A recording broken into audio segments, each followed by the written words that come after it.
Majority Report with Sam Seder. The destiny of America is always safer in the hands of the people than in the conference rooms of any elite. Sam Seder. They are unanimous in their hate for me, and I welcome their hatred. We must guard against the acquisition of unwarranted influence, whether sought or unsought, by the military-industrial complex. The Majority Report with Sam Seder.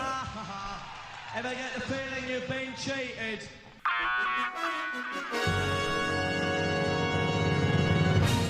This is a special news event. The Kansas, Michigan, Missouri, Virginia, and Washington State primaries 2026, election 2026, coverage live on the Majority Report, Tuesday, Yes. August 4th. We were supposed to start at 2026. 6:15, just 22 minutes late. That's fine. That's within the confines of ish. Well, We had- where's our Twitch stream? Oh, we're working on it. Soon to be broadcast on Twitch Poggers. and Rumble. Rumble's No. over. There we're done with Rumble. Kick.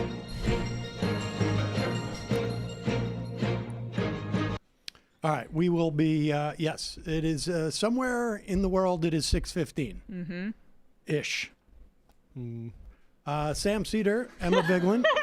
Actually, factually, that's not true. Yeah, there Not we how go. time zones work. Yeah. Is it? Do we not prorate it? I don't think so.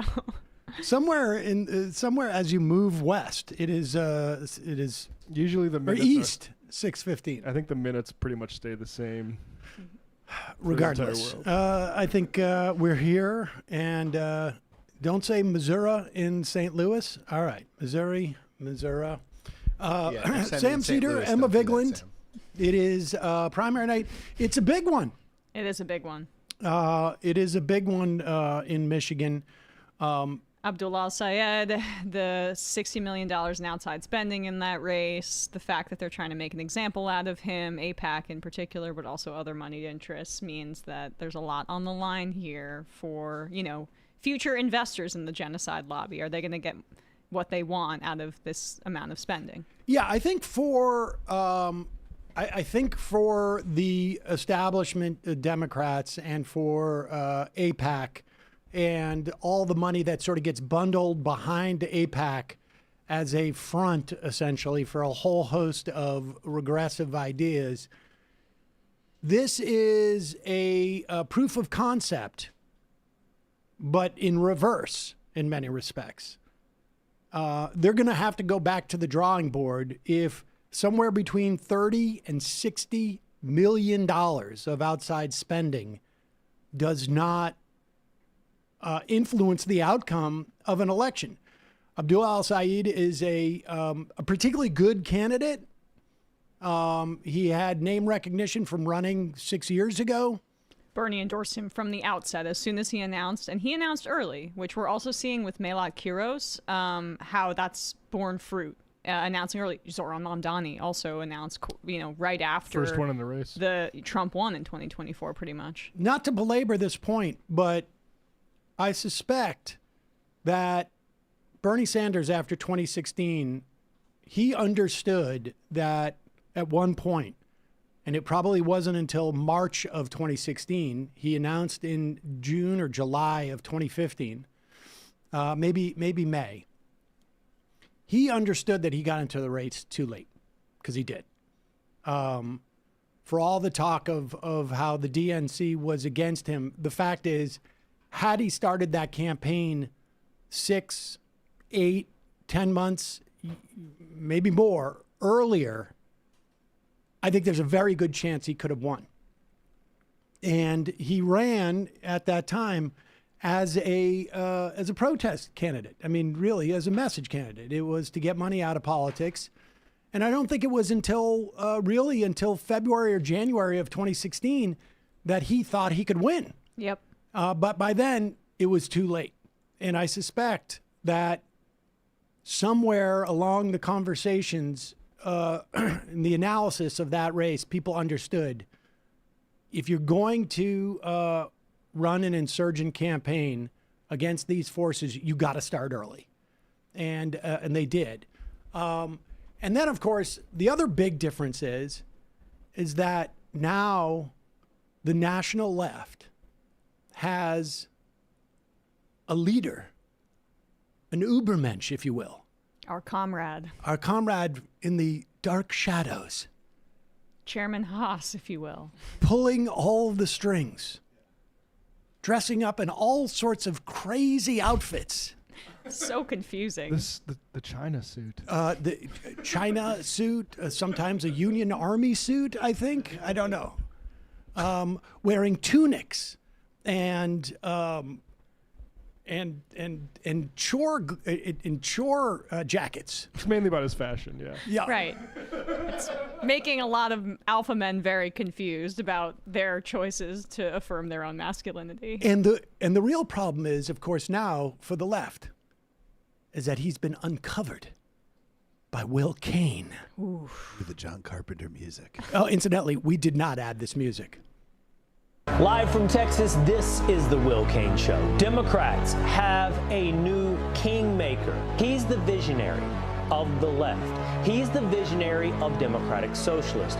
And it's his party, Piker's party. And that party has an invite list. And he has a vision, not just as who should be elected to office, but as to the future of the Democratic Socialist of America. When asked a very interesting question about what he would add to the platform, here's what he said about the future of the DSA. Arrest and prosecute and bring about corruption charges for every prominent member of this administration that is engaged in corruption. Prosecute and arrest ICE agents that have also done crimes as well on the job. Bring out the secret police. This is a fan made. This is clearly the Hasanabi Productions edit, but kudos. Did they do this? Yes. You can tell. Okay.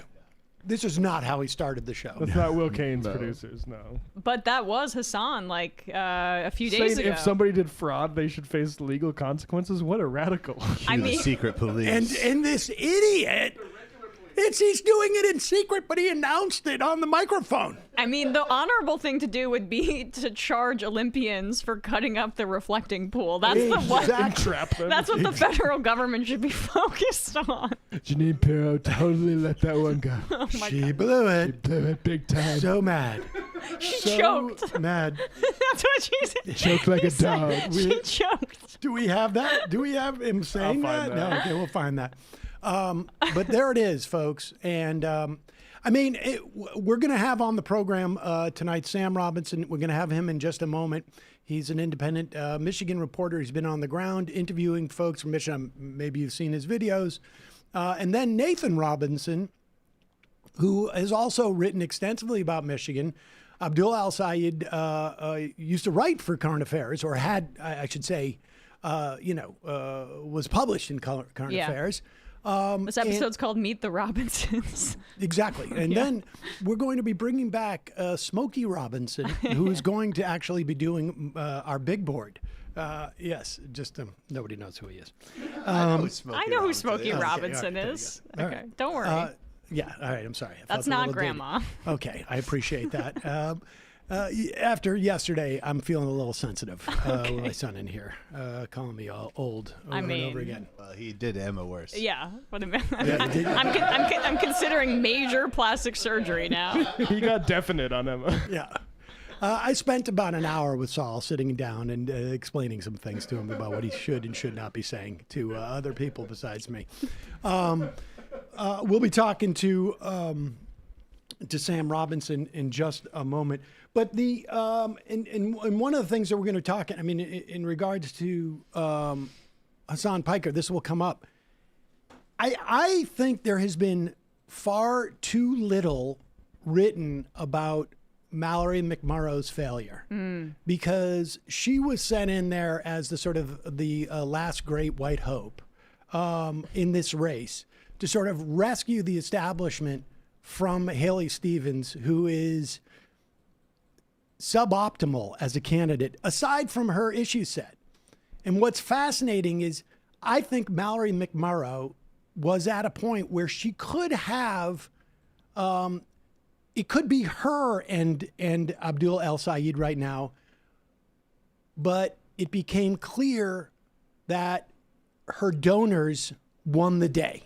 Yes. And she couldn't make any inroads with black voters either. That was a huge problem for her. And that is going to be ultimately, I think, the lesson from this is that Haley Stevens in and of herself wasn't defeated if Saeed wins tonight.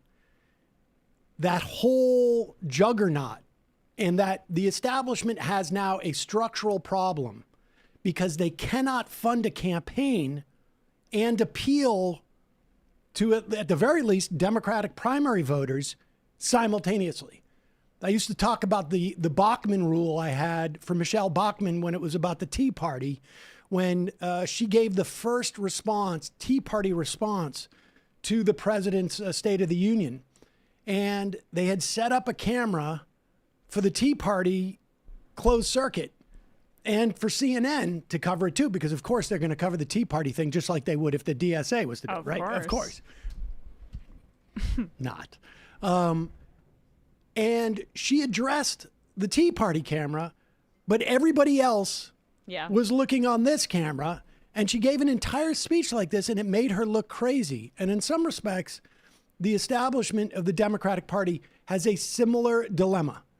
They cannot speak to their donors and to the Democratic primary voter simultaneously and seem coherent. Yep. But we'll get more into that, I'm sure, as the program progresses. Tonight's sponsor of the program, Rocket Money. One of the great things about Rocket Money, I mean, it helps you with setting budgets and goals, and it gives you insights on how you're spending money and reports, and you can get real-time alerts for large transactions. Help you with protecting your ID and people, trying to steal or set up credit cards in your names. Helps you with upcoming bills and low balances, or if you get refunds on your credit card. But the thing that's also really fun from my perspective, and I don't have this problem anymore because Rocket Money took care of it, is it gets rid of subscriptions that you're not even aware you're paying. And you inplug your credit card information, it finds them for you, and you can save hundreds of dollars. God, I mean, there were some services I was paying for that I didn't even know what it was. I had signed up for it one time, I don't know, maybe on Ambien. I have no idea. And I got hundreds and hundreds of dollars. And I just think, like, what if I was investing that or buying, Ethereum or whatever it was with that money, or Ethereum or whatever the Bitcoin is. But you could, like I said, you can set your budgets, your goals. Rocket Money is a personal finance app that helps you find and cancel unwanted subscriptions. It monitors your spending and helps you lower your bills so you can grow your savings. Let Rocket Money help you reach your financial goals faster. Join at rocketmoney.com/majority. That's rocketmoney.com/majority. rocketmoney.com/majority. We'll put the info in the podcast and YouTube descriptions. Also sponsoring the program tonight is Blue Land, one of my all-time favorite products. I use it in the office. I use it in my home. I use it to wash my dishes. I use it for my laundry. I use it for my everything spray. What do you call it? All-purpose spray. I use it for my window spray. I use it for my bathroom spray. I use it for my bathroom toilet. I drop in the toilet bombs. I even got the little felt balls you put in your dryer. But nevertheless, you don't have to choose between a laundry detergent that actually works on tough stains and one that is made with thoughtfully chosen ingredients. The beauty of Blue Land is it doesn't use any of the chemicals that are dangerous to your kids, your pets, to you probably. And it is all about eliminating one-time plastic use and even like sort of microplastics. Blue Land makes dish, laundry, and other household cleaning products. They're designed, like I say, to reduce single-use plastic. Their cleaning tablets are 100% plastic-free and microplastic-free. So those packets that you put into your dishwasher that are covered in plastic, that plastic goes somewhere. It doesn't vanish. Blue Land has none of that. They're independently tested to perform alongside leading brands. They're formulated without dyes, without parabens or harsh chemicals. And the beauty is, instead of buying these huge plastic containers of laundry detergent or dishwashing detergent or spray bottles or whatnot, you just use tablets. So it makes it easy to cut down on waste. It saves a ton of space in your apartment. Blue Land's trusted in over 1 million homes, including mine and my office. And they now have a dual-layer laundry detergent tablet, which I have not tried, but I used their OxyClean powder with the tablets in the past, and I have a feeling they've combined it. It's designed for tougher laundry loads that need extra stain and odor-fighting power. It's great for your workout clothes or your kids' stuff. It's pre-measured. They're mess-free tablets. You just drop it directly into the drum and wash as usual. They also have their everyday laundry detergent tablets, which I love. They are made with plant and mineral-based cleaning ingredients. Again, plastic-free, microplastic-free. If you're in Blue Land is a certified B Corp and a Leaping Bunny cruelty-free certified. Their formulas are EPA Safer Choice certified. Many products have also earned a Cradle to Cradle Gold Material Health Certificate. Good stuff. If you're looking to make a small change in your routine, you can get 15% off your first order at blueland.com/majority. That's 15% off your first order at blueland.com/majority. We'll put the link in the podcast and YouTube descriptions. Quick break. We come back with Sam Robinson. We are back. Sam Seder, Emma Vigeland on the Majority Report. It's a pleasure to welcome to the program independent journalist Sam Robinson, live from Detroit's Majestic Theater as you're awaiting the Abdul al-Sayed's election party. I imagine you're going to do some coverage there. Hopefully, well, what is the mood there, Sam? The mood is high. People are excited. The energy has been felt for the last few months on the ground. Those TV ads for Haley Stevens were really motivating voters where I live on the Detroit's east side to go out. They said, "Hey, Obama's with her. I'm voting for her." You haven't really felt that in every part of the state, though. And so, of course, we have urban communities across our state: Flint, Saginaw, Kalamazoo, Lansing, Jackson, Ypsilanti, including the city of Detroit. But I will tell you guys that if Haley does not win Wayne County, if she does not win Oakland County and Macomb, I don't know that she has a pathway to win this election. I'm not sure everybody's familiar with the controversy around those ads. Just walk us through those and what was the theory that Haley Stevens was working on here? Yeah, so those ads are part of a $60 million ad blitz for Haley Stevens from outside groups. Haley, of course, was endorsed by President Obama in 2018 and 20 during general election matchups against Republicans. She has not been endorsed by Barack Obama for her race against Abdul al-Sayed. And so a lot of the Abdul al-Sayed supporters, Abdul himself, will say, completely misleading. You're trying to dupe black voters. Haley Stevens and her supporters will say it's fair game. I mean, this is what Obama had to say about me in my time as his chief of staff during the auto bailout, the auto industry rescue, which, of course, for working class Detroiters is top of mind. A lot of folks that I live next to have been working for the big three auto companies for decades. What has been the, I mean, I don't know if people remember this, but in the wake of the financial crisis, the U.S. government basically bought a stake in GM. I think it was only Ford that rejected any type of bailout. What has been the knockout? Like, how do people perceive that 10, 15 years later? Because in many respects, I mean, we saw obviously UAW was striking just a couple of years ago. Yeah. Because in many respects, the GM never sort of asked of its workers, hey, you guys, you got to chill out for a while, take less, turn the clock back, and we'll get you when we recover. And it really didn't go down quite as smoothly as that, I guess. What are people's perspective on that bailout in Haley Stevens' role in it? Well, I think it's important to point out that this is an almost 20 years ago detail, part of her campaign. When I talk to people under 30, a lot of people don't even know what the auto bailout was, frankly. I mean, people in Detroit that are directly, by family member, relative, parent, grandparent, tied to what happened in the 2008 financial crisis. Detroit got hit really hard. Neighborhood businesses, diners, no longer exist, right? We had our neighborhoods kind of hollowed out.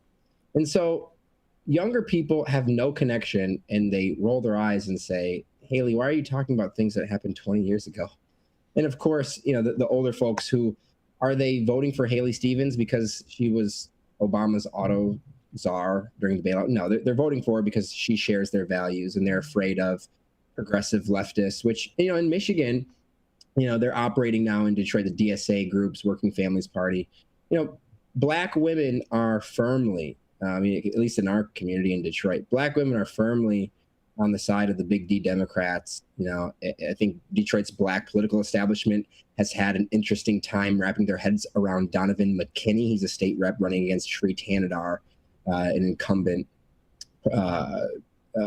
sort of moderate figure himself. It's funny, Shree used to be a DSA member. They kicked him out over his support for President He's a weird Modi. guy. He's a weird guy. He really is. Yeah. And so he's funny. A lot of people like him. Black women love Shree. That is something that, when he ran for governor in 2018, he got more votes in the city of Detroit than Abdul Al-Sayed did. So that's another race that we're thinking about. Michigan's 13th congressional district. We've been without Black representation in Congress. A lot of the moderate pro-Israel establishment figures will point to Shree Tanadar and Rashida Tlaib. Rashida is going to be fine in her race, not competitive there. That she does have two challengers, talking about uncommitted, talking about how she cares more about what's happening in the West Bank than on the west side of Detroit. That's also a criticism that we've heard against Abdul El-Sayed. Now, it's not a monolith. I am hearing from older Black residents who are like, Abdul is speaking to me. Abdul more resonates with my values. So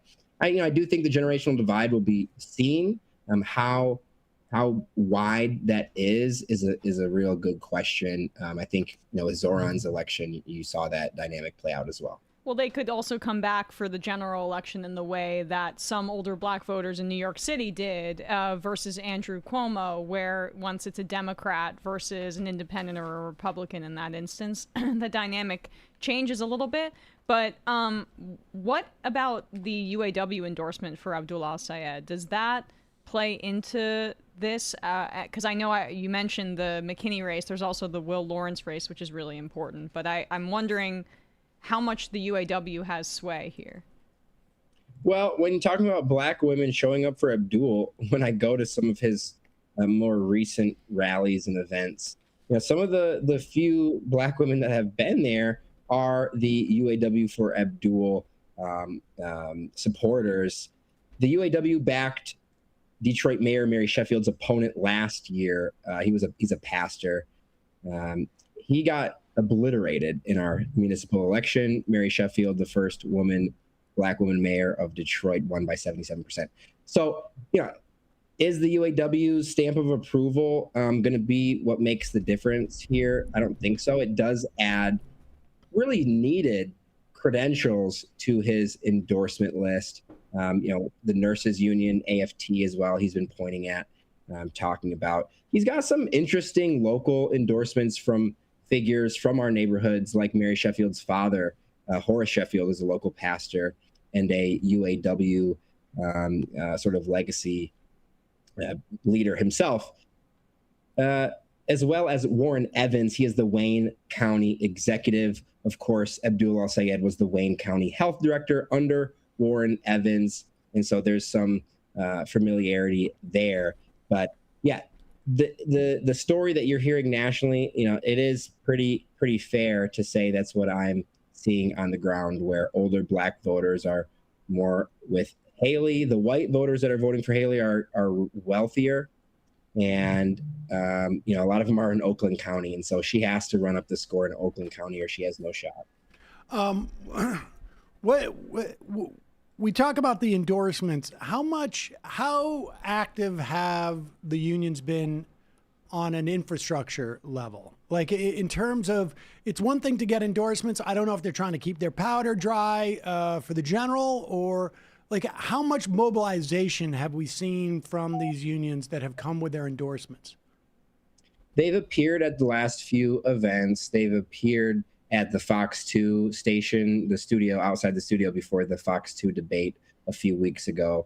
But they have not been as active as perhaps the Democratic Socialists of America influencers and the likes that have flown in from California and New York, elsewhere in the last few days. I mean, the DSA folks here in Michigan, the Metro Detroit DSA chapter, they did not endorse El Sayed, who calls himself a capitalist. However, for the very first time, right, and I've never seen this, I've been covering the local DSA group here, the Working Families Party here. I've never seen them so gung-ho about supporting a guy who calls himself a capitalist and refuses to engage with their group. And so, certainly there is mobilization happening on the side of the unions, but it has not been as ferocious as the DSA kids. The young folks are coming out. They're the poll workers. When I went to the polls earlier today, they're telling me that they've never seen this many young people in an August hearing. Wow. All right. So this is a little bit reductive, but what are the fault lines here? Like, what are the big fault lines? Is it Haley Stevens is just an awkward candidate? Is it Gaza and our support for Israel? Is that sort of like carrying the day? What are the major fault lines that you think this is going to turn on? Yeah, the two biggest things that I've heard, and certainly since February of 2024, Michigan they launched the uncommitted movement here.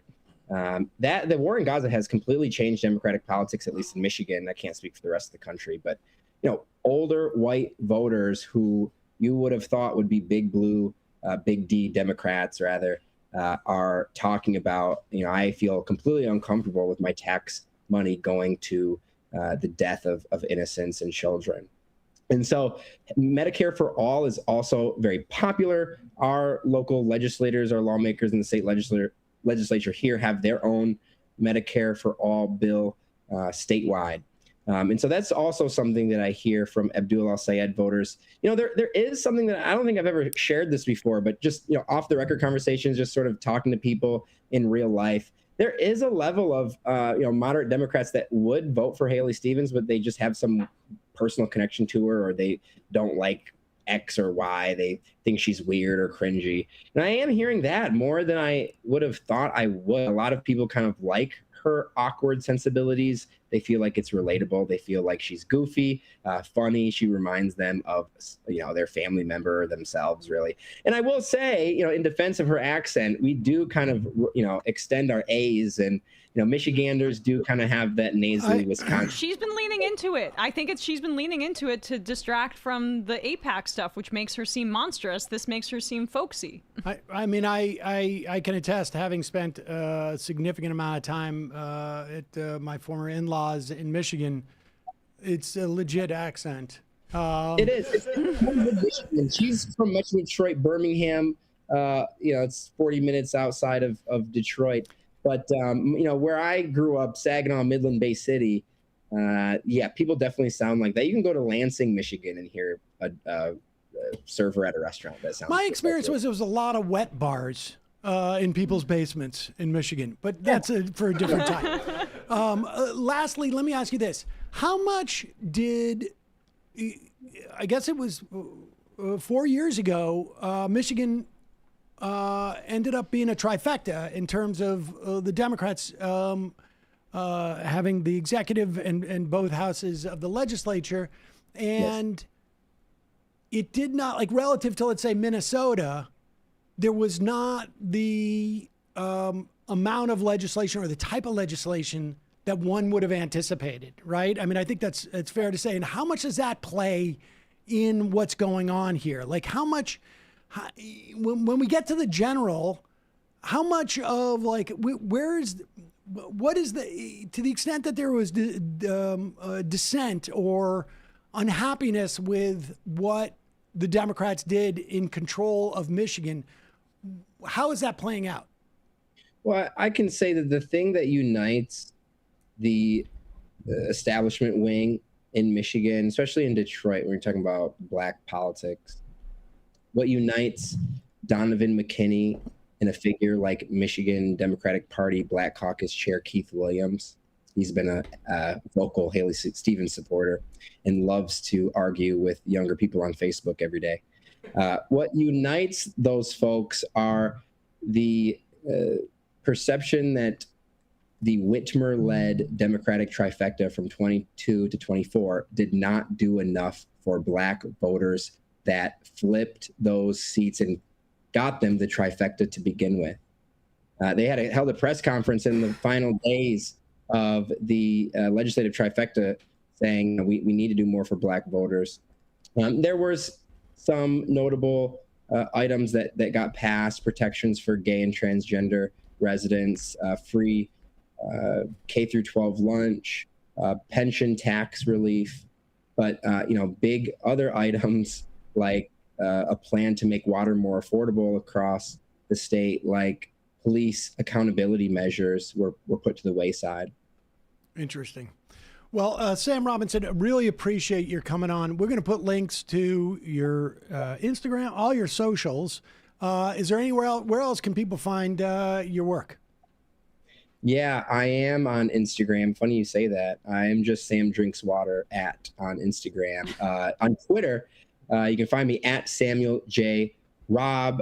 Sam Robinson. My work is published in Michigan's oldest black newspaper as well, the Michigan Chronicle. My Substack is called Detroit 1 Million. Well, really appreciate the work you've been doing, and thanks for talking to us. And I hope I hope it's a fun night there. Yeah. Sure will be. I've already had a 20-minute conversation with Olivia Reingold, so. Oh my God, you buried wait the a lead. second. Hold on. Hold. We can't let you go yet. We got to go a little long. What did she have to say? Is she terrified? What is the security? Does she have security? Bulletproof vest? Here and not at Haley's, because I think a lot of people expect Abdul to win tonight, and I think. Does she have one of those helmets on and the vest that say press on it? She has the press badge. I actually asked her if I could take a picture of her press badge because the New York City, press identification badges are just so iconic to me as a Midwest journalist. We have nothing like that. Anybody can be the press. You just show up and yell at them. There you go. Well, wherever Hassan is, she goes, I guess. She's got that air tag on lock. Yes. I imagine Hassan, I'll see him again. I've been seeing him all over the city of Detroit this past week. I know he was in Wisconsin too. And so, yeah, there's so much energy, guys. People that I have never seen care about politics are flexing their I voted stickers on my Instagram. I'm scrolling through my Instagram stories. That's exciting. Yeah, a lot of energy around Abdul's campaign. That's great. Sam Robinson, thanks so much for your time. I really appreciate it. Yeah, thank you guys. Thank you.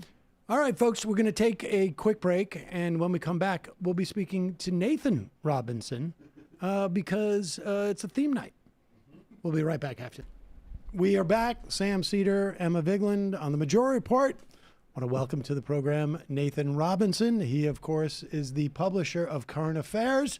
Nathan, I am sorry that we are cropping your set because it is so awesome. I love it.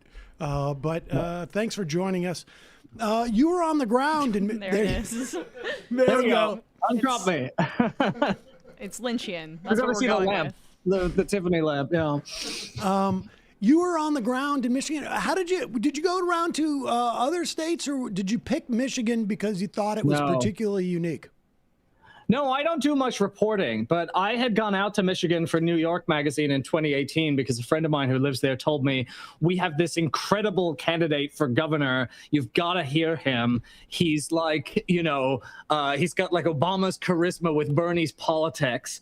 And so I went out to do this report on him, and I was just kind of blown away. I thought, oh, this guy's something different. This is very interesting. So I did that report in 2018. And then after that, Abdul actually wrote for Current Affairs a couple of times and did some YouTube videos for us. I did a bunch of interviews with him.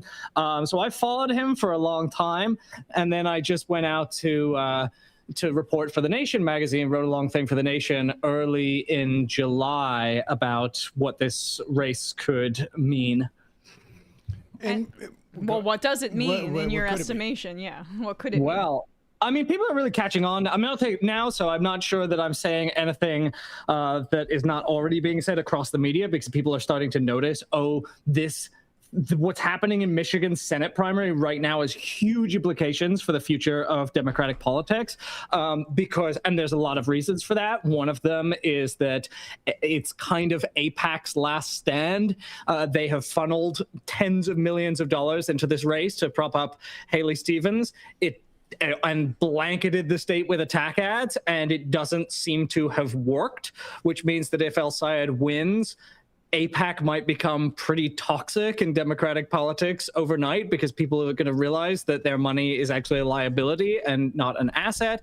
And of course, it's just this big showdown for the progressive versus centrist/establishment fight within the Democratic Party. And if Abdul wins the general election, it's going to be a test of the theory that the Bernie people have been pushing since 2016, which is that progressive politics are actually an asset and not a liability in states like Michigan, Wisconsin, Pennsylvania, et cetera. Well, that's what they're afraid of more than anything. It's why they want to kill him in the crib, as it were. They would prefer not to even have to have that conversation about... Is there something on the ceiling? No. Go. Oh, okay. They would prefer not to even have that conversation about or have to reckon with what electability really looks like in the Democratic Party, because it so hinges on an old assumption about very conservative candidates in purple districts or purple states. Well, and of course, if Abdul wins, right, it blows a hole in November. It blows a hole in the whole theory that you have to run more conservative candidates in purple or swing districts, and then they lose the entire argument they had, because they never really argued that these people were better. They said you can't have these people because you have to have these people. You have to have people like Haley Stevens, because the progressives that you love, yes, you might love them, you might agree with them, and we saw this in 2016, where a lot of people who didn't vote for Bernie said they didn't vote for Bernie because they didn't think he could win in a general election. And some of us were saying, well, that's a misunderstanding of how politics work, but that's what they were saying. They say you might want Bernie, but you've got to vote for Hillary because she can win. And so that theory is finally going to die if we select Abdul and then he wins in a general election. Well, let's talk a little bit. I mean, I know that by the time you got to Michigan, Mallory McMurrow was just exiting. But to me, her failure is the most indicative of the problem that AIPAC has, because she could have easily, it seems to me, pivoted in sort of like dropped into that race, right? The idea when it became clear that Haley Stevens was underperforming, she emerged and was supported by the sort of like those who want to have like the interest scene, like sort of the abundance crowd. I'm progressive, but I don't really mean it, because I won't sacrifice much to achieve it. Like, I'll acknowledge that your aims are just, but I will do very little to achieve them. That's the lane she was going in. And the thing that we got fixated on, I mean, the thing that we got fixated, or that I got fixated on, I think we all did to some extent, was her response about single payer health insurance. You wouldn't want Bobby Kennedy in charge of everybody's health insurance, which is probably true, but I wouldn't want him in charge of anything for that matter. And so it's sort of a silly framing of it. But she could have dropped into there's a world where Mallory McMorrow could have dropped into this race, not complained about Hassan Piker, I mean, which was bizarre, but and actually been sort of like, I am also anti-APAC. I am also this, and I mean, she could have come in and done that, but she couldn't, because she couldn't raise the money without. It seems like there's basically only two ways to run now in this. It's either the establishment track and the sort of like progressive, Syed is not DSA, but grassroots track. And it's really bifurcated in a way that it hasn't been in the past. And the grassroots, you need more than a typical person to generate that level of enthusiasm, although less and less so. And she sort of like McMorrow, to me, proves that. Like in other cycles, I feel like she could have dropped in and been the choice. I mean, that's what Biden was. In many respects, Biden was that guy. And compromise. Yes. What's your thoughts about that? That the compromise no longer works? Well, I mean, this is kind of what Elizabeth Warren tried to do in 2020, is steer between the establishment candidates and Bernie Sanders, and that also flopped because it turns out that there's not much of a constituency for the middle between the progressives and the center. Like, who is that? And I mean, it's hard for me to really think she. Maybe there's a hypothetical world in which she catches fire, but. Abdul and Haley kind of really lay out the stakes very well, and people are going to line up behind one of those things. They have a very clear narrative. I mean, McMorrow didn't have a very clear narrative. There's all sorts of muddiness to what you're describing, but Abdul is very, is Medicare for all, anti-establishment, anti-genocide, anti-ICE. If you care about these things, if you like these things, I'm your guy. Why would you go with anyone else? And so, I don't know if there was ever a chance for someone, unless early on the establishment had figured out, like they did in 2020, that they needed a compromise figure, and they all sort of rallied behind. And one of the things that worked to Abdul's advantage was how split the race was for so long. I think that worked to his advantage. And what do you, looking forward, I mean, what are the implications? Let's assume for a moment that Syed wins in the general, which, it's going to be a hard race. And in many respects, it feels like it's a all hands on deck. I mean, because this race, if he loses the general, if he wins the primary and loses the general, that loss is going to be a club that is going to be wielded over and over and over again. So I suspect that, everybody's going to go to Michigan. Yeah, exactly. I mean, in many respects, I mean, I don't think it's going to be as effective, but people don't understand. When I started doing this in 2004, the specter of McGovern still dominated. And that was 32 years before. The idea of hippie punching, which we no longer talk about really because it's outdated. But 35 years later, we're talking about hippie punching because of McGovern's loss. Yeah. But assuming he wins, what is this going to do for 2028?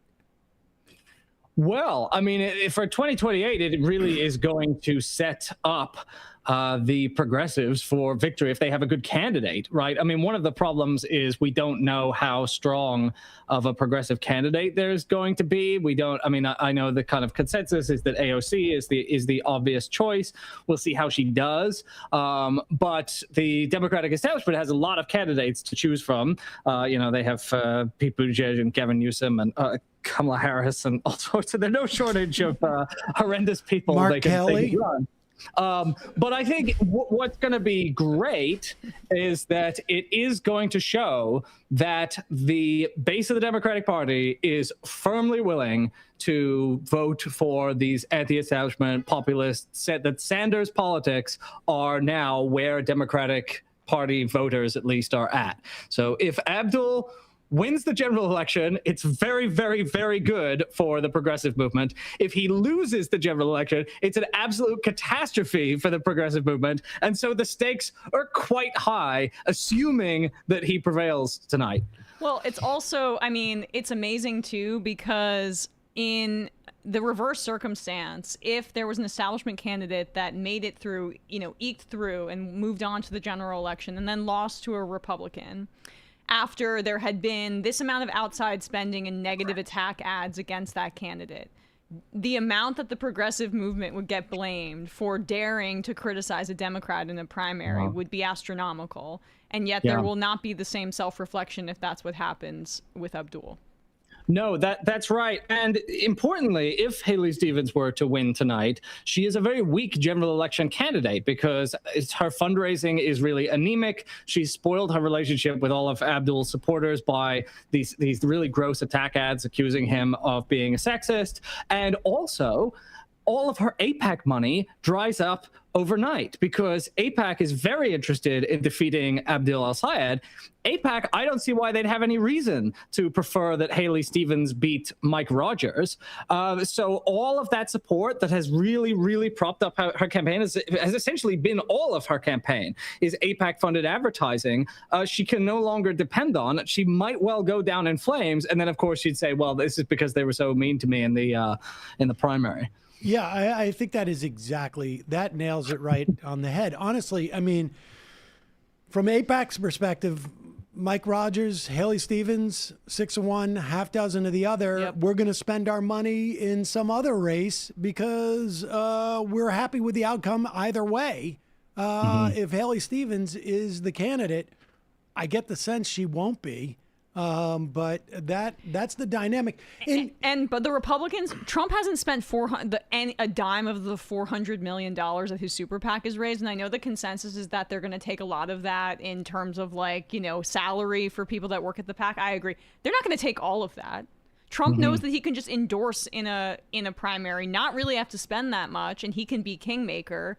They have way more resources at their disposal. The RNC has over $100 million in cash on hand. Yeah. The Democrats, the DNC is in debt right now. It had to put up its headquarters for collateral. It's $2 million in debt.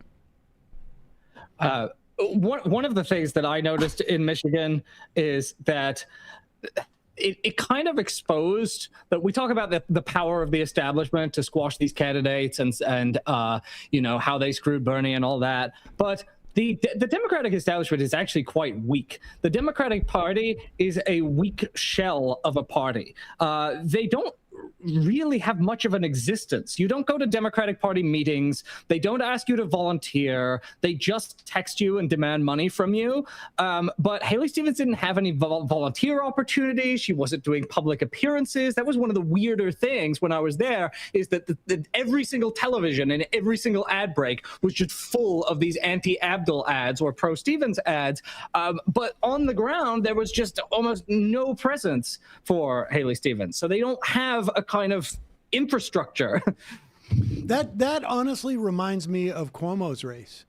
I mean, you walk the city, and everywhere you'd go, there would be someone who is promoting Mamdani. I ran into one Cuomo guy, and I asked him why Cuomo, and he said, "I'm just getting paid, man. It's a living." Exactly. I mean, that is also, I would say, the sort of the failure of Chuck Schumer and Kristen Gillibrand. I mean, if you are worried about Abdul al-Sayed, if you are upset about Graham Plattner rising in Maine, you have to look to your nominal head, leaders, Chuck Schumer and Kristen Gillibrand, and go, you guys are horrible on your own terms. You are incompetent. And this is like this has been a problem with Democrats over an extended period of time. Now, I don't have as much of a problem with the incompetence of the Democratic establishment because there is an ascendant sort of other power source within or without the party, however you want to look at it, that is meeting the moment in some respects. But if you are an establishment Democrat, if you are a moderate Democrat, if you are a Democrat who is suspicious of trying to ask for too much, or you think we can't do, you got to be looking at Gillibrand and Schumer and going, you guys are total incompetence. And Emily's List, by the way, which is closely associated with Kirsten Gillibrand, and they've been promoting these, they've been abandoning leftist women and only promoting these moderate Democrats like Janet Mills and Haley Stevens and Angie Craig in Minnesota, and just throwing that out there as well as another big Democratic Party institution. Yeah. No, I mean, it was remarkable to me when I was out there to see how they were trying to stop Abdul and to realize that they didn't understand that the very things they were trying to deploy in order to stop him were actually helping him. So, $50 million in AIPAC spending sets up his narrative. His platform is money out of politics. Yep. So he's literally then recording ads going, hey, do you see how they're treating you as stupid and trying to buy your vote and manipulate you?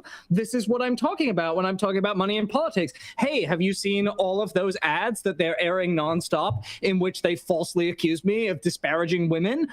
Well, there's your money in politics. And then a lot of people go, oh yeah, I guess he has a point. And so they really kind of set him up in a way that was very helpful. Like, because sometimes I think, well, how much would Abdul be winning by if they hadn't spent $50 million? Like, imagine how much he'd be winning by then. But I actually think spending this much money totally backfired, because it could have been less. He could be leading by less had they not spent that money. Yep. Right. And I will say, as you describe that dynamic, all I'm thinking about is Kamala Harris going around with Lynn Cheney, basically saying, oh my God, we're the establishment. He's the outsider. He represents, we represent stay the course. He represents change. And it's like, dude, you understand, he couldn't pay you enough to set that dichotomy up. Well, I mean, look, Haley Stevens touting her endorsement from the incumbent senator, from the governor, from Barack, right, going back and pretending Obama had endorsed her, is going like, if you like the Democrats we already have, you should vote for me, because all of the Democrats that we already have, the party establishment, they love me. That was her ads. That was her pitch. Yeah, and I think what's not getting talked enough about is that, yes, the Democratic establishment has lost credibility on winning elections. That's very important to the Democratic voter, but they've also lost credibility on governing.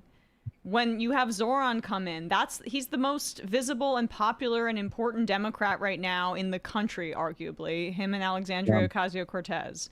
And, I mean, I guess Bernie, too, still with his influence, but I think in terms of governing and demonstrating what's possible, Zoran is showing that, like, hey, all you had to do was try. And that wing of the Democratic Party that both says trust us, to beat Trump, they've lost credibility there. And once you break trust, well, once somebody cheats on you, right, you got, like, it's harder to believe them the next time about the other argument that they're making. So I think that's part of it. You have to put up with the fact that we never deliver anything for you because we beat Republicans. But it's like, okay, but you do neither of those things. Right. So you are worthless. We don't need you. And then Zoran comes along and brilliantly, I think, focuses on how do I deliver wins that people notice. And it's like, okay, I'm going to fill 100,000 potholes. I'm going to build rest stops for delivery workers. We're going to, like, immediately give another year of childcare. We're going to do all of those things that everyone notices. And now his approval rating's like nearly 60%. instantly the majority of people go from seeing New York as headed in the wrong direction to headed in the right direction, because he understands that all you need to do is demonstrate competence. And all of a sudden, people associate in their heads competence and socialism, and they go, oh, I kind of like this socialism thing because it seems to mean getting the potholes filled. Right. Yes. Exactly. And that's why he stood down with Jeffries too. I mean, and I think that should be noted. That is why they picked their battles early on. Didn't want Anne with Tish. Didn't want to fight a battle on every single front. And I just want, people to recognize that, because it is strategic in the battles that they're selecting. Yeah. Jeffrey shouldn't get comfortable, though, because as we know, Zoran will make a promise that he's not going to endorse anyone against you, and then the moment he senses that there's a shift in the political opportunity, you're gone. Because I think that's what happened in one of those races with Espilat. Yep. And why would he play by the rules that they don't play by, and then they clutch their pearls about it? I was at that Valdez party for DSA, and what people were chanting when Hakeem Jeffries came on screen was, "You are next," over and over. So I think DSA gets it, and Zoran, as a product of DSA, understands it too. There is a time to reap, and there's a time to sow. Yeah. And we're reaping and sowing simultaneously. Also, there can be a time where you do it both at the same time. It's a crazy moment. I mean, I've been now writing, our magazine started in 2016, and we were pleading and going like, you have to nominate Bernie, otherwise Trump is going to be the president of the United States. And it falls apart, and then it all happens again. This disaster happens a second time, and now we're in a second Trump term. But you think, oh, finally, after we've all worked on this for like 10 years, we seem to be in a political moment where there are competent, charismatic, pragmatic progressives who are ascending to power. And it's kind of exciting as someone who's used to doing nothing but losing over and over. All right, I got one final question for you that is slightly off this. As you say that, though, it is stunning to me that the charismatic candidates all seem to be the progressives. Like, what's going on here? Can I give my theory? Because I think I'm stealing this a little bit from Hassan, but he says he'll compare Buttigieg to Zoran. Like, Buttigieg is a good speaker, and people will talk about how talented Zoran is. I think Buttigieg is a very talented communicator, but he's not saying anything. That's, I think, part of what the charisma adds to, right? I mean, Buttigieg has some... I would put him on, in terms of establishment candidates, he is on the more charismatic side of it. I think he's, Okay, Newsom then, right? I mean, then compare Newsom as a charismatic figure to, no? I'm just looking at, like, at least in the context of these midterms. I mean, I think Newsom has charisma. I find him creepy, but he has charisma. But Haley Stevens, no. Janet Mills, no. Like, whenever we've seen any of the real sort of heated battles, all of the ones in New York, I mean, there is a charisma deficit on the establishment side, and I wonder why that is. I wonder if that's a generational difference, like charismatic people who are younger, they just have grown up in a different sort of like context. I don't know. Yeah, so there's part of it that is an inherent challenge, which is that, the chant, what do we want? Moderate change. When do we want it? In due course, is like difficult to get people excited about. But then also just all the young people are socialists now. So if you would have, the sort of people like Abdul, this was one of the interesting observations to me about Abdul, was I was like, if this guy had been like a Rhodes Scholar in 1996, he probably would have ended up in the Clinton administration, because the like milieu that was raising these people was just different. And Obama kind of the same thing. So now it's just that all of the young people have been radicalized by their circumstances, and those are the people out of whom the next generation of political leaders are going to come. I think that's well said. Nathan Robinson, current affairs, folks. Yeah. If you are not If you are not subscribed to Current Affairs, you are missing out. Both in terms. First off, hold that up. That is gorgeous. Yeah, and Beautiful. you can't find. It's very rare. I mean, I don't mean to heap too much praise on you, but it is very rare to find like a magazine that is actually like beautiful, like well done and cared for. On top of the writing is excellent, but just the whole package is fantastic. Well, thank you very much, Sam. That means a lot because we love what you do as well.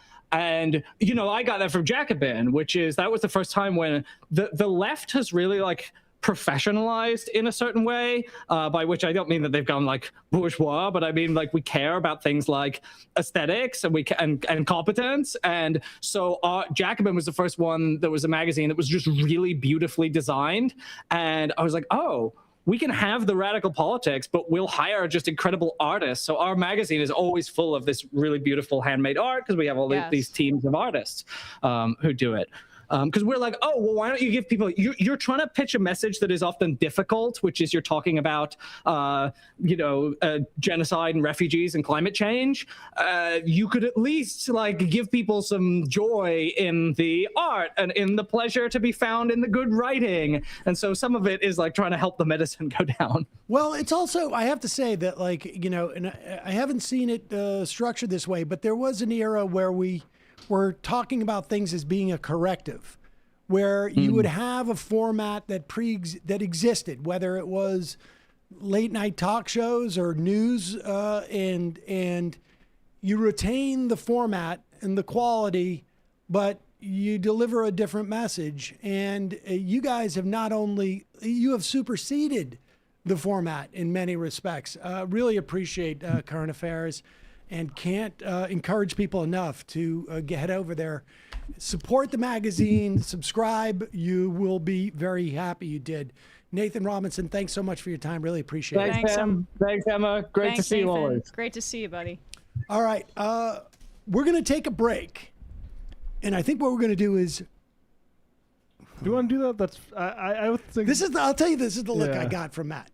Yeah. Yeah, well, I was thinking about it's going to be confusing to folks. I think they just want to watch the whole. Let's just roll through. We got 18 minutes until polls close. This is Matt. Although I do want to take a break. Excuse me. I learned that from Saul. Wine, please. I learned the look from Saul. I'm like, hey, what looks can I throw you down? Can you do one shot so I can go get some wine? Oh, I need you know what? We're gonna take. Let's do this. We're gonna take a 90-second break. A 2-minute break. We got to load up our booze. I need to a refill break. I need some wine on air for me to get this done. Continue. Yeah. Can I just talk about what we ordered beforehand? Fine. Go ahead. Rip into me. Whatever. No, I'm not ripping into you. Okay, make fun of me then. This is gentle teasing. Okay. Emma has a very specific wine that you like, right? That is grandma. Yeah. No, but it's a cheap wine that I like. There's a lot of cheap wine that I don't like, but there's a specific cheap under $20 bottle of wine. I got the $22 bottle. Well, thank you so much. I said, what's the most expensive?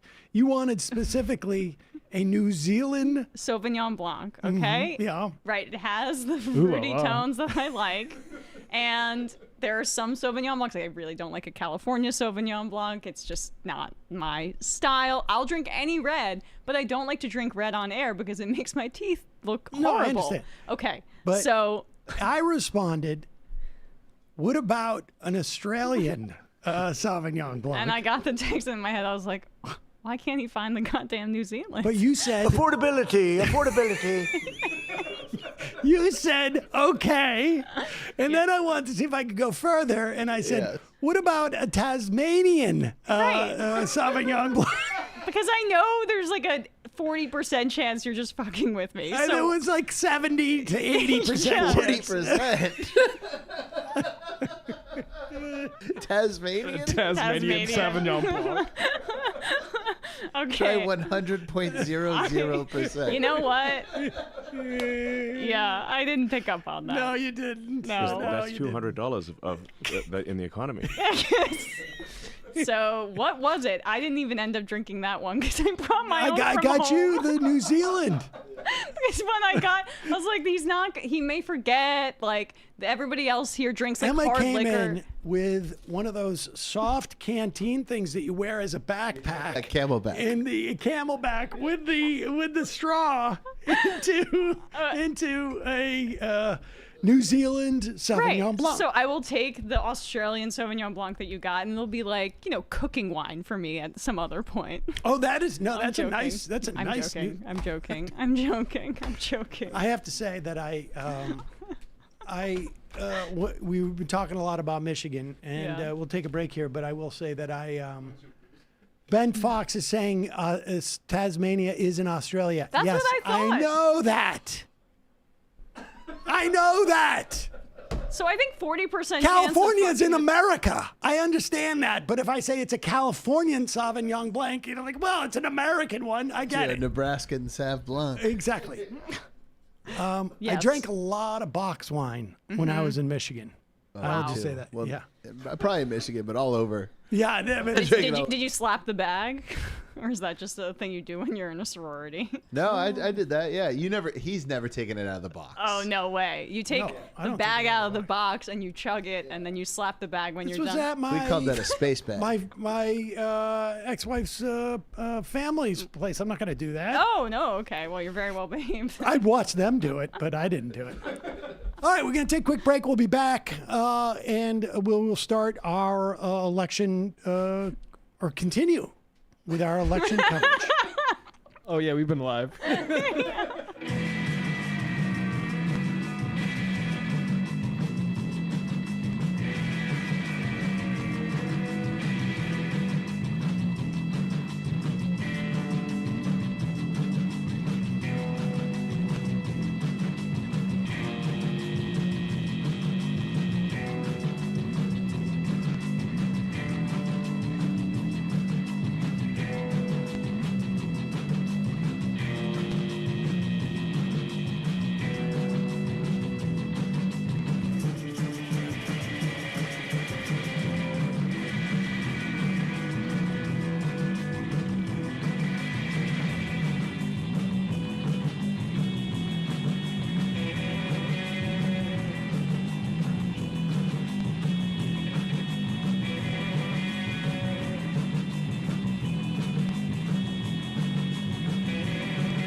We are back. Okay.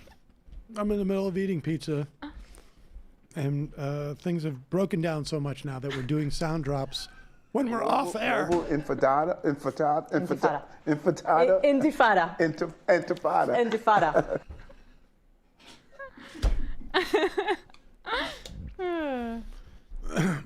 That's what Ezra Klein, did he take out that op-ed saying he was the future of the Democratic Party?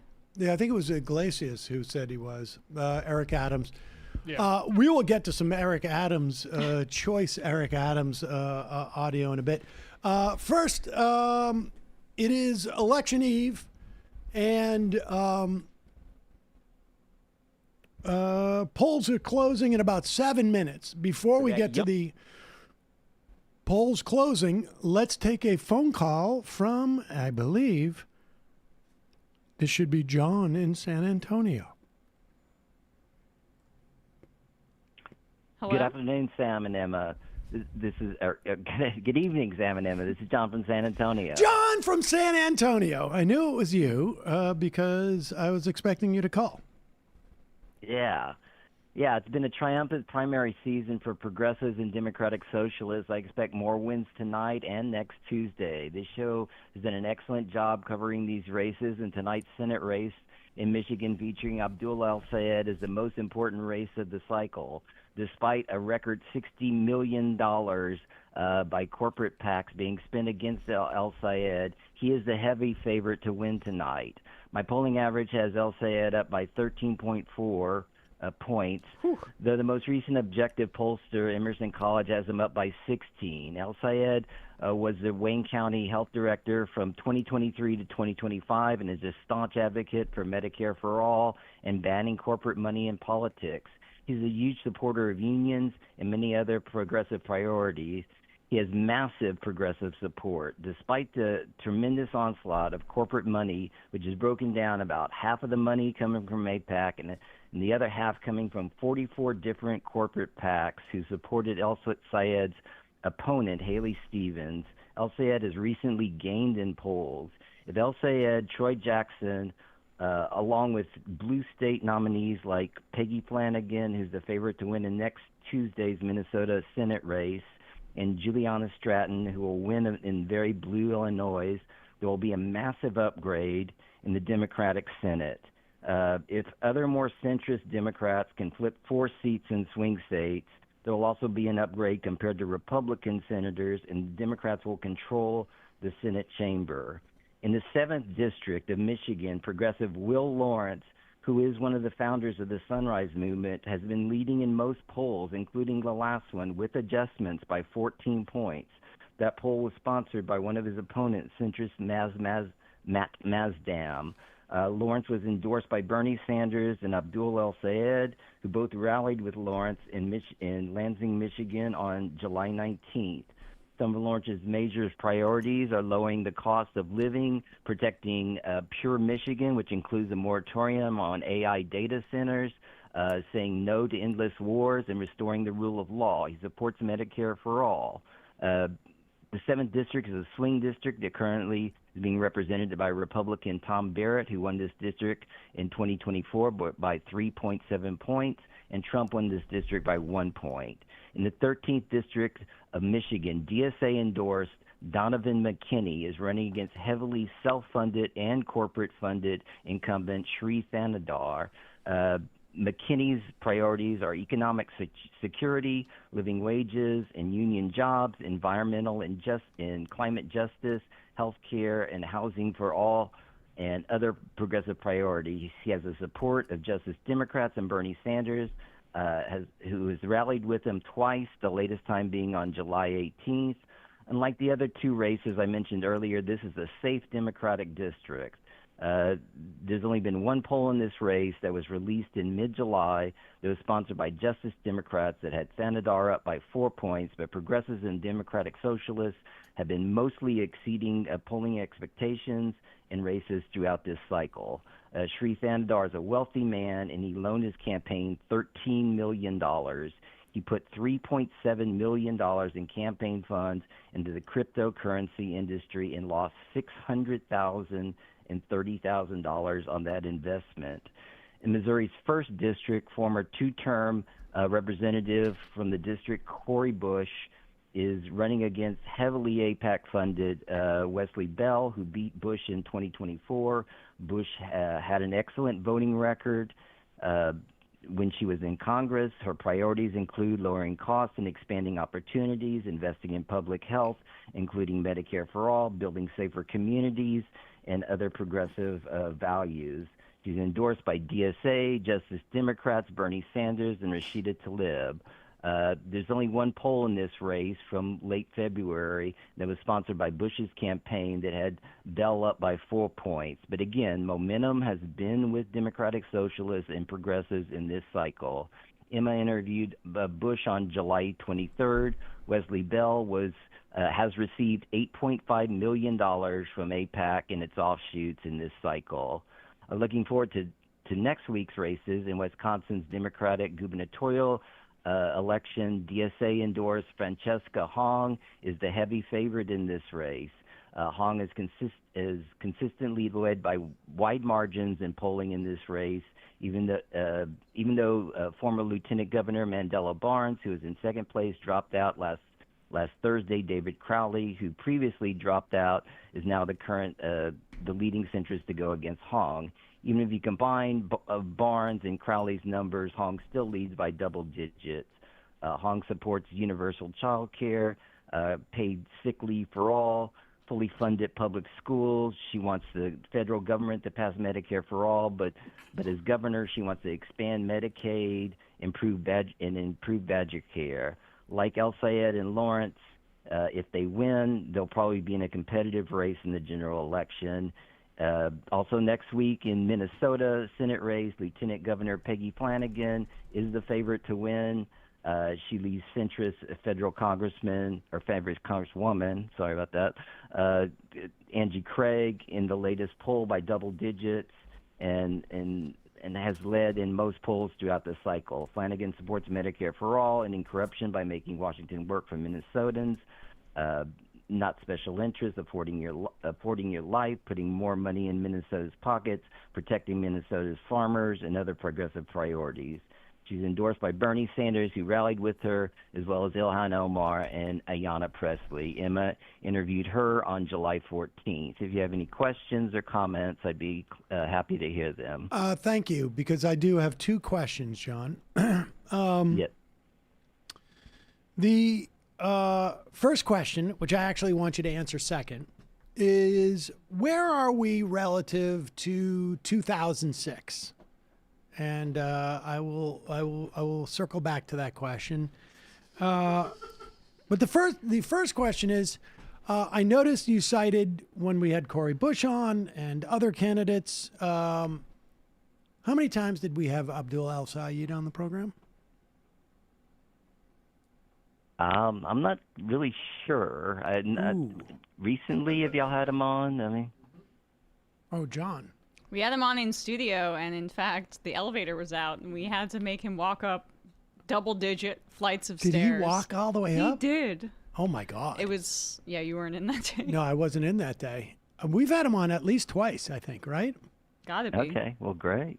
Well, I just, you cited the other candidates that we had on, and you just didn't cite that, and I was wondering what's up with that.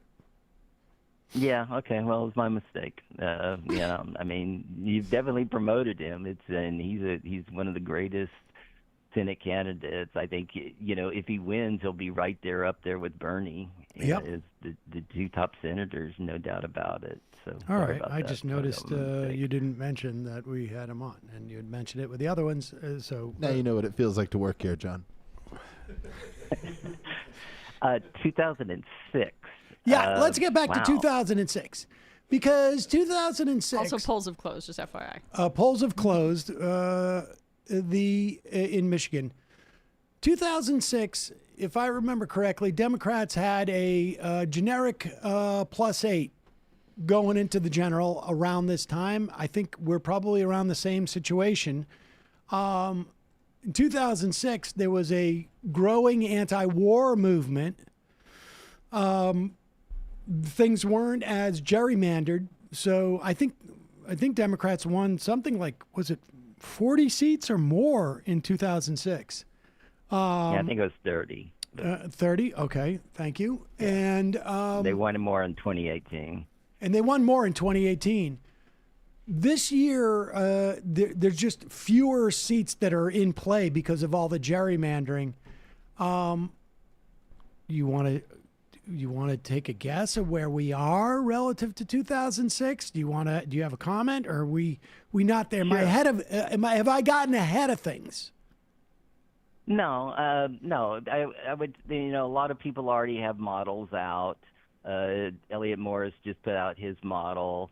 I'm seeing consistently that Democrats are going to win between 228 and 230 seats. So if you would take out the Calais decision and all the gerrymandering, it'd probably be 236 to 240. So yeah, I mean, I think that things are fairly comparable. Do you want to make a prediction about the Senate, John, or is it too early? Well, I think Democrats look pretty good right now. I mean, there's a lot of races that are very much toss-up races. And so, it's going to be tough. I mean, I think even on election night, there's going to be a lot of, concerns and anxiety. But, we're still 3 months away. People start paying attention after Labor Day. Trump is going to keep doing crazy shit or things. Yep. And that's going to make, that's going to give Democrats the advantage. I mean, as we get closer, things are usually turned to the party who already has the lead, which the Democrats and who are out, have. and particularly the out party too, I would imagine. Right. I mean, the average is 25. It used to be 26. I wouldn't be surprised. I mean, that would be about 10 more seats than a lot of people are predicting.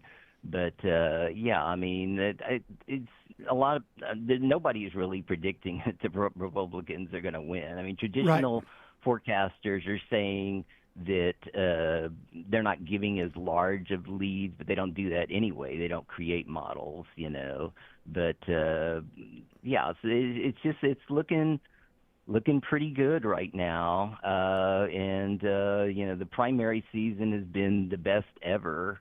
And, I think it's going to be pretty great for if we get win both houses. And, I'd like to see some kind of economic, even though, Trump's going to just veto it. I mean, try to get some kind of reconciliation bill that will help people economically. There's still a lot of centrist Democrats. And so, it probably will be similar to Inflation Reduction Act. It's not going to be Medicare interesting. For all. All that's going to be interesting. We'll have plenty of time to talk about that, but I do think it's going to be interesting because if the progressives really carry the day, and we won't know until after the general election, they might be able to force an affordability agenda that would create a scenario where we do get a reconciliation bill that is more progressive than even the caucus itself wants to vote for, but they will because they know it's going to be vetoed. And the value of that is it sets theoretically anyways, a marker. All right, let me ask you this question, and then we're gonna start really heavily drinking. This is a second order thing, and we live in the era where I think a couple of weeks ago I saw that online gambling is actually a more popular leisure activity than reading. So we're in the hellscape. But with that said, we do a show and we got to service our customers. What would you put the odds? And this is a deep bet that Fetterman flips because it's a function of how well Democrats do or don't do, right? If we get to 51-49, I think Fetterman's going to flip. What would you put the odds for people who are betting their kids' college education on that bet? This is not gambling advice. This is not gambling advice. It's all for entertainment. Yeah, I don't know. I mean, first he said he definitely wasn't going to flip. And He's definitely going to flip. So what I'm asking is, do you think we'll get to 51-49? If we're at 51-49, he's going to flip. There's no doubt about it. Because he's a lunatic. Yeah, he is. Yeah. I mean, Adam Jendelson said the same thing, but, he just said recently that he's not going to. Fetterman. Okay. But, we should trust that, who John. knows? Yeah, who knows? I'd love to see 52, and 52 is possible. Let me be more explicit. If I'm going to pay for Saul's college education, I need a bump right now. And so what do we got? Tell me what the odds. Do I vote for, that Fetterman flips or no? I don't know. I would probably be 50-50. So what do I do? right. I take $75 and put it on no and $75 on yes? Is that the way I do that? I'll ask Brian. He knows how to bet parlays and stuff like that. Yeah, I don't know.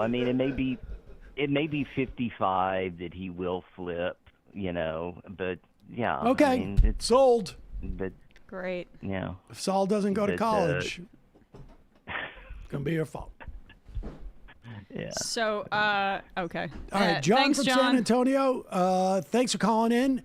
Hopefully, fingers crossed. I hope you're right with your I'm vague predictions. Thanks, John. We always appreciate your expertise. I'm All right. Thank you. John. I will see you later. I'm Bye-bye. itching to talk a little bit about All what, right, let's what's get happening. Kornacki up on the big cam.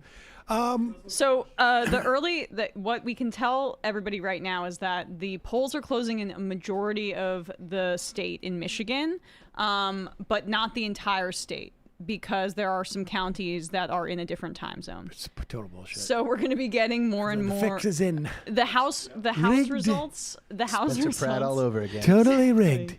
The House results are going to come in, I think, sooner, because polls close in all of the competitive races that we're following at 8 p.m. But we're not going to have a full picture until 9 p.m. Let's see what Kornacki's saying. Yeah.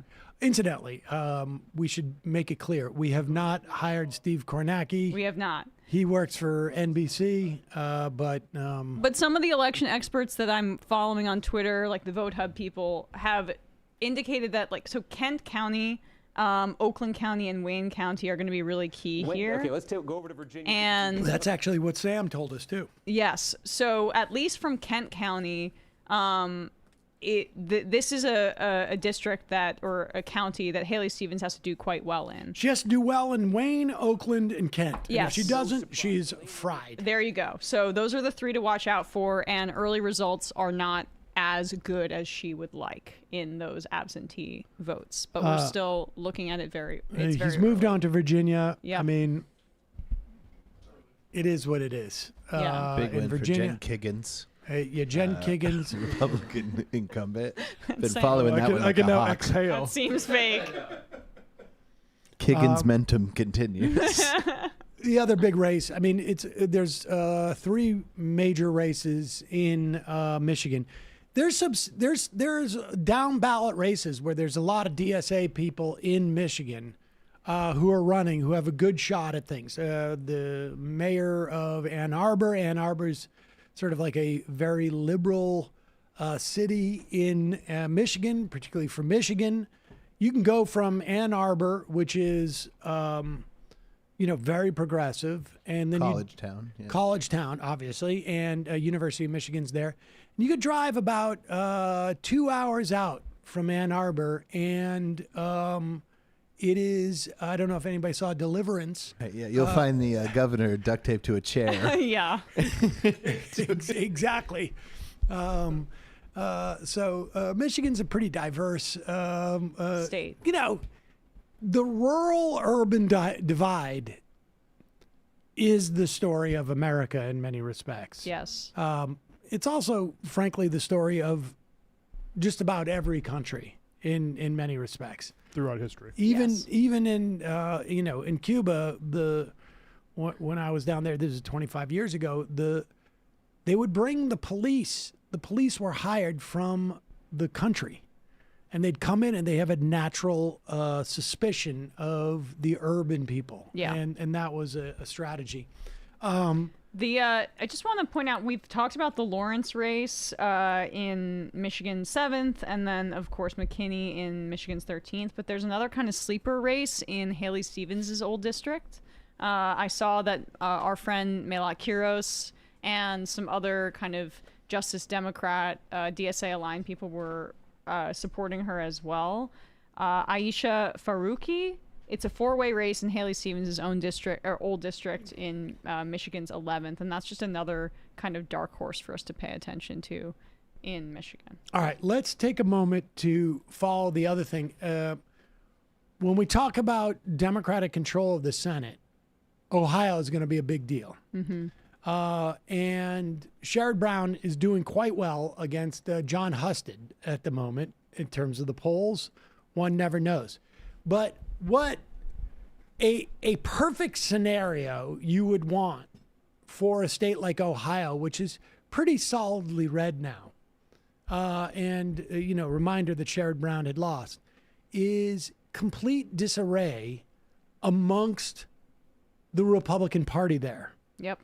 And if you were to design complete disarray, let's say you were just in like a writer's room and you're spitballing. Mm-hmm. How about we take the senator and who's got like maybe some whispers about being closeted and hiding that. And then let's give him a daughter and have the daughter married to a sitting congressman who turns out to be a roided up abuser of women and children. Plot twist. This is such a sitcom scenario. They're all under one roof trying to feels figure more like it an out. hour-long drama. I'm leaving out It the sounds like abuse Halloween part. 2 to me when you find out Michael Myers is Jamie Lee Curtis's brother. Max Miller has the In same hair. Halloween 2, Max Miller has yeah. the same haircut as Jamie Lee Curtis. So, But you want to add a little bit of a twist to it. So the senator is afraid to squeal on the congressman ex-husband who has been literally abusing your daughter because he's got this secret. Right. I don't know what it could be. We'd have to grind through the different possible narratives to come up with it. And he's got this secret.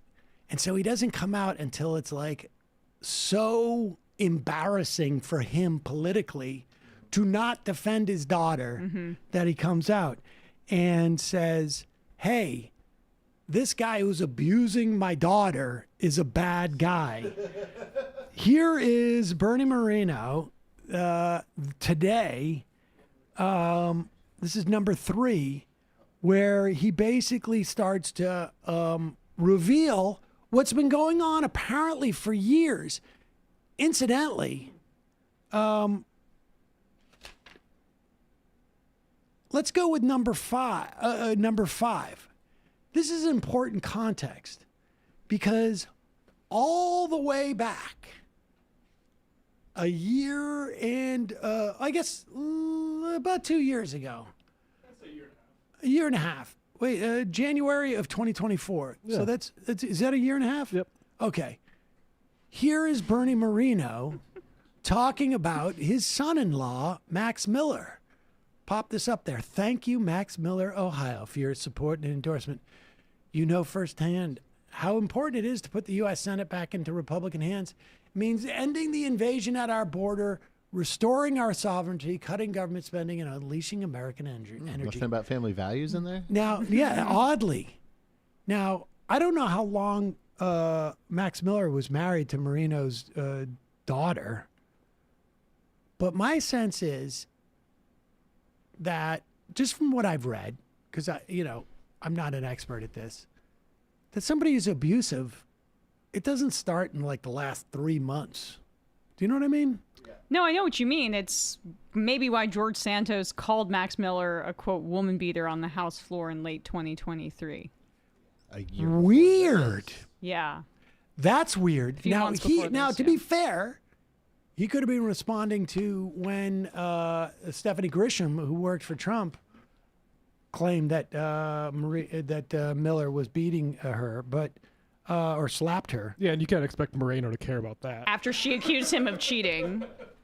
Also, those guys usually don't do that more than once. No. Right. No. Usually, yeah. Well, anyways, one-off. here's Senator Bernie Moreno talking about the incredible ordeal the family has been going through subsequent to thanking him for the endorsement publicly, and also subsequent to being really quiet about it at a time where I can understand protecting your family, but when it becomes so public that your wife is now getting your daughter is getting a restraining order for her lawyer. You might need to actually She protect got one for her, your family. and then she had to get one for her lawyer. Like, how many people in her circle does she have to get restraining orders for before dad speaks up? Well, I guess it just ends with the lawyer. Here it is. Senator, did the lawyer for Max Miller apologize to you? No, he did not. Do you believe that Max Miller should resign from Congress right now? Did you read my statement? You said he's unfit to serve Congress. Max, I did not. I said absolutely. affirmatively Max- that he shouldn't serve in Congress. They need serious help. That's exactly what my statement says. My statement speaks for itself. he said that you're in Can you response pause to your it? statement That's that it was him saying, I'm not going to endorse him resigning from Congress because Mike Johnson's numbers are so slim. That's him saying that. Did you read my statement? Well, it didn't say that you supported the resignation. You said that he was unfit to serve. And then he doesn't answer the question because he's still a coward that has dirt on him in the same way that Miller had dirt on him. And it seemed like these are open secrets within the Republican caucus. Caucus. Congress. They need serious help. That's exactly what my statement says. My statement speaks for itself. he said that you're in response to your statement that it was to protect from your own circus. To that you say what? It's the ramblings of madmen. What did you They think? don't even know what that means. What did you think of Miller telling Trump he could still win the election? Look, I don't care about the politics of this. I hope that you guys understand, and maybe I hope you never have to understand what my daughter's been through, what my daughter's going through, what my wife is going through, what my my two boys and my other daughter are going through. This is The guy I met on truly Grindr's the going seventh through. level of hell. This has been a horrific experience for my entire family. My daughter specifically did not want this to be out in the public. That's why she asked me to say, lower the temperature. You got to remember, when you don't have that's kids pathetic. and you get divorced, you can just say farewell. You never have to see each other again. But when you have a child, you have to co-parent with that individual for the rest of your life. That means scheduling pickups, scheduling drop-offs. Endorsement for Congress. This is not something that you can just say, I'll never have to deal with this guy again. My daughter lives in constant fear of this man. Not like something that's existential, but deeply in that her bad. heart, she fears what this guy is capable of. It You feels can't, like you existential. can't fathom what that makes me feel like. Why is this When the elevator dad's opening and number one closing job is over and over and over again? and to have this whole thing out in the public like this is not what I wanted to do. It's not what my daughter wanted to do. But on Sunday, when he went out and did what he did, including releasing photos of my granddaughter completely naked, that now you have. All right, pause it for a second. 100 Okay, you know what? I mean, look. I am trying to I am honestly trying to empathize with their predicament. Mm-hmm. And I'm trying to put myself in their position, and I can understand, like, you don't want to you want to lower the temperature as much as you can. But I'm sorry, like, when it came out that she had a restraining order against him, nobody involved in politics didn't realize that this wasn't going to get bigger. And when she came out and had to get a restraining order for her attorney because the guy was trying to beat up her attorney, this sounds so disingenuous to me. Yeah. In the fact that he's now going further and look, if you want to minimize this for the kids and for your daughter, for your grandkids and your daughter, you don't talk about pictures of the 2-year-old. I mean, I'm sorry. This is so twisted on every side of it. I can't even, like, it's so disturbing.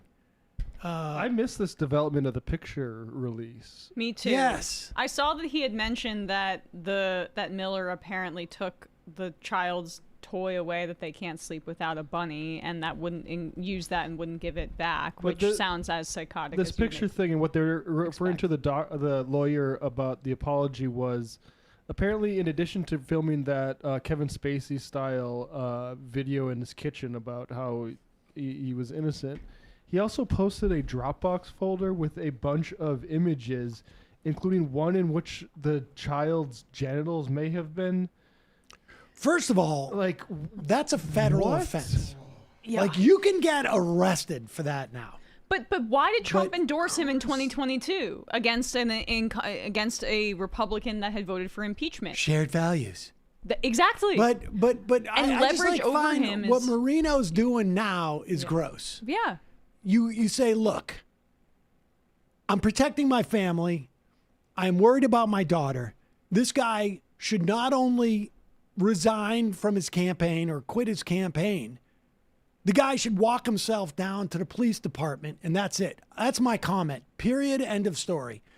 But this is just weird. Go ahead. Thousands of psychotic human beings that have that, and to say oops is grotesque. My personal opinion is that this is a felony, and that every single human being that touched that photo and transmitted it electronically should go to jail, because it is illegal to do that.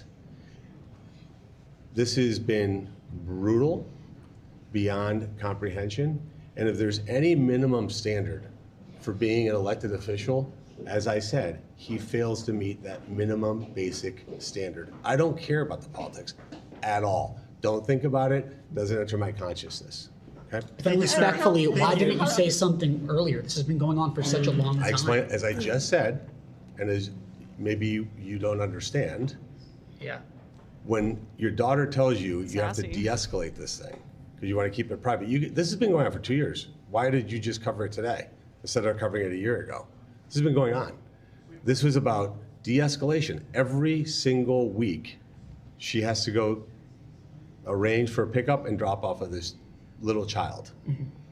Just this Sunday, I had to go. Imagine this. I had to go pick her up because I don't want my daughter interacting with this man. Can So you pause? I meet mean, I'm sorry. him. I'm so struck by how much he's centering himself in his daughter's abuse. Is anyone else noticing that? Yeah, I'm noticing it, but I just par for the course for a politician. But I mean, I guess like you would hope that he would basically talk about her pain, and like he's talking in general about what the family's going through, and he's like, can you imagine what I had to go through picking her up? I mean, I just noticed this with more conservative men and how they It's talk also about their weird. daughters. He doesn't say my grandchild. Yes. I don't know. He's a weird dude. The whole thing feels very strange, and I don't take it on his word that this is anything his daughter wants, even what he's doing right now or what he's been doing. There is definitely like an element of this story that is. There is a part of this that, like, yes, there's. It's like you're watching people. All you're seeing is sort of the implication of somebody driving around something. You don't see what they're driving around. But here's Marino. And then here is CBS News political correspondent Caitlin Huey Burns detailing. Oh, well, that's basically it. They go over. It's what he was about to get reiterating into. what he said. So John Thune, in a profile of courage, comes out and addresses this. And is awesome. I have to say, I'm a skeptical guy. But when I saw this Republican leader get up in front of that microphone and address this, I thought, wow, here's a guy who really believes in the family values that the Republican Party has always espoused, who really believes in honor and doing the right thing, and the buck stops here with Thune. Leader Thune, one of the members of your conference, Senator Bernie Moreno, is publicly calling on Max Miller's former son-in-law to resign from Congress amid these allegations. Do you side with Senator Bernie Moreno, and should Max Miller resign?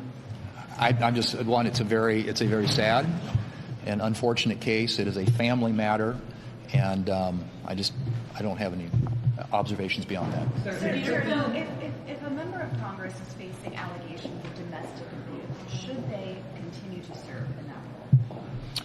Well, you talking about this particular case? Yes. Okay. Well, I mean, I think again that's something that the House of Representatives, House matter. And obviously, as I said before, it's a family issue, too, in this case. But I think, those decisions on the future there are going to be made ultimately by the people of Ohio. And I think that's true. And I would say that of any similar case, it ultimately comes down, it's an issue between the whoever that person is and the voters that they represent.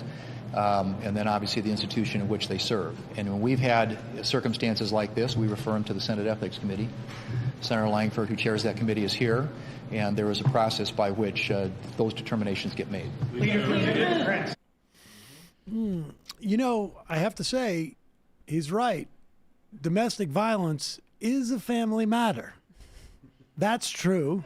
You could call it domestic matter. By definition. Yeah. By definition. I mean, it's hard to argue. He really took a very strong position on that. I realized at the end why that microphone was pointed at basically ass level.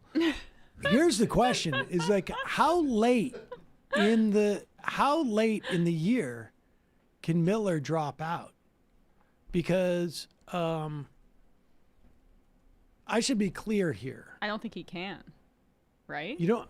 I think that's part of why they're clinging to him. Right? Is that not the case? I don't know. We gotta dig into that.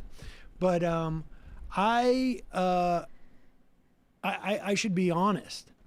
Oh my God! By August 5th, at 4 p.m., that's the deadline. Tomorrow. It'll be in less than 24 hours. There you go. Let me say this.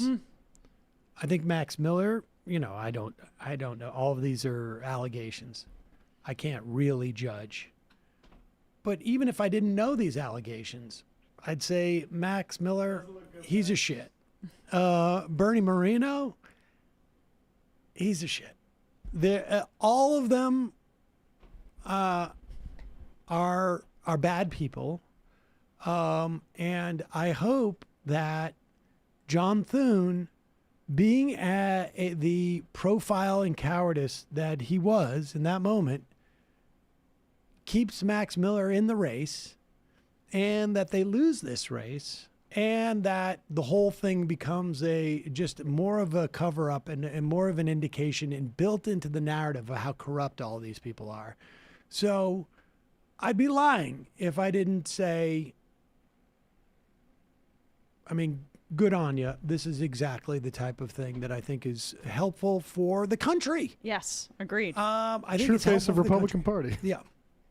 And the only thing I would add is that I hope Husted gets pulled into this, and he also says the wrong thing, which I think is likely. We're going to find out Max Miller's his nephew. Exactly. Max Miller is my son. All right, what do we got going on? Should we have a little bit of fun about this reflecting pool? Yes, I have been quite enjoying this story of the feud between Jeanine Pirro and Donald Trump. Oh, I feel like every time I hear Jeanine Pirro's name, I should get refill my glass. Well, I've got the wine. I've got the wine in here for us. Although I think she probably prefers something stronger. Drinking a wine out of a coffee mug and a straw, I think, captures Jeanine Pirro in a way that nothing else could. You know what, girl? Salute, because your days might be numbered. You're gonna need it. Yeah, she's gonna need it, and it's because she didn't deliver on the indictment of the Olympian, who clearly was interfering with the lining of the reflecting pool, the canoeist, was subterfuge. Can I just say, like, I would have loved to have been in the room when they like, yeah, we got somebody under arrest for this reflecting pool thing, and then they found out it was an Olympian. Yes, so good. And so she came out super strong with her indictment, and they didn't have the evidence to support it, shockingly. And so there was an eyewitness that basically said, no, he didn't interfere with the reflecting pool.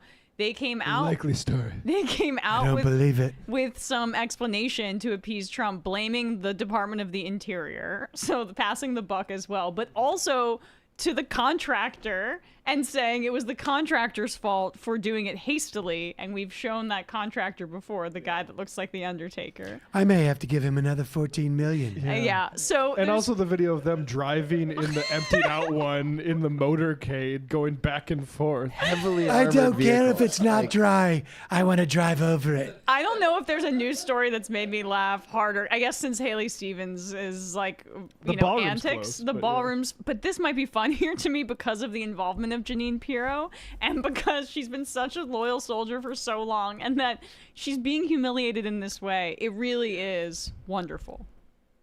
Here's a news story on it. Yes. First, before we get to Trump. President Trump is criticizing the Justice Department's decision to drop vandalism charges against former Olympian David Hearn in connection with damage to the reflecting pool. Pause it, you know, because Olympians are typically so anti-American.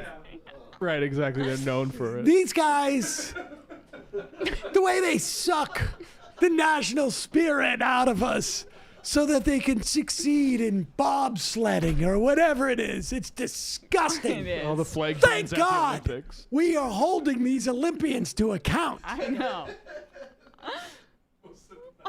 Is there a nun, not a nun, an Olympian, and an astronaut? Exactly. The cowboy that we arrested at the... is criticizing the Justice Department's decision to drop vandalism charges against former Olympian David Hearn in connection with damage to the reflecting pool in Washington, D.C. U.S. Attorney Janine Pirro says newly uncovered evidence points to a faulty contractor installation and not vandalism as the cause of that damage. Pause it for a second. Uncovered. Newly uncovered. Who is obfuscating this evidence? We broke New this. camera angle. Yeah, we broke this case wide open. It's the person you last expect.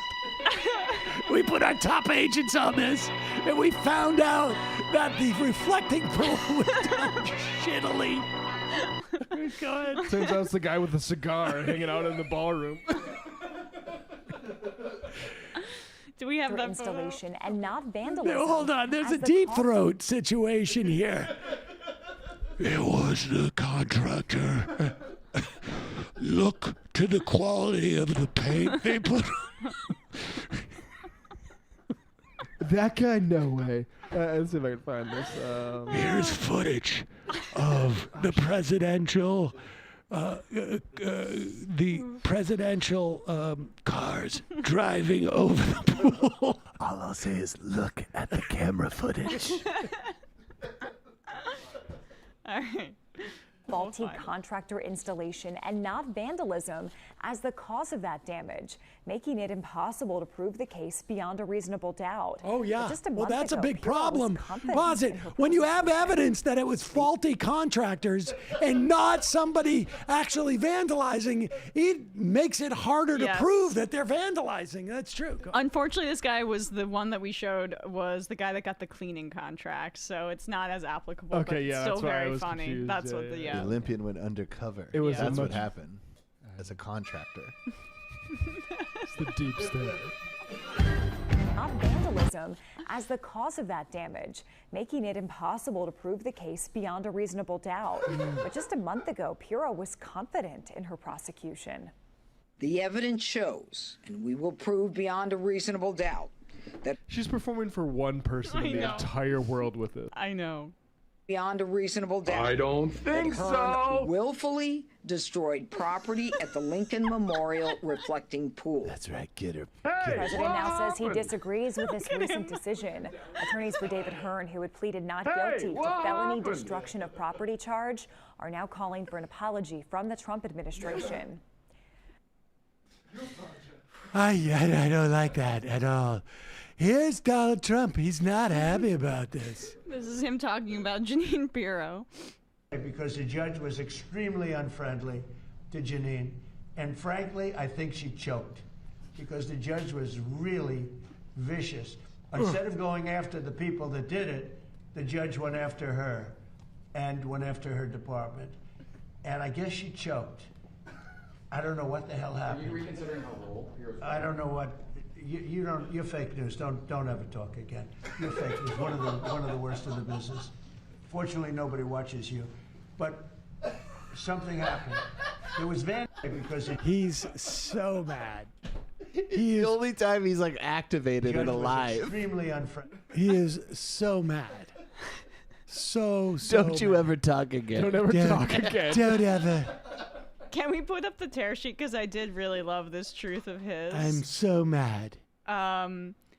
So does the Wall Street get access to this Truth Social before anybody else? Which, by the way, that whole thing is just so you can insider trade, right? Of course. When he tweets to manipulate No, I the mean, markets. of course. Yeah. It is front running the market. I mean, honestly. On the sheet, sorry. Like, if the one piece of financial advice I would give people, if you had $800,000, spend $100,000, get that early access, and you place one bet on what he says, and that's it. Yes. So here's Trump. Oh, we gotta get Saul in here. We gotta I know. like an AI Saul. I disagree 100% with Janine Pirro, the U.S. Attorney for the District of Columbia. For now. On the reflecting pool. I don't know what she was thinking. He didn't write this. To me, it was a pure case of vandalism that included the grass, which had a big 8647. Oh, James Comey's been there again. James Comey's been there. Emblazoned in giant letters on it and other elements surrounding area. So he's saying there were crop circles with 8647 on the reflecting pool lawn. Got it. This is the most powerful man on the planet.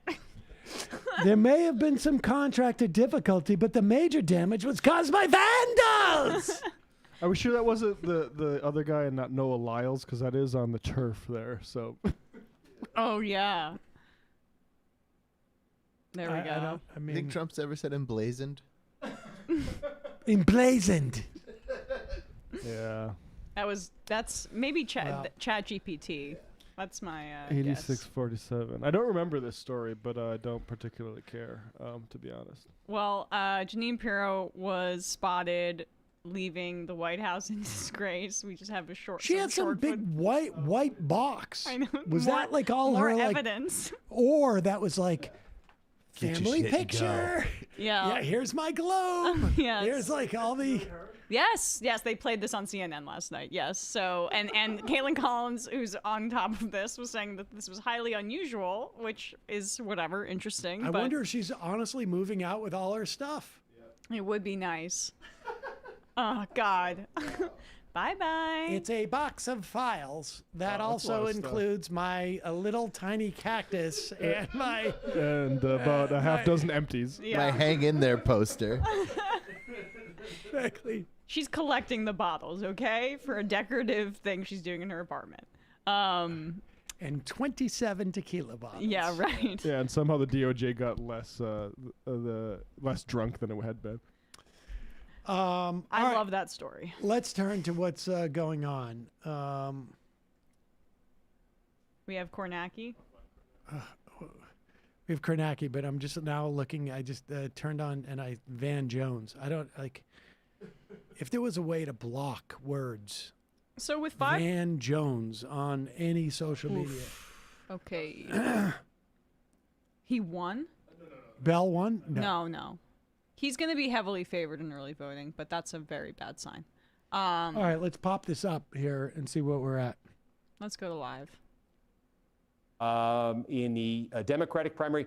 Continues to be an extremely close race right here. Ethan Corson, less than 1,000 votes behind Cindy Holscher. Damn, I was going for Skoog. We've got, this is where Kansas City, the city of Kansas City, Kansas is, the place where the Chiefs are going to be playing starting in 2030.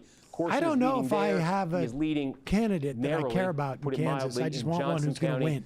Leavenworth, that's small. But again, it does just catch my eye that when you're getting out to the bigger population places outside of the immediate Kansas City area, even you're getting to Lawrence, the college town here, Holscher is leading there. But again, this is statewide. This is 921 votes. We got Michigan. Yeah, we have more vote out of Washtenaw. I think we have about 3/4 of the election day vote. Oh, isn't Washtenaw the county? Oh, wow. Okay, so this, when we last checked in, this was sitting a little bit north of this. So what did the most recent vote look like? So the most recent batch, like I said, I think it was mostly election day. I'm just loading it up right now. El Sayed wins it 66 to 31, basically. Okay, it was all election day vote. Primarily. There was some other mix in there. But I remember earlier I mentioned some of those counties or some of those precincts in Ann Arbor and Ypsilanti that had zeros. Those now have numbers. So we're just filling in. We're getting election day vote from Ann Arbor in here. Yes. And how much actual just mail do we have? Our current estimate for just mail, let me take a look. I like this. They seem to be like constructing this like we do, and they work for NBC. It takes us to 5%. I saw that. Again, what's Kornacki's a driving this teetotaler, is though. What you're looking at right there. We got some Saginaw. Okay, it's only a couple hundred votes here. I saw that there's one big enough. precinct in this is when you get outside sort of of Ann Arbor so that has an 100%. That is, let's not lose sight of Saginaw because that becomes significant as we get more right there. But let's go back to Washington. 16% of our estimated mail vote. 16% of the vote by mail, and what share of the election day vote estimated is in? 77%. Okay, so the one thing you would say is the by vote type here, what's counted so far is much more from the Al Sayed side, favorable type of vote, than it is from the Stevens type of vote. So, she was running at about 28% when we got that first batch in. Again, with election day vote, which is not her best, she popped that up to 30. She needs big numbers in vote by mail. Again, we showed you the past establishment candidates in this county have been in the mid-40s. She just got it up to 30.0%. There is a fair amount of vote by mail to come right there, and I think that's the big question, Adam. It's really not just more vote in Washtenaw, but when we get vote by mail, if that number, if it's coming in at some kind of a rate that's going to move that needle for Stevenson. That's Washtenaw. We did get another report out of Eaton. We're now half in Eaton overall. Okay, and now now Stevens has moved up a bit here. Did we just get some vote by mail? Yeah, she won this most recent batch. I'm trying to take a look. Let's see what we can see. Kornacki's. It looks like, yes, this was mostly mail. These guys, these guys are worse than us. To vote in Eaton County, we can go deep here because we need Kornacki. Dude, we need you to pick up your game. Of the expected vote, we got to go to Emden. How much has been counted? Well, I mean, oh no. Do you have it at least saved for later? I see. What? Okay. This is right now. Genuinely concerned. 24%. Okay, about a quarter of the. Well, if we want want to do, I sent something in our chat that might tide us over. You mentioned Van Jones. Apparently, he's having a meltdown on CNN right now about AIPAC, shocker, the criticism from the Democratic electorate about the pro-genocide money in our primaries, trying to buy our elections. You know what I would like to do? I feel like we're probably maybe, I don't know, 6, 12, 18 months out from this. But we should take the commentariat. And to be fair, we should be involved in something like that. And we should be put into coliseums where just like a cross section of people, I'm sure there's a way to do this mathematically, get to vote whether, lion or no lion. Right.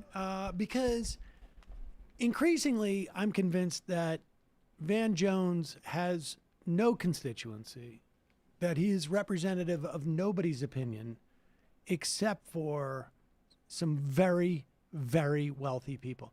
People forget doubt. he got, what was it, $100 million? He was given a grant, was it by Gates? This is like 2 or 3 years ago, and it's not to go to him, it's for him to distribute. But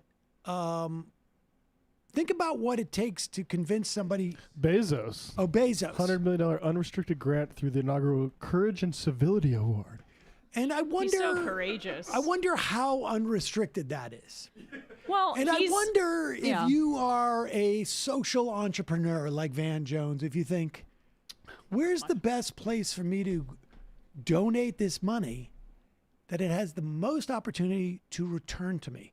You know, they say if you love something, let it go, and if it comes back, and if it doesn't, if it comes back, it was, you know, it was meant to be.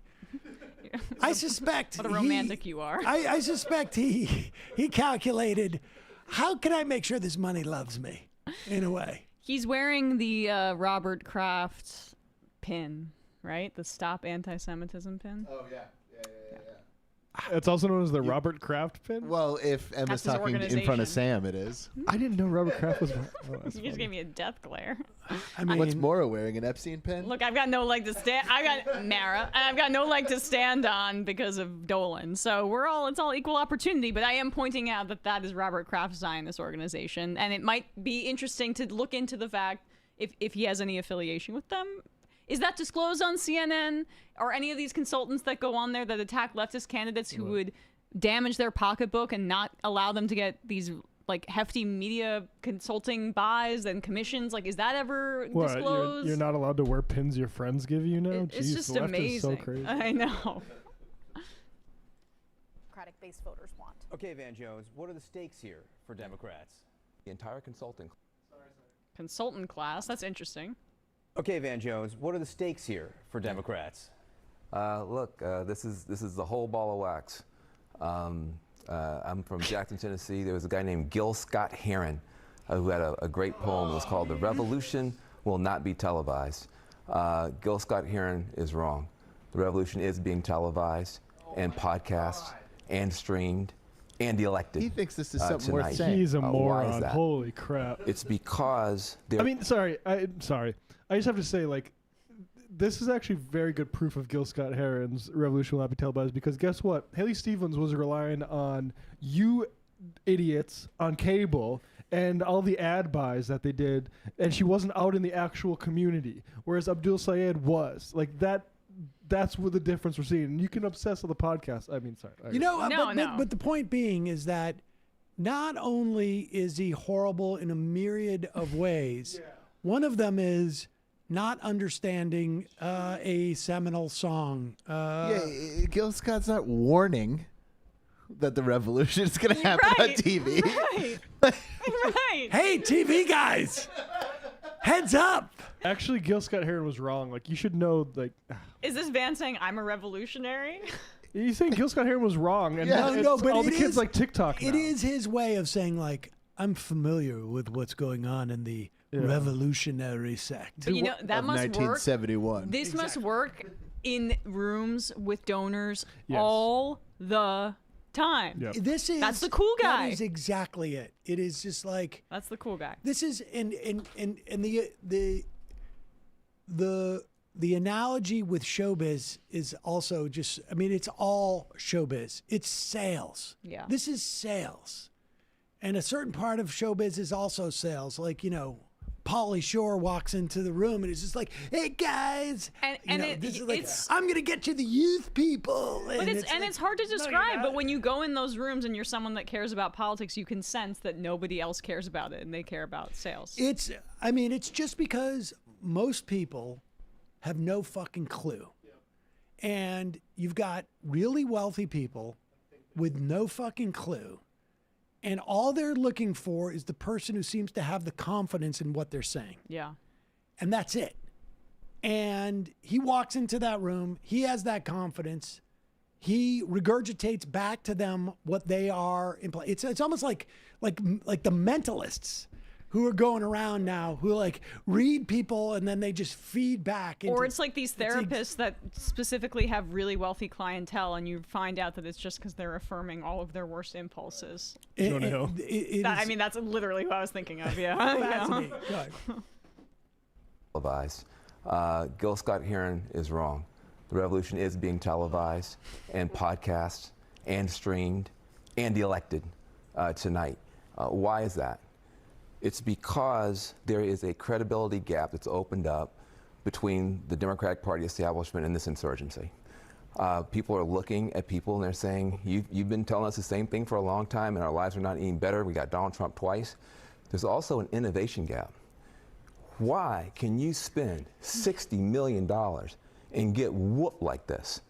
Because the old model the genocide that you support. You get the donors to get the consultants to buy a bunch of ads and you win. That's how you get attention. This movement says, I don't need donors, ads, I don't need consultants. I'm going right to the people with TikTok and grassroots, and they've disintermediated the entire donor class, disintermediated the entire consultant class, and this is a revolution. And so this is going to happen again and again. The Democratic Party is now Blockbuster. These kids are Netflix. We are selling CDs out the trunk. This is Napster becoming Spotify, and it's happening tonight. So, okay, we are selling CDs out the trunk. Is he referring to himself there? Because if the CDs are, I think he is. He explicitly said we. Okay, it was hard to follow what the hell he was talking about. But like, I mean, that is him at least having a modicum of self-awareness, which I was not expecting. That the CDs, aka the slaughter of children that you've been selling to people that you made a punchline on Bill Maher, is not necessarily the brand that people want to associate with. Yeah, that's the problem. I mean, his analysis, I think, in some respects, is correct. I mean, it's also sort of the low-hanging fruit. Yeah. They're losing. And he's also, what you're looking at is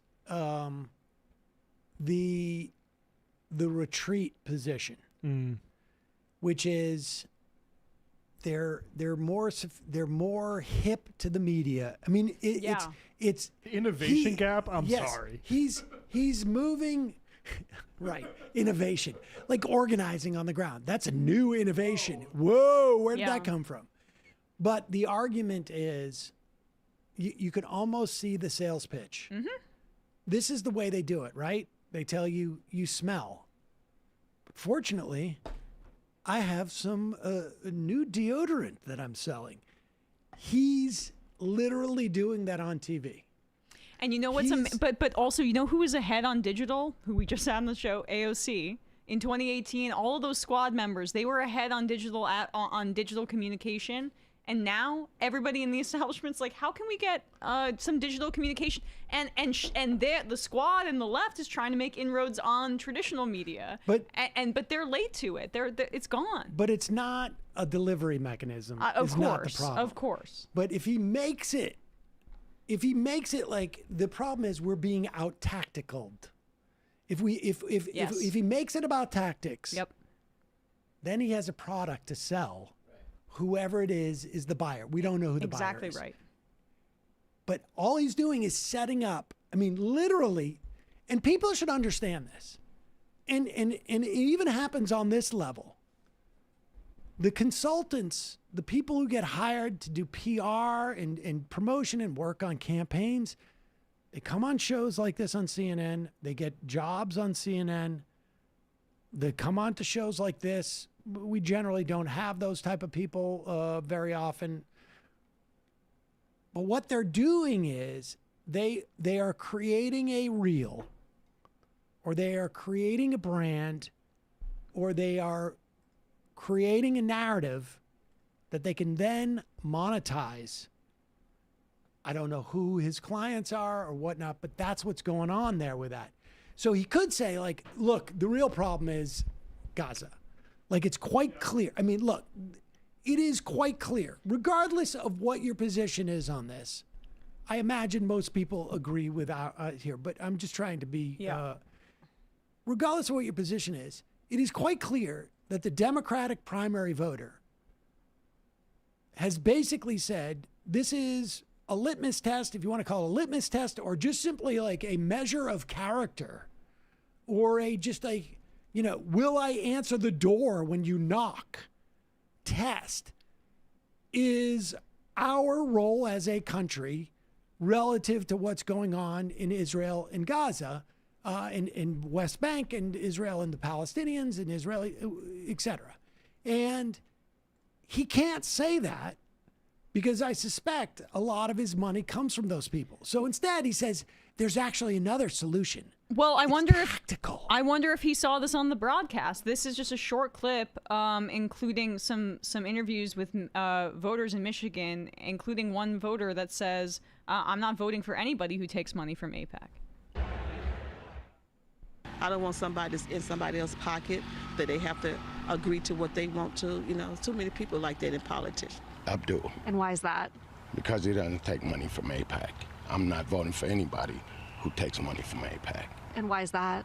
Because the money should be spent here, not over there. Overall change in people who had an independent view and thought process of what's right for the voters, not what's right for corporate PACs or what's right for any affiliations that support them. So there you go. This ain't going anywhere, even if Abdul wins this primary and loses in the general. I understand why people are afraid of that, and the centrists will love that opportunity to use it, but the fundamentals are way too strong for that. This stuff ain't going anywhere. I have a natural sort of allergy to being that confident, but if I had to bet, I would bet you're right. I would there's a clear trajectory that's happening, and whether it can overcome in the short term, the forces aligned to it is one question. But in terms of where the trajectory is going, that's a completely another question. And what's interesting is, look, the amount of money that we give Israel, we've spent almost that amount in attacking Iran. Yeah. In whatever it's been, 3 months. Traditionally, like foreign aid, regardless of what kind it is, in terms of math, is a very small portion of our budget.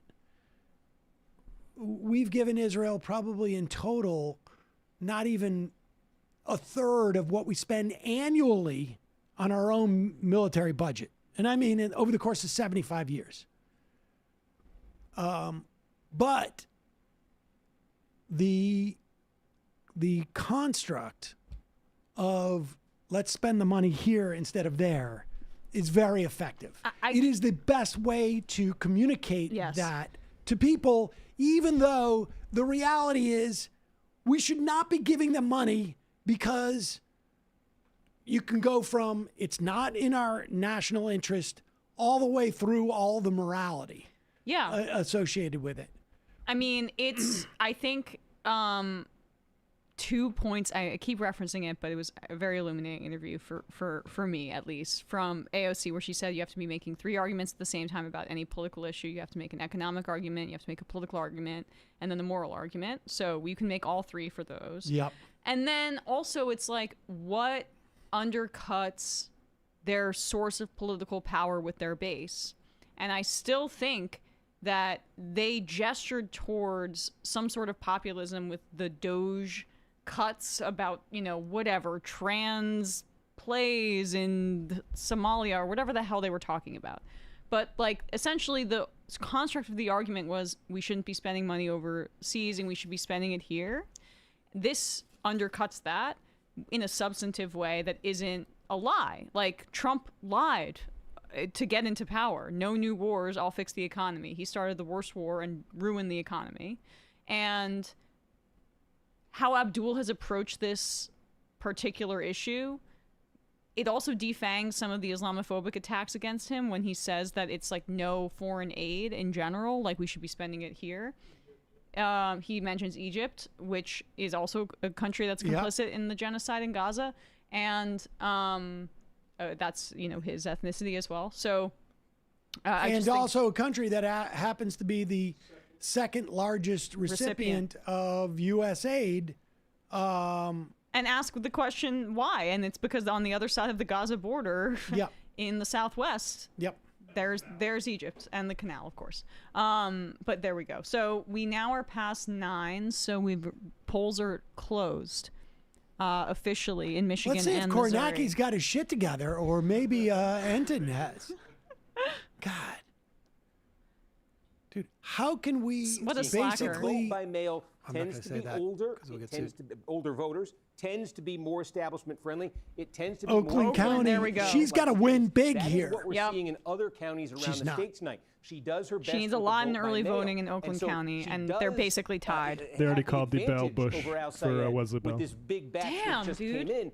But I would say it's only a 2-point advantage with what we think is sort of Wesley the Bell best type crushed of vote for her. Corey. What other type of vote is I'm there? Well, election day vote, folks who disappointed. went to the polls and voted in person today. And what we've been seeing throughout the rest of Michigan tonight and what we've been seeing across this primary season is that election day vote tends to be younger voters, more progressive voters. The fuel for these sort of left-wing candidacies that have won in these Democratic primaries has come in that election day vote, meaning that's the vote. We've seen it across Michigan so far. It's more friendly to Al Sayed. And so Stevens, this is a county. This isn't just any county. There's 83 on the map. This is one of paramount importance to her. She has to win Oakland County tonight. She has to win it by, I'd say, a substantial margin. She leads by 2 points with 60% of the vote in.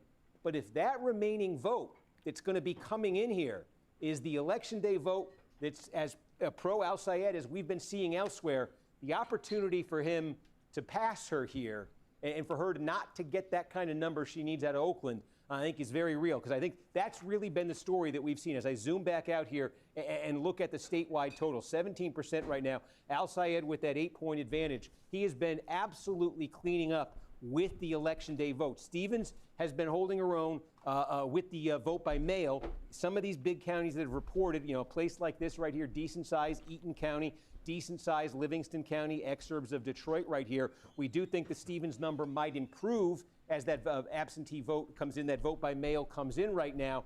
And I just see some more Saginaw. I thought there might be a little bit more there. I apologize for that. But the bottom line is that Oakland number, well, it is higher for Stevens than it is for Al Sayed. Is it as high as Stevens wants it to be? Yeah. So Steve, and I've been talking to folks with the Al Sayed campaign.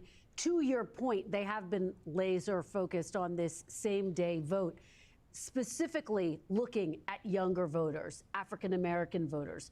So take us inside some of the counties where those votes are reflected. Wayne County, I know, slow to vote. We're probably not going to get that for a little while. But what are you seeing so far? Any indication about those two constituencies? Well, yeah, Wayne County, we have very little. There's a little bit here from the city of Detroit that's come in right now. That's the one hope, I think, for Stevens in Wayne County, where we have seen in polls that she's been doing better than Al Sayed with black voters. The city of Detroit is 75% black. It is in Wayne County. It's not all of Wayne County. There are other parts of Wayne County that I think are very fertile ground for Al Sayed, but the opportunity there for Stevens, if she really is getting a big number among black voters, you would really see that in Detroit, and that could help her there in Wayne County. But you ask, too, about younger voters, and take a look next door in Washtenaw County. This is Ann Arbor. This is the University of Michigan. I keep saying University of Michigan. This is also Eastern Michigan University. I don't want to leave them out. But Al Sayed here, look at this, up nearly 40 points in Washtenaw County, and I think this one's significant.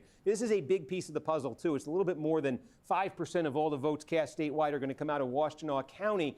And this is the kind of place where if you're Stevens, I think you knew going into the night you were not going to win Washtenaw County because of what we're talking about, college, young, all of that sort of thing. But you want to hold your own. You need to tread water. You need to be running at like 45%, 44%.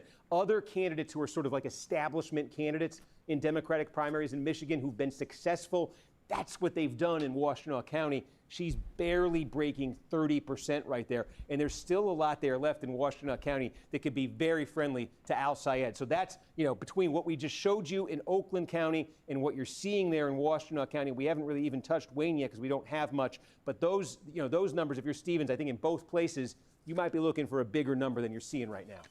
Yeah. All right, Steve, do not go far. We're, of course, going to come back to you every few minutes throughout the night. Where's he going to go? Yes. He's not going to go Thank you anywhere. so Nobody much. cares about what you guys saying. Okay, so there you go. You see how that works? That was great, and I think so you saw the moment, right? I mean, Wait, look at that. Did he do what did they do? They just said, I don't go need away, and then repeating, they you cut just back heard to it. him? But this is All such a right, huge... we don't need to talk to him. Yes. Okay. I'm here in a sec. We have some breaking bad news.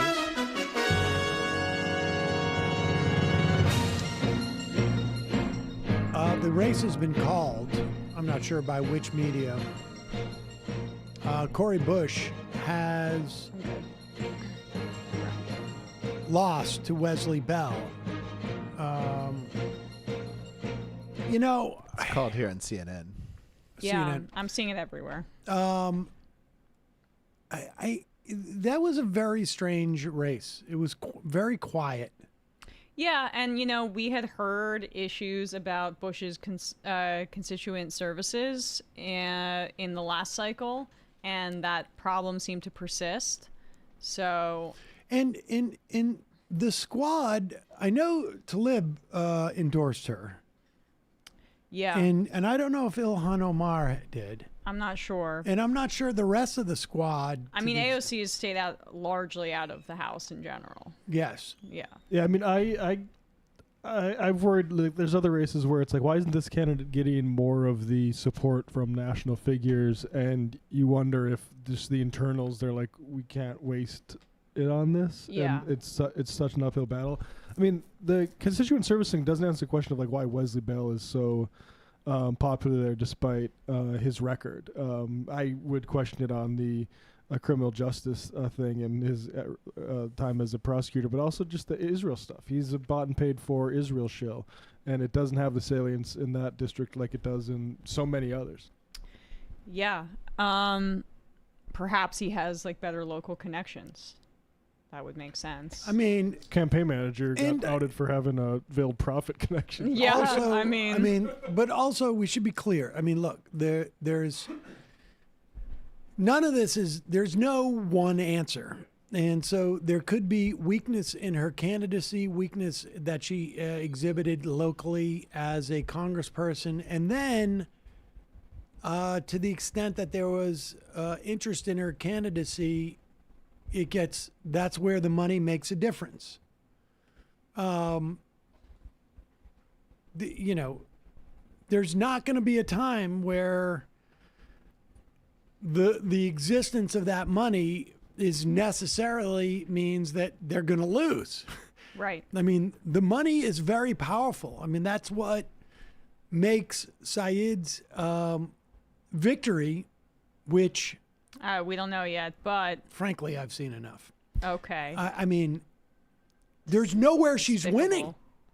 She's winning by 1% in Oakland County, where she needs to rack up the votes. Yeah, no, I hear you. I can't. But okay, that's fine. But he's going to beat $30 to $60 million. It's just that's not going to happen every time. It's just not going to. When we get out 2 years, 4 years, 6 years, 8 years, as the institutions that help the organizing grow, the money's going to become less and less relevant. But in the main, when you see that kind of money, you should go, we got a problem. And that's clearly what happened with, the Bell and Bush race. Bush may not be, her issue set may be great, but she as a candidate and perhaps as a legislator, I don't know. I mean, she did some very brave things, but the eviction moratorium, I think, doesn't get talked about enough. And yes, and her, basically sleeping on the steps of the Capitol. And I can't believe she's still having to answer questions about why she didn't support the bipartisan infrastructure bill when in fact she wanted the BBB. Yeah, of course. But that's a hard thing. I mean, I would say even our audience, as you say that, 60% of our audience doesn't immediately know what you're talking about. Right. Thinking about it, there's still going to be 30, 40% have no idea. It's a hard thing to communicate. And I don't know what level of child poverty is in that district. Could that have been more of a pronounced impact when the money gets cut off? When the money gets cut off, and then she gets blamed, even if there's not, communication. Even if that's not legit. Yeah. I mean, here's the thing that like AOC, I think fundamentally really understands. And having spent just a summer in a congressman's office in DC, you get a sense of like how locally oriented they are. And, AOC spends a lot of time in her district and she focuses on those services. And Ilhan Omar is also she's very adept. I mean, she was a politician. And Summer Lee, both came, AOC is an exception, but both Summer Lee and Ilhan Omar, in terms of squad members, came out of their state legislatures, and they both have reputations, as well as AOC, for having excellent constituent services. Yep. So that's a tough loss, but I think there's clearly a formula. I mean, a lot of times, like, over the years, I've said this a couple of times. In the main, we see shadows. We don't actually see what's actually happening. We see shadows which are representative of what's happening, and the contours of that are distorted. Yes. Based upon where the light is. I mean, everybody knows how shadows works. Right. That's how shadows work. Yeah. Okay. You hesitated for a moment. I'm sorry, I wasn't completely fixated on what you were saying. I was looking at something else. Fixated I'm looking on what at you're saying. You didn't listen to what I was saying. wasn't listening to what you were saying. That's all right. That's fine. That's never happened to you could before, say, right? No, never. No. But what we end up reporting on very often is shadows, and we try and translate what that is. We have no insight as to, was Cori Bush's constituent services really bad? Was did other people in Congress feel like, something was amiss in her office? Did she staff poorly? Who knows? But it didn't work out, and it was a quiet race, relatively speaking. I mean, I don't even think we heard from them. Well, we had her on when you were out. Oh, well, that explains it. Yeah, you were out gallivanting around Hollywood. Yeah. Jesus. But we've always also had just so many damn politicians on recently. Like, I mean, it's a balance. That's not always how we want to, I think, educate the audience, because they all have an agenda, and it can be difficult. But it's also this like weighing of, we can make an impact in this race, and it can be, I think, overemphasized by people who like political media, that the political media will do it. We never heard anything from Hong, and she stormed to victory. We never had her on. I think we made early on. I remember people asking us to have her on, and I think we made a decision that like we're not going to really get involved in governor's races. Right. Yeah. And she still rocketed. She still got a whole bunch of success despite not much independent media support. Yeah. I was interviewed by somebody from Reuters about like, is it, do you feel like you're rocketing left-wing politicians? And I'm like, well, I think it helps when we do it early on so that they can get more sort of volunteers and maybe some fundraising. But like, we have a small part to play in a bigger ecosystem. And the point is, there's an ecosystem now. Well, the fact that we have any part to play upsets them. That's why there was the backlash to the Plattner thing that you largely missed. But it was. Yes. But I mean, they wanted that, because that was a misstep, and the candidate that obviously had issues and didn't work out, that this space was supportive of. Many in the space were supportive of. There were people taking an opportunity to. Yeah, but I mean, I don't think this reporter had a axe to grind in that respect. They were just asking in general, and the fact is like, we are only as effective as the rest of the ecosystem that exists. We haven't really fundamentally done anything different. I haven't done anything different in 25 years here. Yeah. Well, we did upgrade the cameras. We did. Barely. And Well, they're the same cameras. We same just changed the we cable. plugged them into a different place.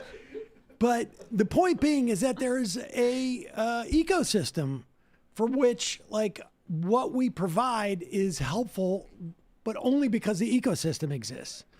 And so putting having a lot of politicians on is helpful to the extent that it's helpful, but we're not making or breaking anybody, but we're like. Oddly, I feel like the most impact I had on an interview I did on any race was outside of this show, was when I did Matt Bernstein's show with Mallory McMorrow. Yeah, Sabotage McMorrow. Now she's only getting 3%. Yeah, I mean, she was just she went completely. I don't. Oh yeah. Know which one? Oh, I knew it was gonna be so loud too in my ear. Ugh. Ain't nothing gonna break my stride. Ain't nothing gonna slow me down. That's fantastic. Dang, Corey. Yep. Hey. Lawrence looking pretty good. Yeah. Is Lawrence looking good? At least by early results, he's up by 10%. Yeah, he's been looking so good in early voting or in polling as well. Will Lawrence. Let's see. So Truth from the Lou. I phone bank for Corey for DSA St. Louis. I just feel like people don't really like Wesley Bell, but there were a lot of issues that people felt Corey didn't show up for votes, not her fault. And some issue about giving her husband money. I am sure AIPAC spent their money wisely. Jack, can we get a Michigan fist in honor of Abdul? I want the Michigan fist! let's save that for a more triumphant moment. Shitbreak says the cameras, the resolution all look exactly the same on my same TV and same phone as they did before. You know, that's not true. I will tell you. No, you're wrong. I will tell you. Gino sent us feedback. Sam can't notice. I have the exact same feeling. And I think it's, now here's my question for you. We have, do you wear glasses? Because I go around the world with like a slight film on everything. Right. So you're not equipped to judge the situation. Well, I guess, you know, that is really insensitive. Ableist. Why is this such a point of contention for you, Emma? Because I want it to be right. Matt was right to do what he did, to put the cameras right. Nobody was saying he was wrong. I don't want us to go back. Saying it. I don't want us to go back to the old way. We're going back to the old way. No, we're not going back to please. As he sips his 20 years mug. 3 years later. Look, it's honestly chat. back to 2003. I never check the chat, but noticeably better. There we go. Cameras look great. I'm going to keep reading it. There we go. Chat, like the stream. How about that? Not the great. Literally looks exact same. No, it doesn't. Love the cameras. It's 100% better. Emma made it better. We're not going back. There we go. There's everybody. Everybody gets it. This whole show has been reduced to just like a camera talk. You brought it up. What kind of bull is this? It's like click and clack around here. Brad, can you explain what that reference is? Yes, Because I've never understood it. It's car talk from NPR. Yeah, exactly. Two guys from Massachusetts who fix cars. Jesus Christ. It's honestly the greatest radio show that's ever happened. You call in, you're like, I got a 2003 Honda Accord, and when I turn on the engine, it starts to wee, wee, wee. And they go, are you pressing the gas? When you press the gas, does it sound go louder? So it's an NPR show that is now a Reddit thread. Right. Well, the thing is, they would always, after the end of the month, they would do a follow-up episode, and they were always wrong. And that's what is my favorite part of the show. They never gave good advice. That's not ever. true. That's not true. It happened a lot. No, dude, that's... They were MIT graduates. They weren't real blue-collar guys. You're twisted. Wow. They were just upper crust liars. No, you're twisted. That's not true. I won't believe it. But I love them. No, I won't believe it. is You are not a New Yorker. You have no clue. New England class divide. Exactly. One of us has never been to Martha's Vineyard, okay? Listen, I've been to Hampton Beach. I've been to Old Orchard. All right. All right. Click and clack knew elections what on they were tonight, talking guys. about. The people calling. I'm not gonna look at the comments. I'm sure I'm getting hammered for Not saying gonna- they were liars. Not going to disparage Click and Clack. No way. They were great. They knew exactly what they were talking about. Good. Oh my God, that's so right. Click and Klaxon were always diagnosing a Honda Accord. Car Talk, let's go. I had an NPR dad. You guys need to run or beneath of your IMs about the camera quality. Whoa, Click and Clack slander. Yeah, everybody's on my side. I'm sure they are. Oh, Nobody takes the Teacher working Dan, man's side. Shut the young kid up. I repaired at least a dozen cars using their advice. Art Vandelay. Brian has never been more wrong. It's called the stump at the chumps, and they were right all the time. They were wrong all the time. I know what Stump the Chumps is. Dude, look at this. Look at the spitball idea. Insane slander against the Tappet brothers. Please punish that man. As a guy who is focusing so much of my effort on ending human suffering on the planet Earth,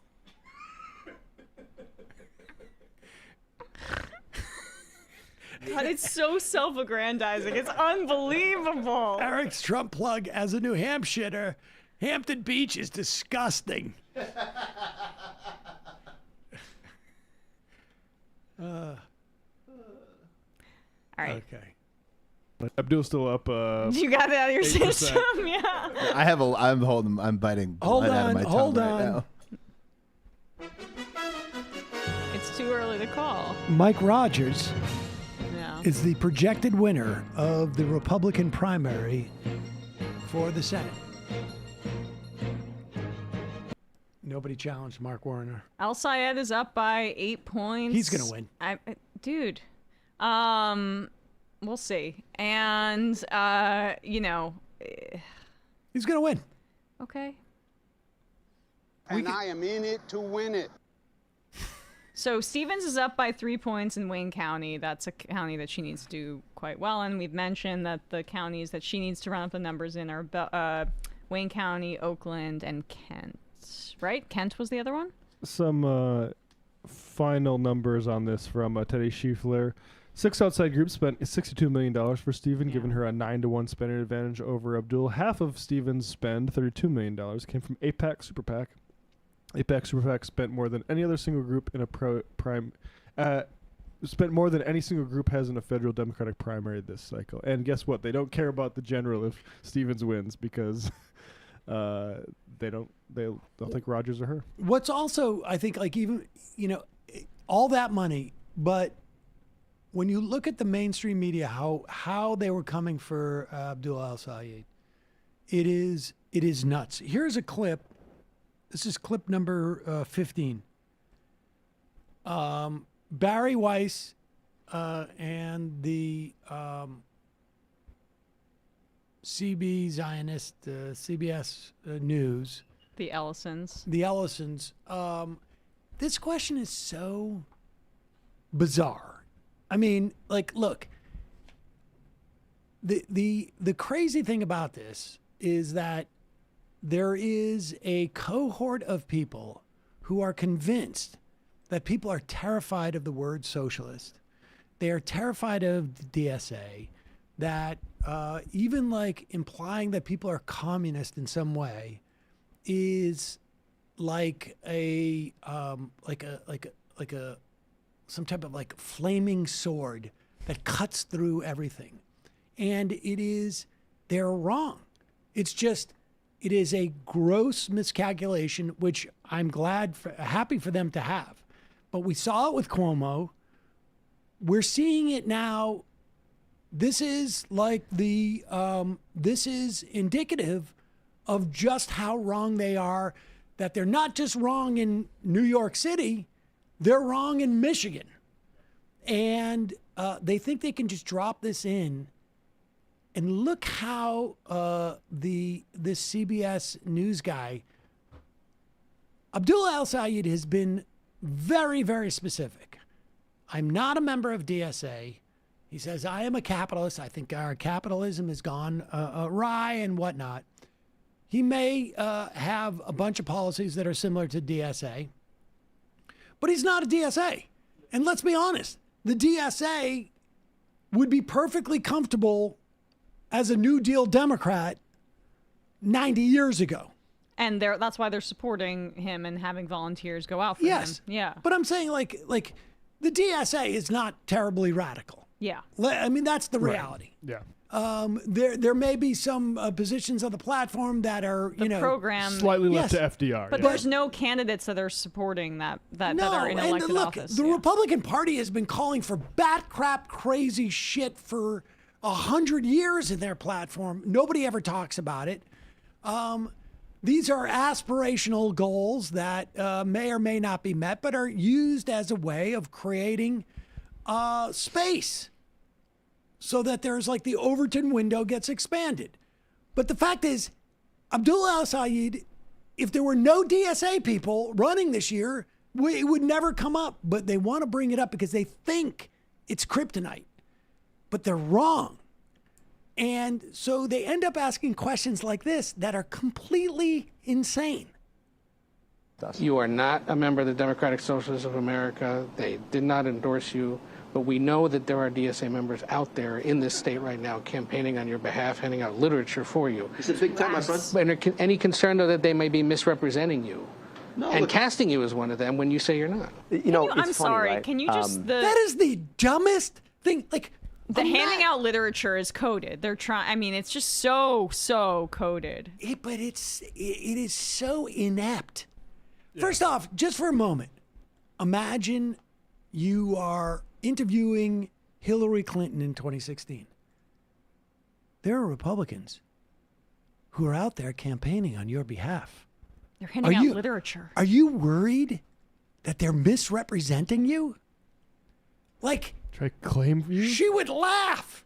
Right. Everybody would laugh in the face. You would never, ever ask that question. But they wouldn't want her to disavow the Republican Party. What they want is for any success that happens electorally to have a very comfortable distance from the Democratic Socialists. Yes. I mean, and so, like, if these DSA people are misrepresenting Abdullah al-Sayed and saying, like, we need to have, I don't know, no private enterprise. Sounds like maybe there's a mandate for that.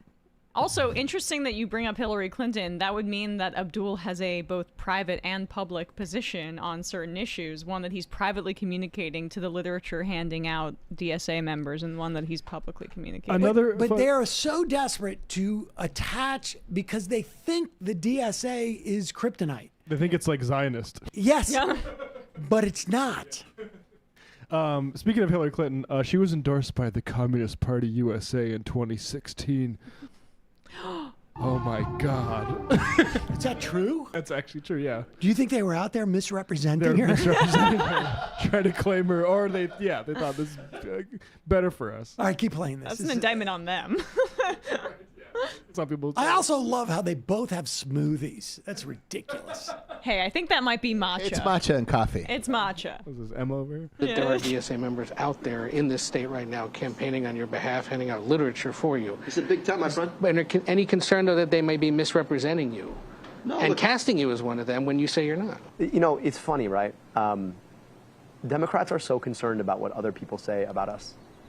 And I think we just need to be more concerned about what we say about the lives of Michiganders. I want to get money out of politics, put money in your pocket, pass Medicare for all. If you want to be part of that movement, whether you voted for Donald Trump 3 times or you are DSA, come join us. You are not a member of the Democrats. And when he says Democrats are always worried, this is what Zoran is doing very effectively too, is saying we're the true Democrats and you guys are 100%. Are the fake ones. What he's saying there is Democrats often listen to concerns like the stupid one you just voiced, but I'm here to say they shouldn't. Yeah. The only way I could appreciate him more is if the V-neck T-shirts weren't. I knew you were going to go. I know that DB was bothering me. That's my one critique. Yeah, not huge on those either. Look, I'm all for like a uniform. I have these tank tops in like 5 different colors, and I just cycle them through. But I change the color. Believe me, I feel like I'm on very thin ice giving any type of sartorial direction, but I feel confident that he's found the look that he let's go with a crew. If there's a type of guy who's going to wear a V-neck, there's going to be like the captain of the football team type lacrosse team, yeah, which is even more V-necky. I still would have voted for him though if I lived in Michigan. Yeah, that's so brave. No, I probably would. I I probably would too. Brian should do like the Hillary Schulten style media tour. It's like, we're really concerned about the direction of this V-neck. Brian would prefer it to be some Maoist collar. Exactly. Right. You know, folks, it was Fucking only commie. it was only a short, what was it, 4 years ago, 5 years ago now, when Eric Adams stormed the palace, and which palace? Somewhere The in Turkish. Turkey. A Turkish lobby. Yeah. Turkey. Or Albania. Yeah, exactly. Eric Adams became mayor of this city. I think in part because the vote was split to a certain extent, and he basically parroted right-wing talking points that crime was out of control, as if we hadn't just come from a literally once-in-a-lifetime pandemic, global pandemic, where everyone went batshit crazy. Everyone went batshit crazy. And you had, in many respects, like, this was, if you were able to tell history, and historians are going to have a field day with this, like guys like Rick Perlstein, and if Ryan Grimm writes another book, they're going to have a field day with this, because you have the ability to reverse engineer and see like where the centrist, ostensibly left of center punditocracy went astray, where they bought like a narrative that was a function of a once in a lifetime finite era that we went through, that most people understood. Like, we don't know where this is going, but we know this era right now is unique, and you can't make generalizations about it. We had that guy, that little wormy guy, what was that dude's name? The social justice warrior, or Actual justice warrior. Actual justice The warrior. Floyd effect guy. And the guy, he was on Tim Pool with you. Right. And, saying like, and I think we had him on as to debate him about the trajectory of crime. I think he's quit the business or whatever. I don't know if he's still around. Tweeting out there. Is he still out there? I don't know if like he's getting because he's got to TYT. be incredibly embarrassed now, because it was like, we had a pandemic. Crime was up, but it's going down. We can see the trajectory. And then, I don't know, when we talked to him 2 years ago, was it?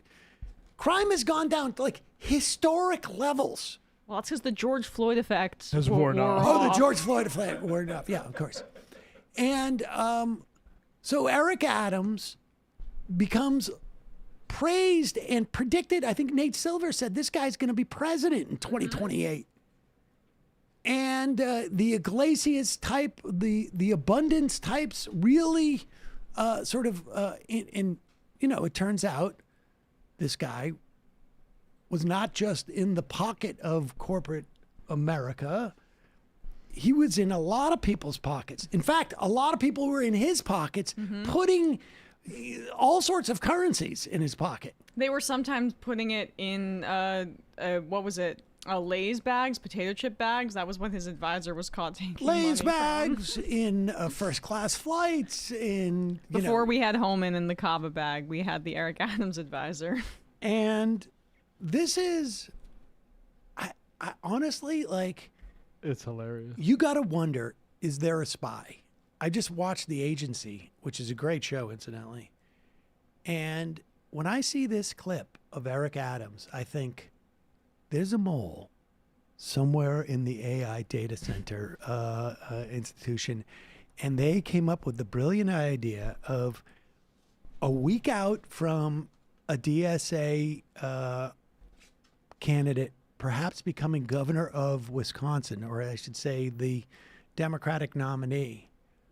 Let's send somebody out there promoting the one issue that polls like worse than like, do you want that explosive diarrhea bacteria? Like that's the lead balloon they're gonna drop in your waterway when this is like literally going out there and going like, hey man, I'm here to tell you, don't wash your lettuce.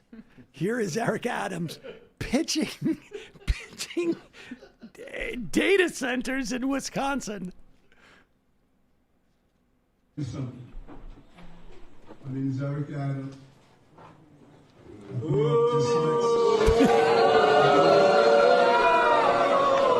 no idea where he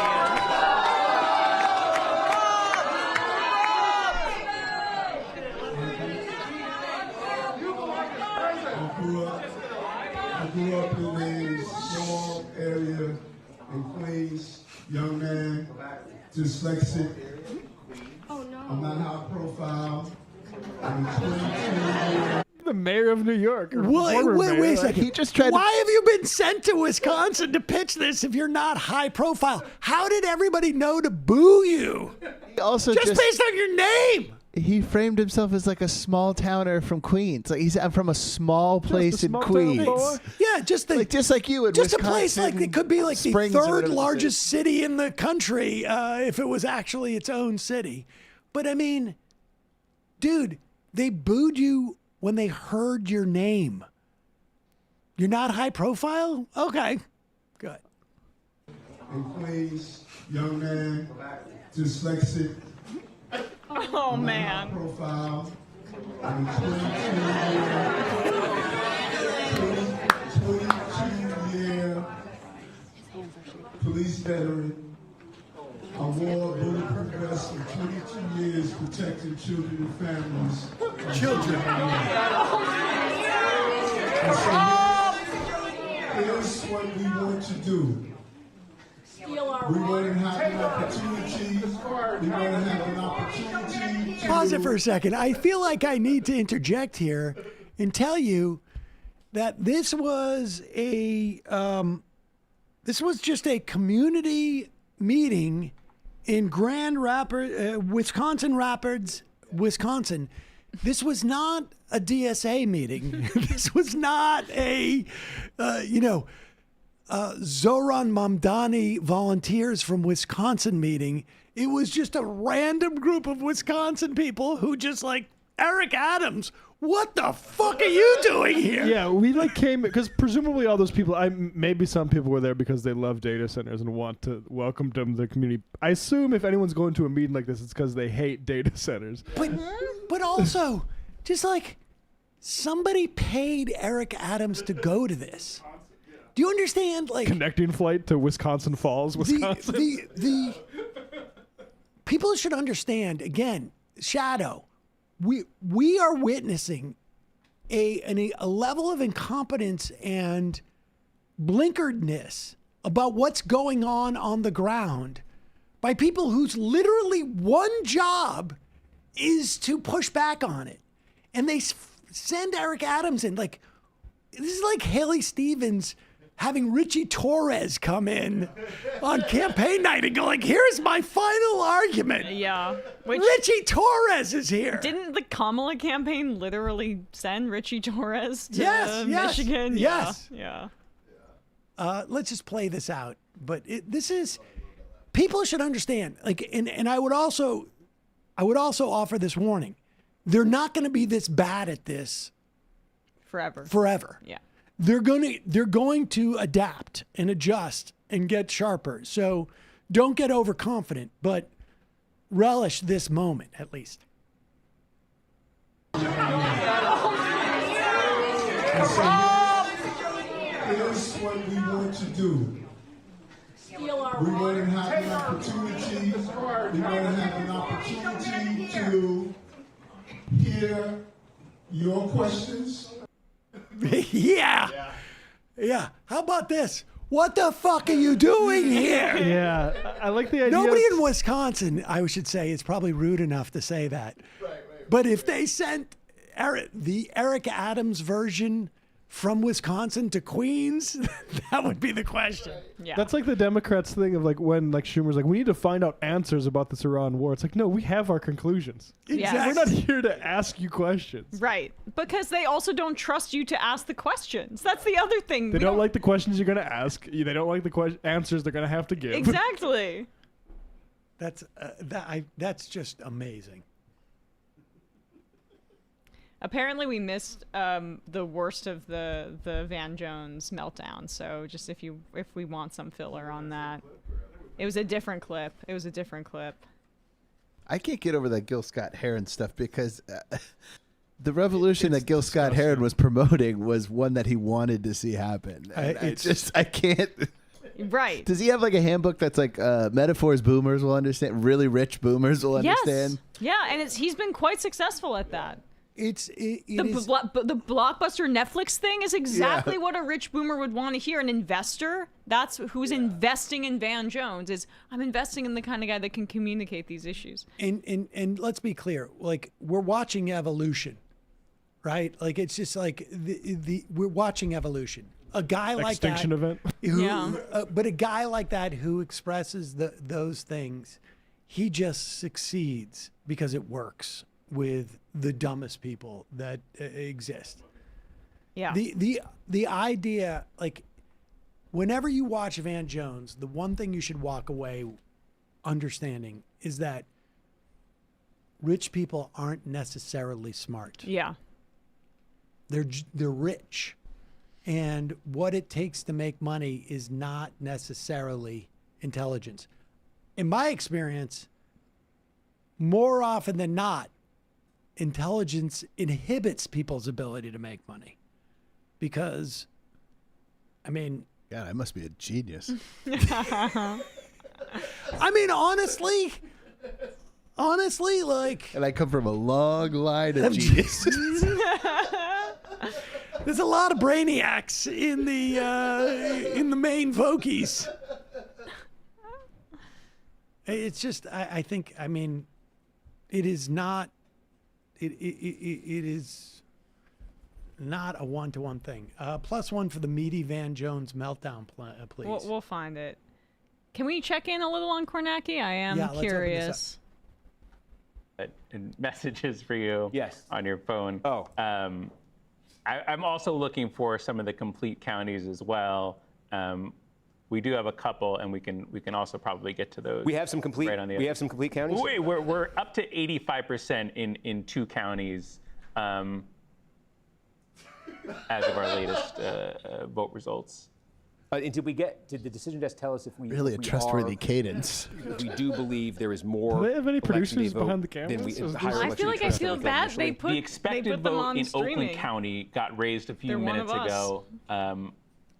We don't know. We can't say overall if that what you're saying about the election day vote. So there we see Will Lawrence is up. Yeah, I mean, okay. So full disclosure, we pass notes back and forth. We're sort of comparing notes because we're trying to think out loud. So we do have a completed county now. Give me the completed county. Loose. We were just there. We were just up there. Okay. So sorry, I lost loose. Okay, well, 4th time's the charm. Okay. Faruqi has lost, so unfortunately. This is tiny, but again, just sort of, I think this is key because we're spending all night saying it's this type, it's that type. If it goes this way, here's a place where all the types are now in. There's no conditionals here with this one. I know it's tiny, but I do want to just watch Harry Emden, and we'll show you this elsewhere because I think, look, Luce County, Upper Peninsula right here, and the Whitmer got 70% of the vote here. Again, establishment benchmarks potentially for Stevens here. Biden got 57, and we think we're done in Luce, and Stevens is going to win it. That's a county with 400 people. Let's keep it moving. 70, 57, 49. Meanwhile, Al Sayed lands at 43% right here. When he ran for governor in 2018, what did he get in Luce County? He got 12% of the vote, right? So Luce County is tiny. Okay, but like we've been saying, if this is what we're going to be seeing okay, sort of from this point north. You know, Stevens wins, but not anything like the Whitmer margin from 2018, okay? Whitmer was running I've seen enough. El Sayed in these places. If these counties wins, whatever. Okay. All right. You don't want to play the music when you say that? I don't think we should. Charge. Emma's so nervous that I am. Even if I say this, it's not going to affect the outcome. You don't know that for sure? No, I 100% know. The polls are closed. It is physically impossible for my words to impact the outcome. They could. There's a 1% chance that it has the magical power of No, Hugo 1%? Chavez. No, not 1%. No. I'm rounding up. No. Rounding up from 0. That your voice has the magical powers to change things. You know? Oh my God. Well, I mean, I don't know. I just don't think we should call it with 21% in, maybe. Yeah. 22% in. Well, I can't officially call it. Yes. But Only because you don't have that power. Otherwise, you would. but election day votes are supposed to favor the more left-wing candidate. You know, that's the kind of thing. She's not winning anywhere with enough of a margin to win. I'm checking. Dude, she just won Luce County by like 13 votes. What are you talking about? So she's up in Oakland County by Of course. 2 points. She's supposed to be up there, but she's supposed to be up there by 12 points. Exactly. It is over. The heat is on them when they do this. It is over. The real question is the Lawrence. Yeah. Should we? Who else got booed yesterday? Oh, this is important, actually. Todd Blanche. I'll tell you why this is going to be important. Because we have 2 senators who have agreed to vote for Todd Blanche, right? Cornyn and who was the second? Tillis. And Tillis. Because he agreed to that written affirmation about the anti-weaponization fund. And that's all they need, right? They can afford to lose Murkowski. They can afford to lose Collins. Yep. For whatever reason, there's a little bit of a balk by Tillis and Cornyn right now because they ostensibly cared about the IRS deal, and it's quite clear that there was no IRS deal, and that somehow has gotten out in a way. So there's a little bit of like tapping on the brakes. But Todd Blanche, this is why this is going to be important. Because if I am Troy Jackson, I'm going to talk about abortion because that he has the fervor of a convert. And I'm going to talk about the implications of having a Republican Senate. Mm-hmm. And Todd Blanche apparently, maybe to get more support for his becoming AG, despite the fact that he was literally Donald Trump's personal defense attorney and has been essentially allowing Trump to escape any accountability over Epstein, was reaching out to conservative, religious, right-wing leaders to tell them that abortion is going to be banned in every state if we have anything to do with it. And unfortunately for him, that audio got leaked. Play this. Leaders leaked. A big part of my job as the acting attorney general and Attorney General Bondi before me was bringing back regularity to the Department of Justice and the government when it comes to protecting religious liberty. And we're not done. We have a lot of work to do with some of the policies around pro-life and some of the pro-abortion work that the Biden administration and the Justice Department allowed to happen. Some of that is taking longer than we want, but rest assured that we're working, hand in hand with with HHS and the FDA and the White House and President Trump's team to get permanent solutions so that the Dobbs decision becomes permanent in every single state. So that means that if states are allowing, if states have said we are going to protect the unborn and we're going to protect every life from the moment of conception, we're putting practices and policies in place so that other states and other organizations can't attack that, and they can't, do things like they're doing with mailing in mail order drugs and things like that. And it's a process that takes a lot of time, and that's why it's been 19 months and we don't have complete victory yet. But we will have victory, and victory will be soon, and it will be permanent. And that's an important thing to everybody to remember.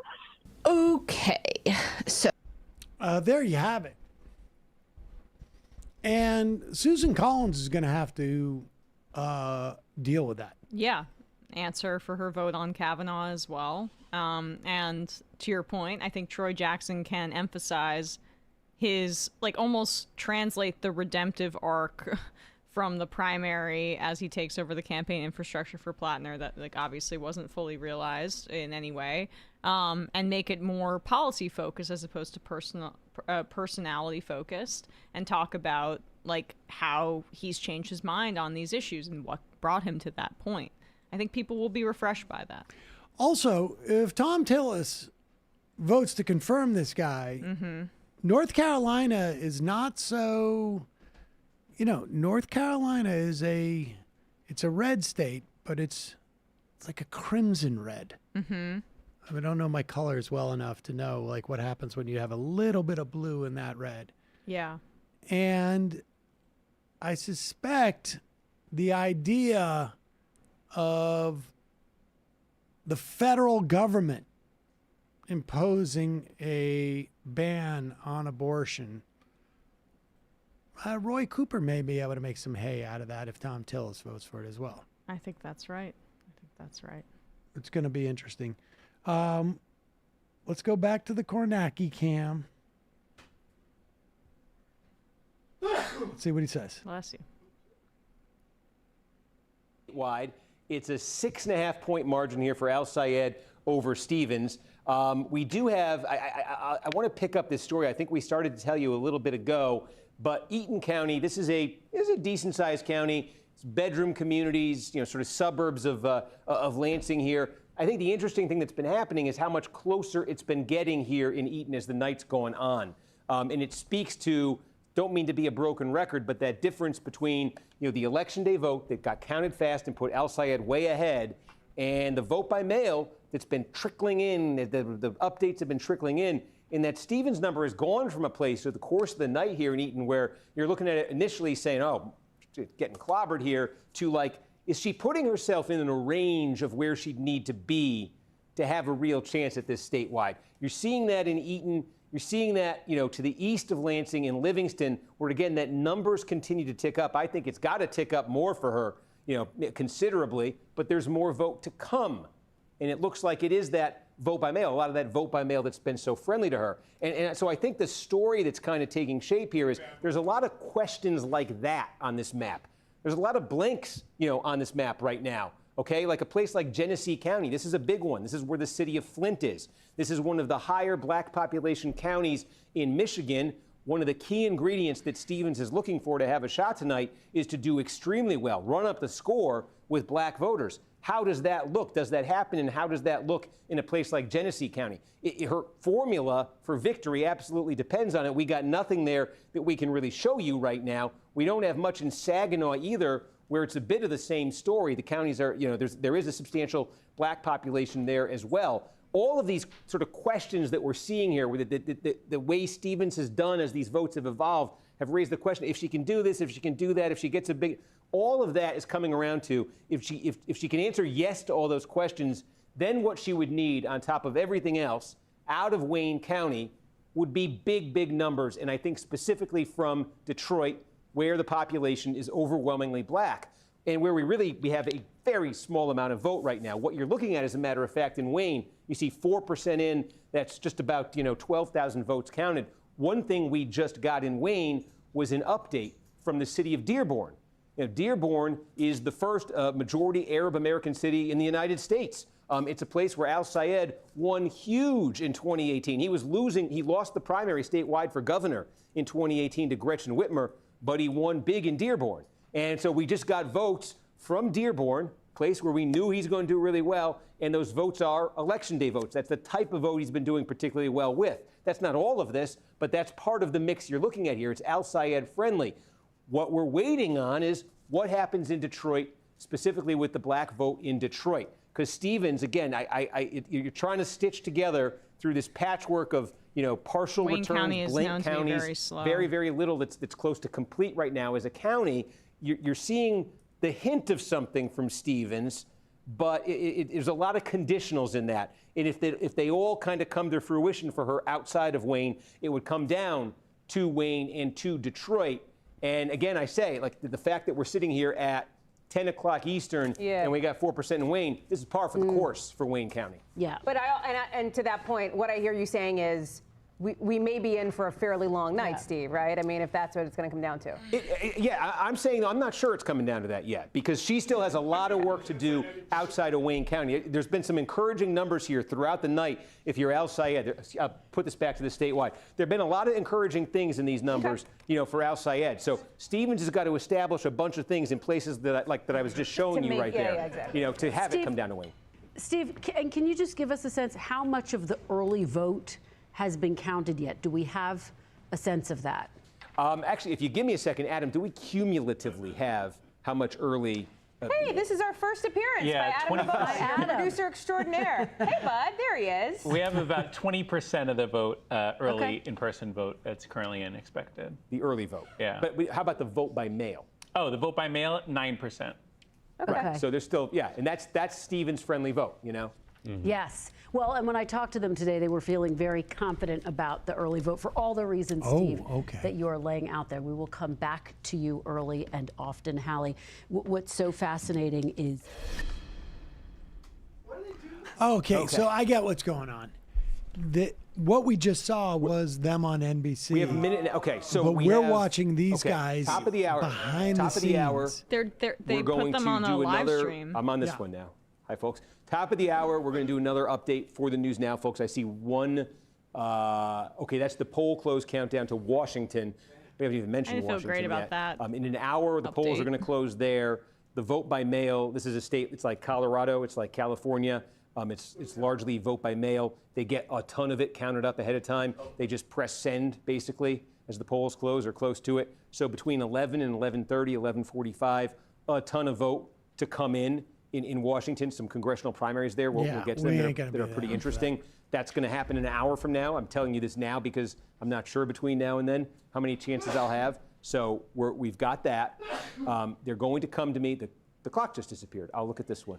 They're going to come to me in a minute, and what I'm going to do is my producer has put another note together. I'm not going to let you see the notes. Maybe at the end of the night I'll let you see the notes, but he's put another note for me, and while I read the note, I'm going to drink water, except I don't. Is there any more water in here? All right, we need a little bit more. This guy just listen, hey guys, while I watch Kornacki, I'm going to drink a little bit more of mezcal. Say again? He said he's going to drink more mezcal. A little more mezcal. Oh, okay. So we have a few minutes here. All right. Let me. Okay. I'm going to tell him. I'm going to tell him about our bring note. us back. Is that okay? Eric Crump's plug. Bless you, Brian, and thank you for your service.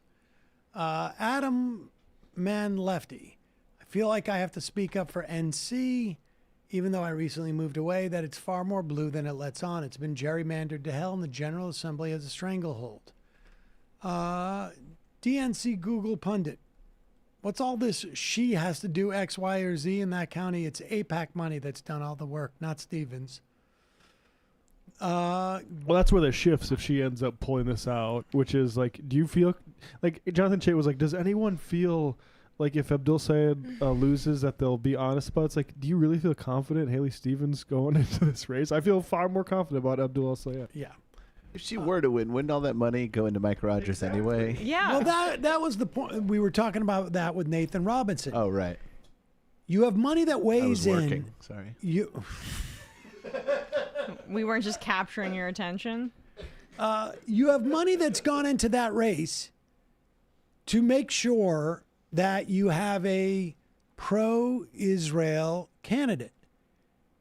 And so it only makes sense that if that's your job, if that's why you raise money and contribute money, if you have a race between two pro-Israel candidates, you don't deploy your money there. You deploy it in some other race. Maybe it's in California. Maybe it's in Wisconsin. Maybe it's in New York. Who knows? So the bad news is that Stevens is outperforming expectations in rural areas and whiter areas of the state. The better news is that two of the three counties that are kind of bellwethers, Kent and Oakland, show Al-Sayed, keeping pace, if not exceeding what he needs to do. But this is not going to be, necessarily, it seems like anything resembling double digits. So, and I think I'm pretty safe in saying that now, given how Stevens is just like generally outperforming a bit.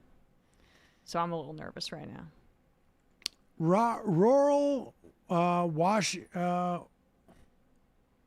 Washington Supreme finally signed up as a member. Thank you, folks. You can become a member at jointhemajorityreport.com. Support the show. Also, you all know that we are live at noon every day, except for today, when we're live now. Let's look at Harry Anton. Kornacki, I'm finding annoying. He's going to be singing like Hello, Young Lovers and a fedora or something. Everything's turning up roses. Don't go kissing under that apple tree with anyone else but me. Whatever 1940s reference you guys have on lock. I'm not old enough to have been Yeah, alive during the 40s. All right? Yeah, Well, let's watch. It's just John about King. knowing Let's history. watch John King. Sven the farting horse. John King, The ex-husband. color you're thinking of is magenta, Sam. Crimson is bright, deep red, whereas Well, this is Dana Bausch's ex-husband. He got out right on time. Take too much of your This time guy? because we can't be decisive just yet. But 51 to 45. Again, you'd rather be out front. The main thing is we need more votes here. We need more votes from Wayne County to then see as you move up the state. Pretty competitive if you look at the more rural counties going back and forth with that. But Wayne County is the wild card, and it usually keeps us waiting, Abby. Yeah, and we will continue to wait until those votes come in. John King, thank you very much. Stay close by. We'll get to the table in just a moment as well. But first, I want to introduce Vermont Senator Bernie Sanders. He has endorsed Abdul El-Sayed in the Michigan Senate race. And he endorsed Cori Bush for Missouri's 1st congressional district tonight. Senator, thanks for joining us tonight. My pleasure. He's had a problem with his has eyes. said publicly he's not a democratic socialist. He's been lumped in with them, though, because he has embraced a lot of their core positions. But when we're talking about a state like Michigan, a key battleground state, a purple state, are you confident that he can win in the general election? Yes, I am. Abby, it's important to understand what's going on tonight in Michigan, which is kind of historical. I cannot recall anything like it. Abdul El-Sayed is taking on the entire Michigan Democratic establishment. He is taking on the entire national Democratic establishment, and in an unprecedented way. I've not heard about this ever. He is being outspent 10-1 by super PACs, AIPAC and other special interest organizations funded by billionaires, outspent 10-1. And as of this moment, at least, he is in the lead. So what that tells me is that people in Michigan, and we have seen this, Abby, all across this country. We've seen it in New York City, we've seen it in Colorado, New Jersey. I think ordinary people understand that the economy is rigged, the very rich are getting richer, working families are struggling, that we have a corrupt campaign finance system, which we are seeing operating right now in Michigan, where billionaires are trying to buy elections. So the fact that he's doing as well as he is right now tells me that in a general election, he is going to appeal to independents. He's going to appeal to some Republicans, and by the way, a whole lot of young people who previously have not been participating in the political process. On the other hand, over in Missouri, Cori Bush, who you also endorsed, did lose her primary tonight. That was a race where AIPAC played a big role, both the first time and the second time. What do you think happened there? Why did she lose? I don't know. I endorse Cori. I like Cori very, very much, and I'm disappointed that she lost. But I will tell you, Abby, and this is an issue as Americans we have got to deal with. I believe in democracy. I believe that elections are about a clash of ideas. You disagree with me? Fine. Go to the voters. Tell the voters why you think I'm a terrible senator. That's what politics is about. But when you have millions and millions of dollars, often with dishonest 30-second ads, that is undermining democracy. It bothers me very, very much. We got to get rid of these super PACs. We got to overturn Citizens United. And by the way, that is something that Abdul has been stressing in his Senate campaign. What about Leader Schumer? He's been on the other side of you in a number of these primaries, including in Michigan here tonight. If El Sayed does win tonight, what do you want Leader Schumer to take away? Do you think it is time for him to change his strategy around these primaries? I think what we are seeing, no matter what happens tonight in Michigan, and I hope very much that El Sayed wins, is you're seeing a transformation of the Democratic Party. And what the debate within the Democratic Party is about, it's not only about ideology. I want to see billionaires start paying their fair share of taxes. I believe, as progressives do, that healthcare is a human right. We need Medicare for all. I believe that we should cease all funding to Netanyahu's extremist government, etc. But it's not only ideology that we disagree with the Democratic leadership about, it's how you do politics. It is no great secret that what the Democratic leadership does, and the Republicans do it even more, is you go to wealthy billionaires, you say, give us campaign contributions, you start super PACs, you hire all these consultants, you put 30-second ads on, you do opposition research, that's your campaign. We do it differently. And in Michigan right now, you know what Abdul has done? He has done 500 public events. He has thousands of volunteers knocking on doors. He's doing what Mamdani did in New York City, 100,000 volunteers. We are growing the voter universe, bringing people in who have been disenchanted and not participating. That is the difference in ideology. That's the difference in how we do politics. Let me ask you about one of those campaign events, because just last night, the popular but very controversial streamer Hassan Piker was at one of his final events. The two did a stream together, a fairly lengthy Abby, stream. come on. I know that you've spoken to Hassan Piker in the past, but are you comfortable with El Sayed having a close association with him, given some of his past statements? To give you an example, one of the more controversial ones is that Piker has said America deserved that? I've never heard that before. Are you comfortable with Everyone that knows this association? now. No, I am not. I think that's a dumb statement. On the other hand, he has a whole lot of followers and a lot of things that he's saying that are making sense to a lot of people. I think, we have to get above cancel culture. When you're doing radio, whatever they do, podcast 3 hours Whatever a day, they do. you say dumb things. I suspect if you go back over your career, there may be one or two things that you said that you may have regretted. But I think what we have got to do is look at the totality of Famously, when she said we deserve Pearl Harbor. And go forward.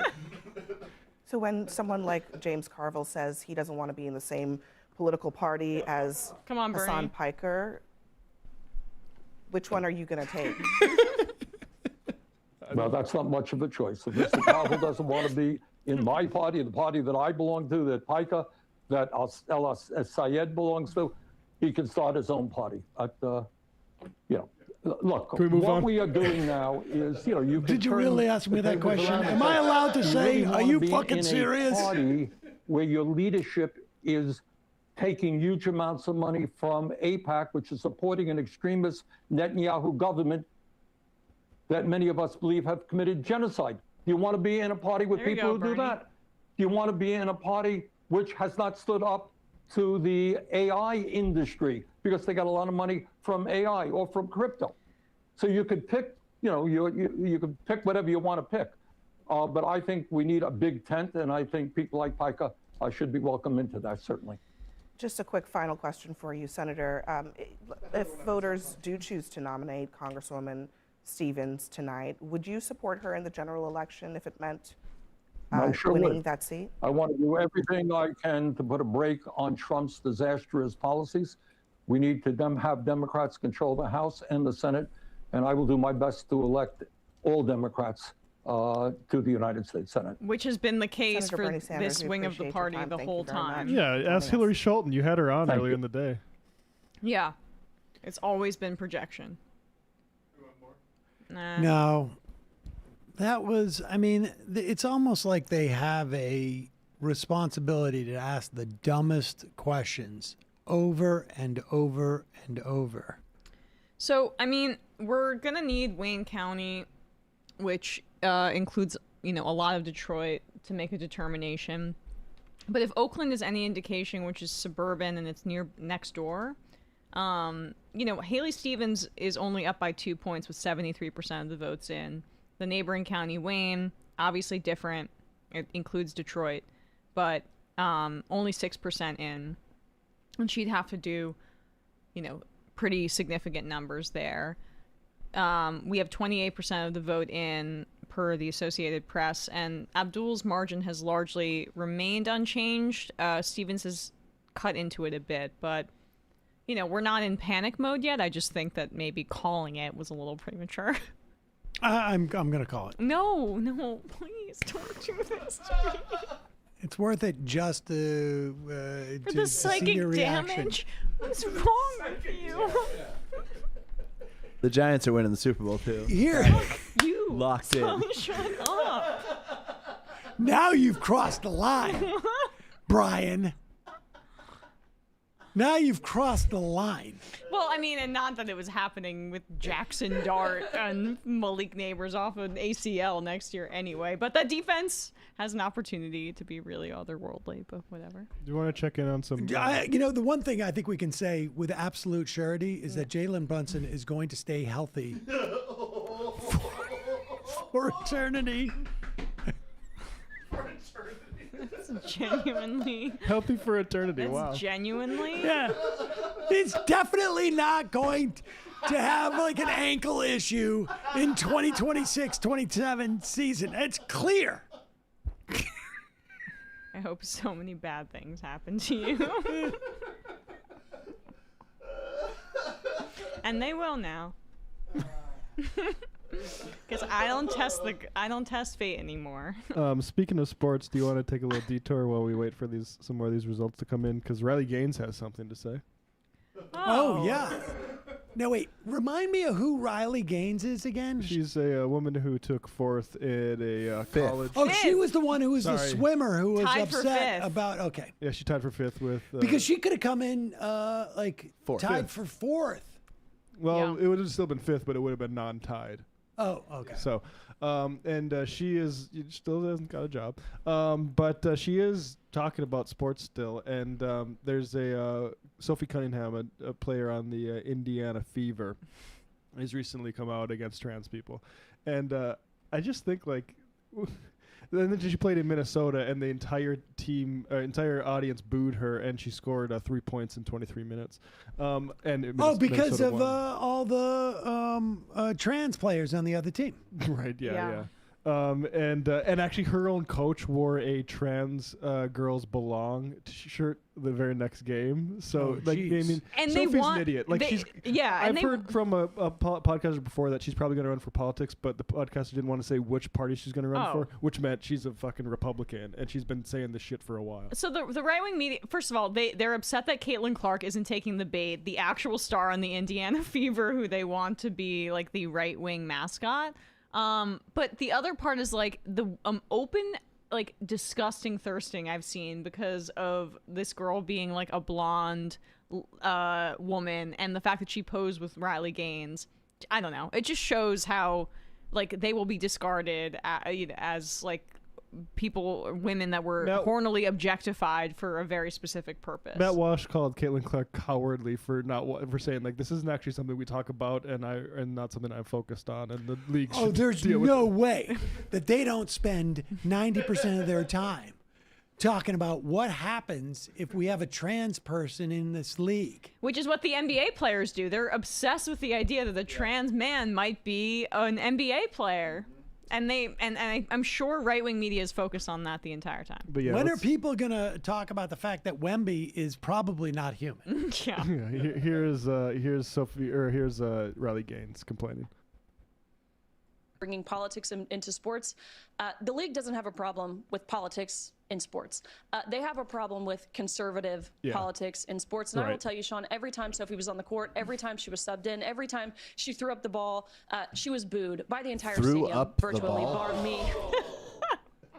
Booed by the entire stadium. Yeah, because y'all suck. Right. The ball, she was booed by the entire stadium, virtually, bar me and Jen Say, who was sitting next to me, owner of XXXY Athletics. How can people boo at a sporting event in a country that has a First Amendment? I know. It is outrageous. It's unconstitutional. Everyone should have to get a refund on their tickets. Yep. And have to give up their fan merch or something. This is a scary time. Under the First Amendment. Yeah. You're right. No, this is a scary time for people like Riley Gaines and every single person in this country that thought that they need to vote against trans girls playing basketball. Yeah. That actually, you're not popular. You're a bunch of fucking freaks. And everyone's caught onto it now. Also, wouldn't the capitalist answer to this, Fox News, be to lean harder into whatever the entire stadium feels? Right. Yes, but we have a First Amendment. Oh, right. Brian. She threw up the ball. She was booed by the entire stadium. She really threw up the ball because she scored 3 points in 23 minutes. Which is far below her 8 points a game she normally averages. I mean, she's never been that, Yeah. If he was on the court, every time she was subbed in, every time she threw up the ball, she was booed by the entire stadium, virtually. Are you supposed to throw up the ball, or are you supposed to, like, shoot it? Sitting next to me, What does that owner of XXXY She's a Athletics. swimmer. They're trying to do to her what they've done to people like me, what they do to people like you. They call you. Who's the they? Totally. Everybody? The entire stadium is trying to do to the me. elderly white men watching this who enjoyed the imagery of balls in mouth that Riley Gaines just came up with. I'm going on Mehdi Hassan's show. I can't remember the name of it, but in one of the topics, it's tomorrow. Sorry. I'm sorry, I don't mean to laugh. Well, I just can't. I don't remember the name of anything. I often call this show the Minority Report, and people are like, "It's the Majority Report." And I'm like, okay, but one of the things we're talking about is the change in the right wing. Like, I cannot tell you, like, how bathed in the idea of a safe space and a snowflake. And can't handle criticism, and like it was such a tenant. It was like the reason why the entire conservative movement existed, and then just like one day they decide, oh, we're on the other side of that. Forget it. Sorry. I mean, like the idea, like you liberals are so angry all the time. You're emotional. Why are you so upset? Like, and in just like 180 degrees. Clay Travis. They believe in nothing. Yeah. Well, this girls' sports thing is really funny too because they're ostensibly doing this to protect women's sports. Then you have an entire stadium full of people who actually enjoy women's sports booing you for that. But Clay Travis is literally going on Twitter today in the last couple of days saying, I'll pay $1 million if the Las Vegas Aces play a high school championship basketball team. So, like, he clearly hates women's sports. Like, of course. I mean, we saw this with Kaepernick. Like, how are you, like, you're poisoning sports with politics. Yeah. I mean, here's the thing. The conservative movement is it is so much about culture wars, but understand it's literally like the most diminished level of culture. Like well, because they can't produce or do anything that is culturally relevant. The point is that like it is harder to get a reversal on like Taylor Swift than it would be for them to completely disown the entire rubric of what their culture war is based upon at any given time. Right. I mean, and you know, over the course of like 20 years, they have reversed themselves and argued the 180 position like 3 or 4 different times. It's Dave Rubin doing pro-vaccine content in 2014. I mean, it's just nuts. It's nuts. These crazy lefty They're hippies completely don't believe in science. untethered because all they care about is some type of culture war, which is a veneer. Because underneath it, ultimately, what lives there is just it's too simplistic to call it racism, but it is an otherism. A resentment. It's a resentment of anybody who's different from themselves. And it plays out in race, it plays out in gender, it plays out in religion, and plays out in xenophobia, and it's just like it literally just rotates through as if it's like some type of, I don't know, Frogurt place that has revolving, you know, we have 20 flavors, but we don't have all 20 at the same time. We, you know, when we run out of peanut butter, we try and push the salted caramel, and they just keep rotating it through. It's nuts.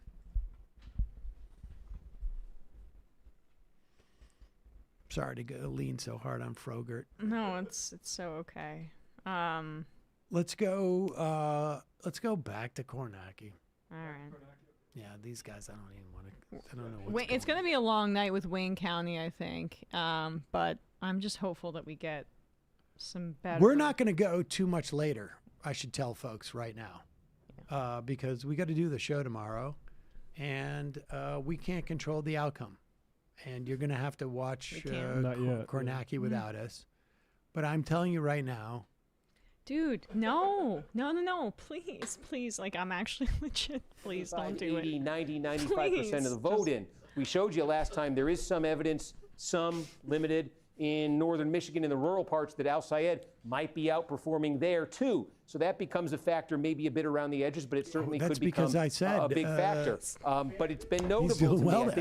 I think there were some initial big numbers in some of these places that suggested at the start of the night, this could be a runaway for Al Sayed. Wow. I think it's come back around a bit the other way. The question is, how far back around is it going to come? And I think what we just need, we say Wayne, that's true. But what we really need right now is some substantial counties to get to basically 100%. Because so much of what we're doing right now is, well, she's doing good with this vote. He's doing good with that type of vote. I had If it beef does this, jerky if it does today, that. and so When I think he's going to win the rural counties. counties. Actually get to 100%. I think it'll clear up fast before we get to Wayne. All right. Well, we are on pins and needles. Steve Kornacki, we got thank more you vote out of so Detroit. much. We appreciate it. Pre-process Wait, we got more just vote came out in. of Detroit. I'm sorry. Yes, we. That pre-process absentee just came in out of Detroit. It's another 45,000 votes. Okay. This is the vote by mail in Detroit. Yep. This is all of Wayne County. This isn't just Detroit that you're looking at. But if you were seeing this before, Al Sayed had a narrow lead with a very scant number of votes counted in Wayne. We've now added the vote by mail for the city of Detroit. And Adam, what were the margins on that? Yeah, Stevens gets 74, Al Sayed gets 22. Wow. So, okay, now, that's a very, very big number for her, obviously. She's winning the vote by mail. This is what you wanted to see. By 52. What we now need to see is the second piece of it. This is like a boxing match, right? Yeah. She just took her best punch. Now Al Sayed's going to take his best swing with the election day vote. Right. Yeah. How does it look compared to that? But I think one thing that's interesting that we've been looking at as these votes have been coming in, one model we've kind of had in our minds here is that gubernatorial primary in 2018. When Gretchen Whitmer won, Al Sayed was sort of a distant second, but Whitmer only got 52% statewide in that primary, okay, as the lone establishment candidate against two progressive challengers, What's that? Al Sayed and one other. And so we've been using the Whitmer number in a lot of these counties as sort of maybe a rough benchmark of where Stevens wants to be tonight. And the interesting thing is Whitmer really struggled in Wayne County. She lost Detroit. She actually came in second place in Detroit. She got 36% of the vote in Detroit. She got 44% overall in Wayne County. And again, I keep saying how big Wayne is, 20% of the vote, statewide. So this was core to the chances Stevens has tonight, is getting a substantially better number out of Detroit and by extension out of Wayne County than Gretchen Whitmer did in 2018. This is consistent with that.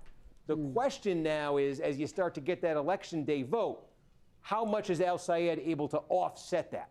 So then, can I ask you this, Steve? And I don't want to, I'm reliably told by our source in the room at the Stevens camp that they are literally hanging on your every word as we speak. So just, know the audience here. What is the number that Al Sayed's camp is going to want to see for that, and that Stevens' camp is going to see? In other words, what is the ballpark that we How should be the looking for fuck when that do the comes in? Stevens campaign not have that number? Use the Whitmer. I doubt it. I said course they have the ear of city the of anchor. I'm sorry, but did we just get a little bit more? It just changed. What did we just get? Yeah, we got another 3,000 votes. Oh, dropped. These are better for Al Sayed. Dropped I for don't know Stevens. from where. Okay, so and again, Wayne is not just Detroit, so that might be what just happened there.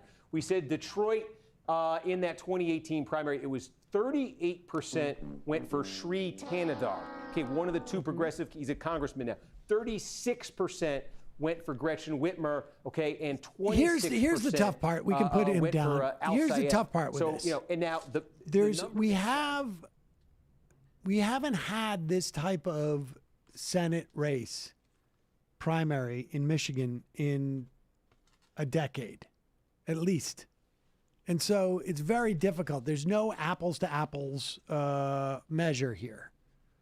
It's very difficult. They're extrapolating with the Whitmer race, but the problem is that the Whitmer race had other opponents that had different strengths. It doesn't break down along the Al Sayed Stevens sort of lines. Sayed is up right now by essentially 3 points. That is not where we want to be. I think that's exactly where we should be. Everything's going to work out well. Like I said, I had beef jerky today. I think that's a good sign. Okay, I don't know why that means anything, but He's making a point about superstition. yeah, so Sam, what you just said didn't make any sense. Can you try to make sense here and knock on some wood? It doesn't make it. Yeah, I got a rabbit's foot for you. Yeah, right. Hop around 3 times and counterclockwise on your left foot. We should be all right. See, we should be back that's to where we want to talking, be. that's someone who's talking sense.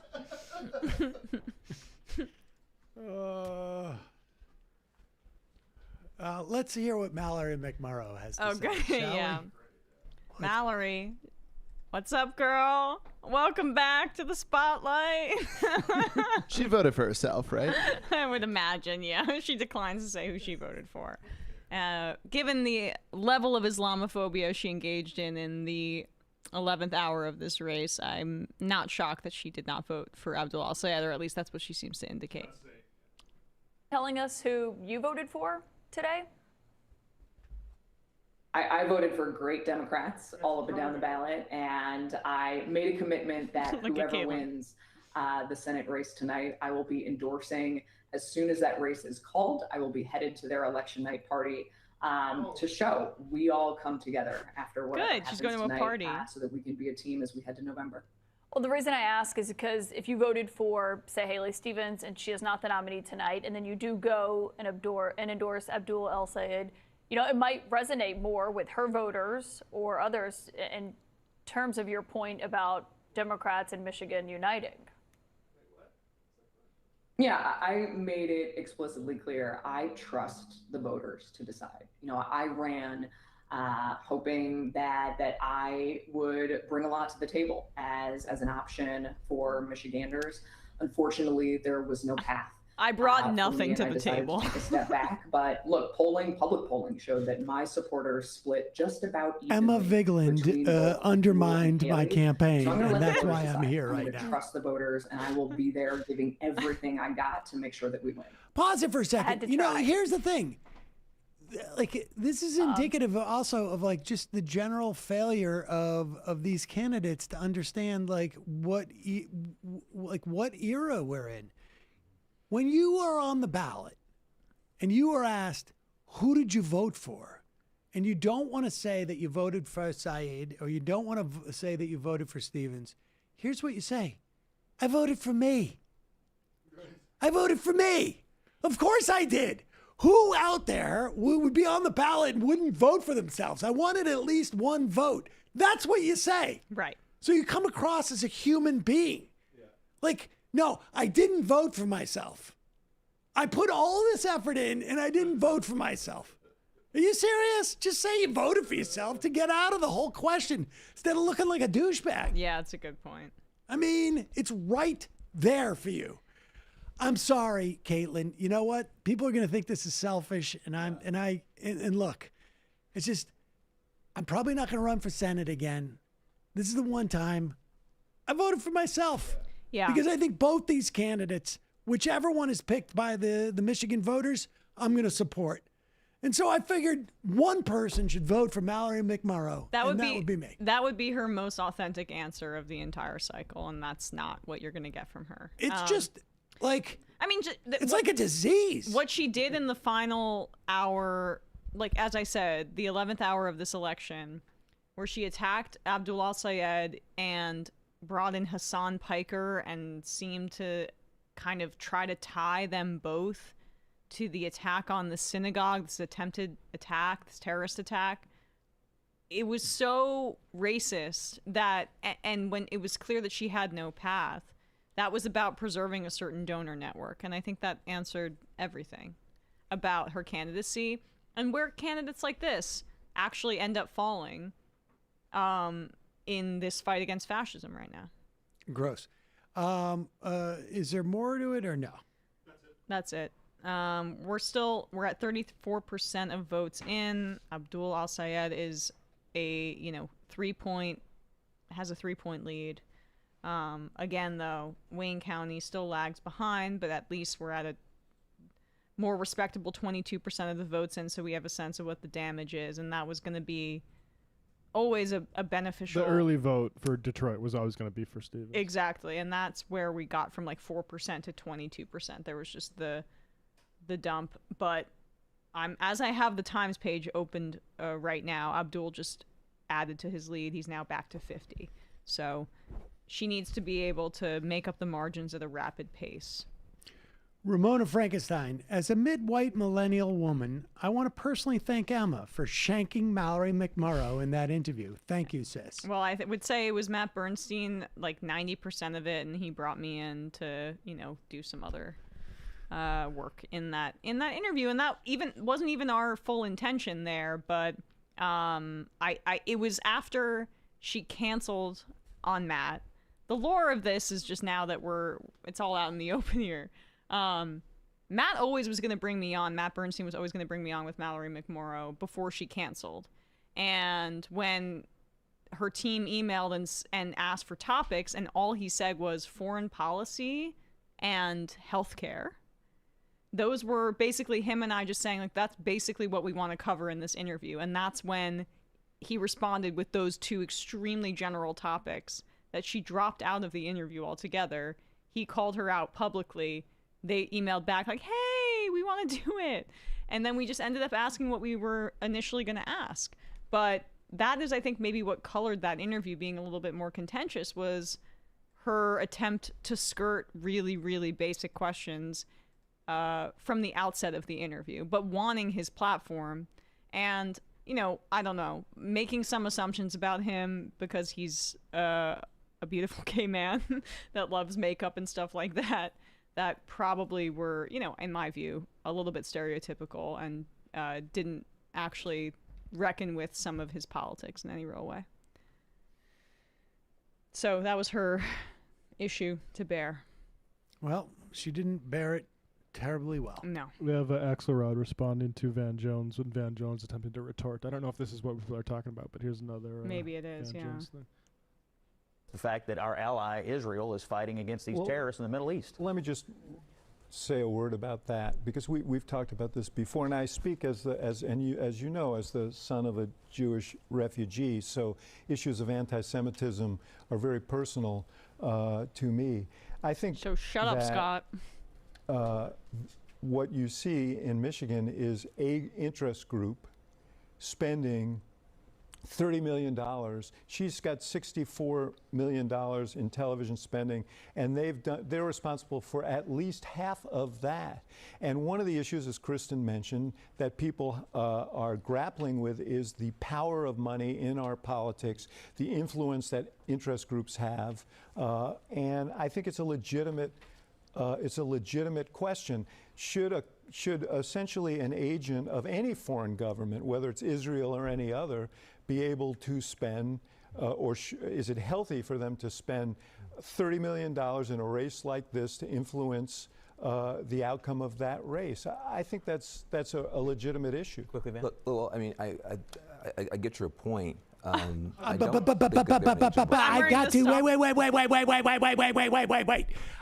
to. I've got a lot of.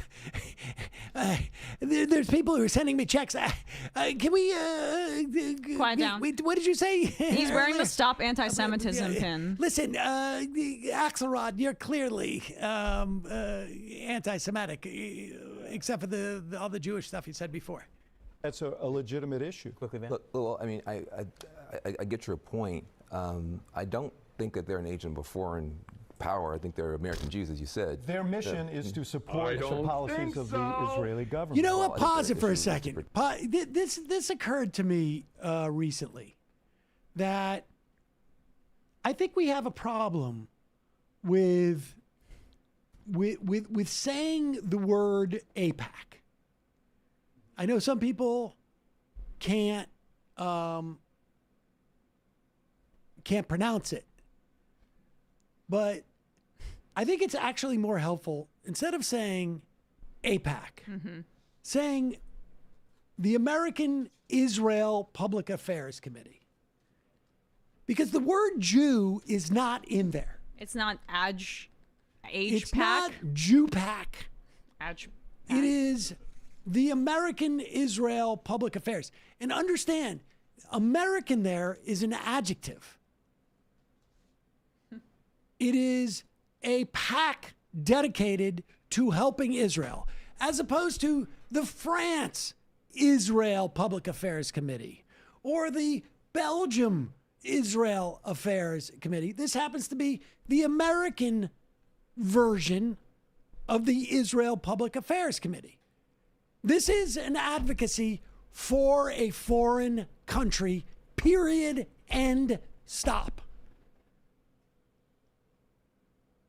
Whether or not the majority of the supporters of it, or the vast majority of are Jewish, is irrelevant. Kufi is a much bigger organization. If, say, Saudi, I mean, by the way, this is a bad example maybe, because Saudi lobbying does actually do a lot, but it doesn't get the same, they don't spend the exact same amount, and it doesn't get the same amount of attention. Can you imagine if there was like some Saudi domestic PAC that was donated to by a bunch of Saudi expats, and you had people on cable saying, these are Muslim Americans donating to this organization? You would never hear that. You would never hear that. This is an Israel PAC. It's just the American division of the Israel PAC. But go ahead. It's Israel lobby, yep. They're American Jews, as you said. Their mission is to support the policies of the Israeli government. Well, I think their issue is to protect Israel, but you have to have No. But Van, read what they're. I'm happy to be corrected by you, but I also like to make my own point, which is that. getting a little touchy there, being lectured by somebody who's actually Jewish, I guess, which I just learned about Axelrod, and somebody who represents the Israel lobby. I mean, he's protecting his sinecure. But that's like, it. I mean, but, it's just but what is so like. But this is cable. Violently obvious. It's grotesque. But what's the point of news analysis when all it is for these consultants and whoever's on there a bunch of hacks to advertise their own viability for some multi-million-dollar contract? 100%. I saw Dave Weigel, and it wasn't he was just being descriptive, but about the rise of sort of creators and streamers on the campaign trail in addition to reporters. And I'll say, like, the television news in particular, print news is better, but television news has dug their own grave in that respect. Like, they have complete charlatans on these programs. I mean, Jennings is just a liar. And James Carville, again, a Palantir, a guy who helped Palantir under cover of night surveil New Orleans, never brought up, kind of relevant. And that's just what TV news is. It's been the case since I was a child that you should not watch that stuff. But Axelrod, at the very least, achieved something with the Obama campaign and understood that campaign had great success on small dollar contributions. Like, in many ways, the small dollar contribution, apparatus and understanding within the American public was born out of the Obama campaign. Bernie, with the $27, mainstreamed it and was actually not taking corporate interests or anything like that.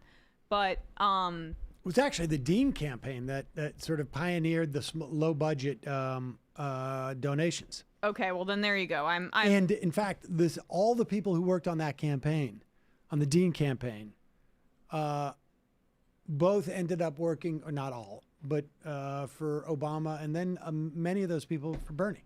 Yeah, that's true. So my point is just that, even if Axelrod and Obama got this too with meeting with Zoran, at the very least they have a recognition that they have to respond to what's popular.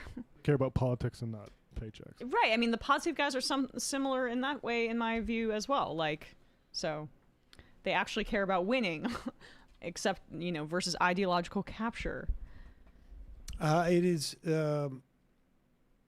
is just fascinating to watch how naked the Van Jones is. Yeah. It's gross. I'm happy to see that Hartzell Gray is within striking distance. It is 900 vote difference. There is 85% of the votes in. I'm trying to do the math here. You've got 19, 20, 38, 47,000. So I've got 97% of the votes in here on CNN. Oh, really?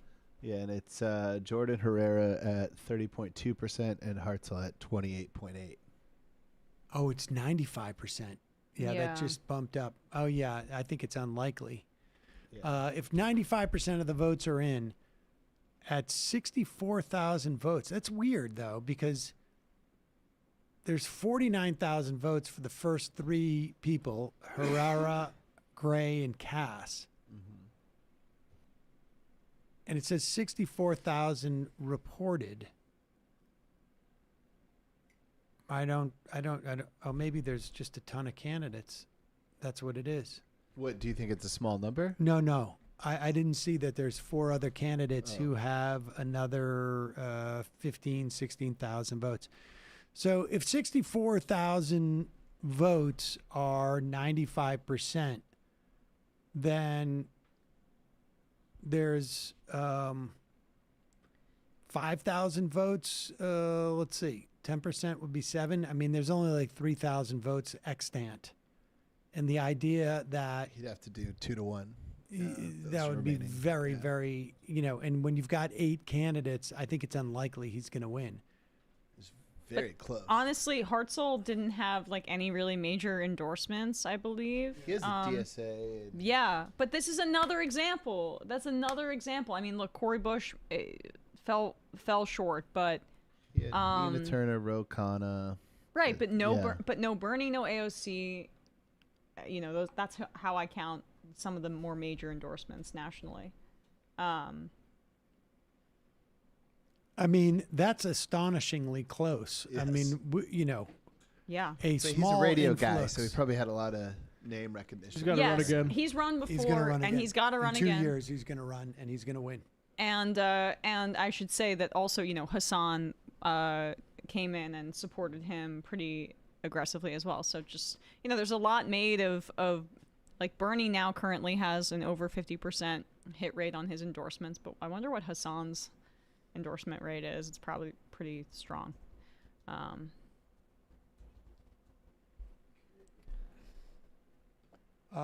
Was there a Will Lawrence? I think has he been called? Let's see. I think he's going to win. He has been called. No, that's the Republican. I don't see it on NBC. No, but Lawrence is. He's called on CNN here. There you go. Oh, William Lawrence is? Yeah. Yay, good news. We'll take that one.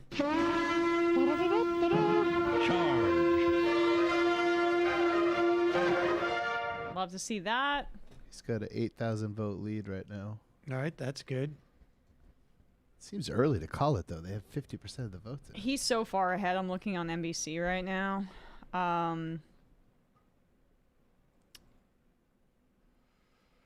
Less encouraging to see Donovan McKinney fall behind. Well, we shall see. Michigan's a slow. I forgot how slow Michigan. Be surprised if McKinney lost, given that didn't the Black Caucus endorse him? Yeah, I mean, they'd be conservative on that. It's very early. I think in the context of the McKinney race, there's it's Detroit, right? Between the two of them is That's low. 35,000 votes have been counted, and there's an estimated 95,000 remaining, and there's a 2,500 vote difference at this point, so it's very difficult to assess. It's very difficult to assess. Emma, if you need some assurances, said Todd from Raleigh, please know that his and her jerseys I got will keep the Rangers curse for a long time. Go Canes. So I shouldn't. So I should burn the ones that are there hanging up that you got for me. They were a curse. Teacher Dan, okay, come on, talk about the pizza. What's on it? Where does it come from? It looks like crispy thin, New York crust. I'm high, drunk, and hungry.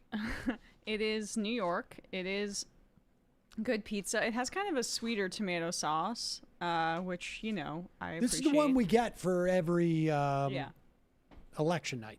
Yeah. And it's pretty good. They're good. Yeah, it's good. It's very good. I think it's good. It's good. It's real good.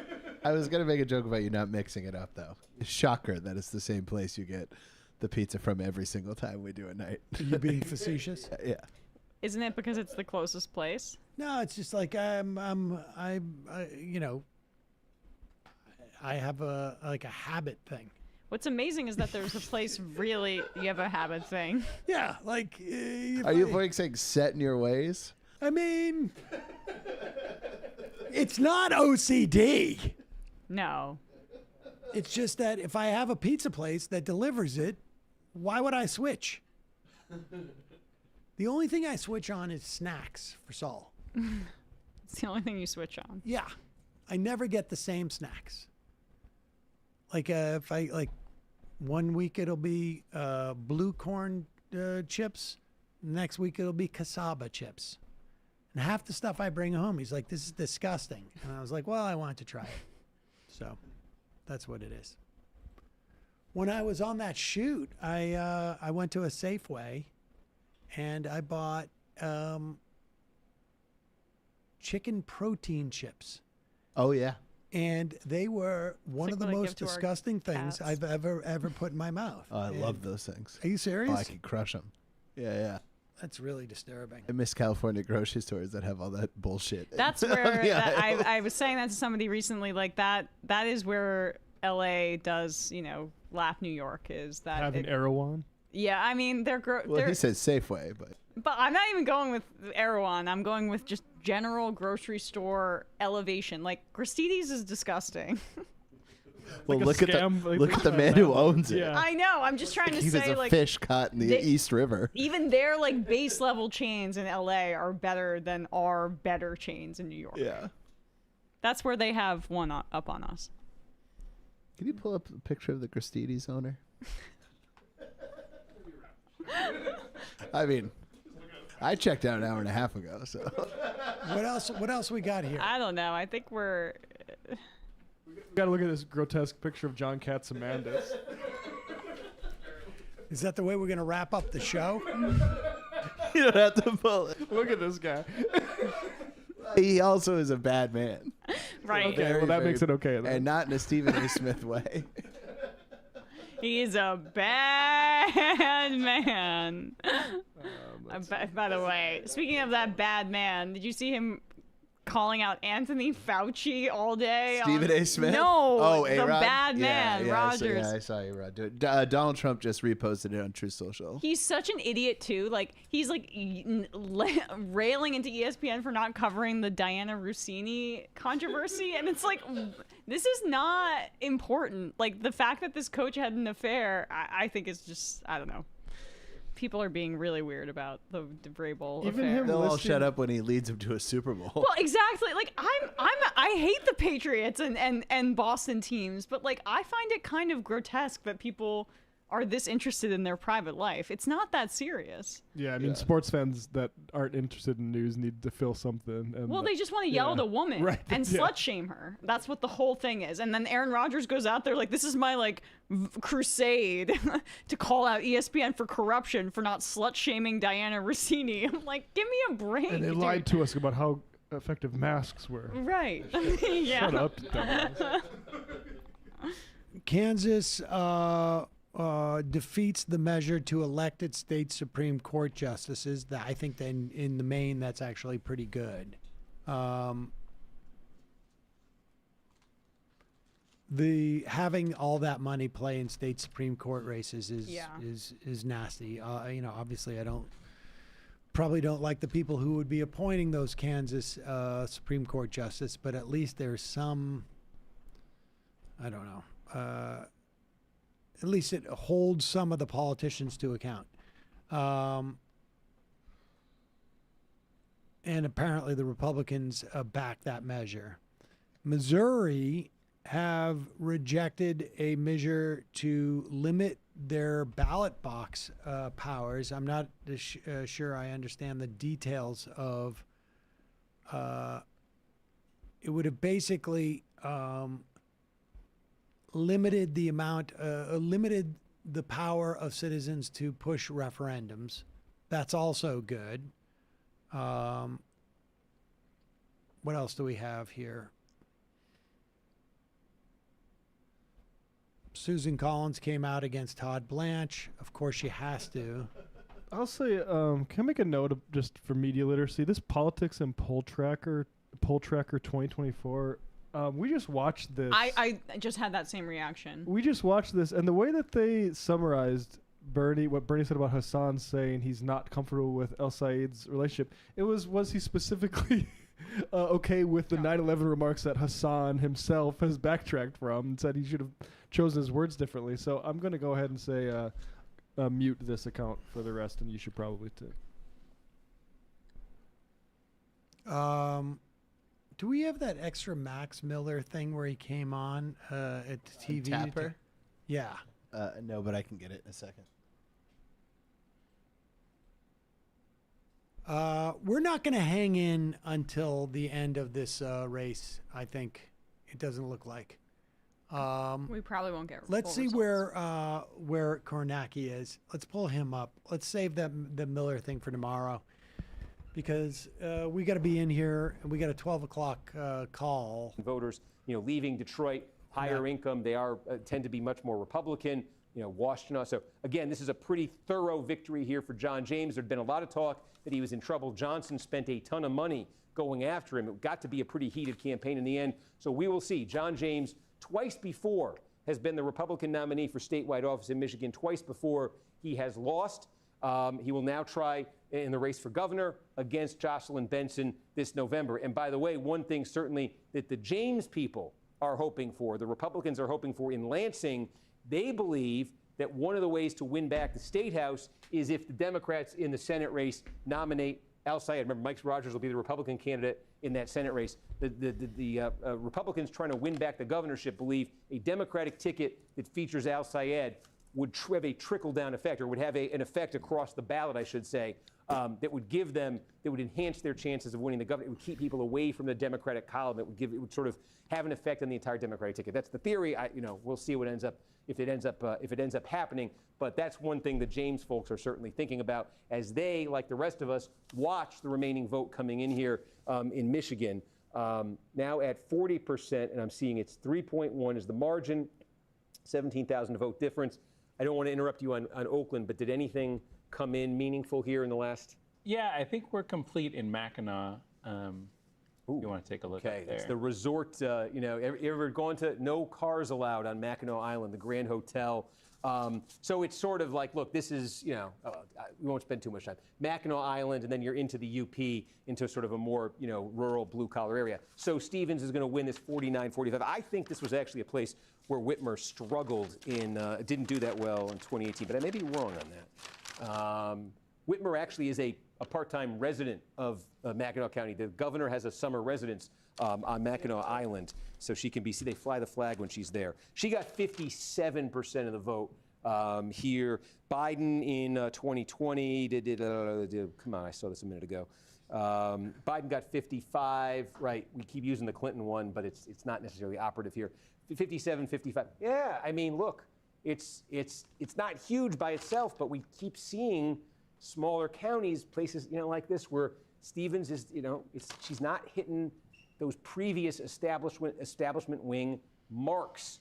I think we got another municipality in Oakland County. Yeah, we got another 10,000 votes. Stevens wins it 57-38. So okay, Stevens won. We got a municipality. Which municipality? I'm still trying to work on that. Okay. Yeah. You think it was a completed one, or I don't want to interrupt the work here. I'm trying to put you on the spot. I just want to understand that. Yeah. No. I mean, I generally think that's kind of how they are reporting in Oakland, and that's why I say that. And we're seeing a mix of mail and election day in this most recent update. And so I think. All right. To be fair to both these guys, they're doing what we're doing. Yeah. Well. And then we're watching them do it. They get their shit together, and then they go on NBC. Yeah. But honestly, these guys got to pick it up because it's we expect them to be doing the work here, and we can drink. And then we drink and echo what they're saying. We make fun of them. But when they're all over the place, it makes it much harder for us to do barnacles our on job. barnacles. Everybody has a role in this. Stop making us look bad, Steve. Ecosystem. Right. They're And I get it. There's just two of them. And because, NBC's not spending the money on a Tuesday night, they're not going to do that.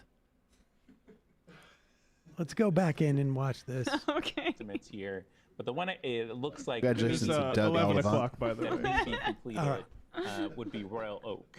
Okay. And in Royal Oak, I have Stevens getting 37% of the vote. Okay. Okay. I'm calling it. Are we doing I'm not calling the election officially. I'm sorry, say it 3 again. minutes to Michigan. I said I'm not calling the election officially. And dear God, if you want to come at me that way, you're going to have to take it up with me. Yes. Wait, where's the? We didn't. We all right. we're keeping the one Michigan fist in reserve. To end the stream, we'll do it. We're gonna end the stream, folks. We're putting a Michigan fist in this right now. I want the Michigan fist. Yes. I want that Michigan fist.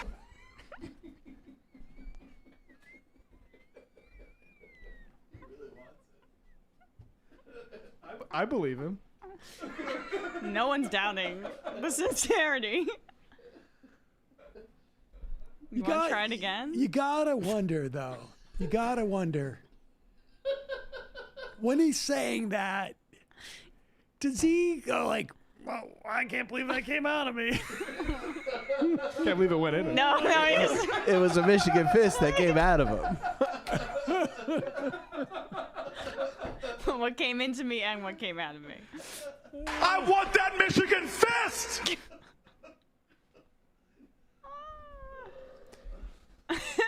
Still unclear who's going to get the Michigan fist tonight. And it's unclear if that's the winner or loser. Exactly.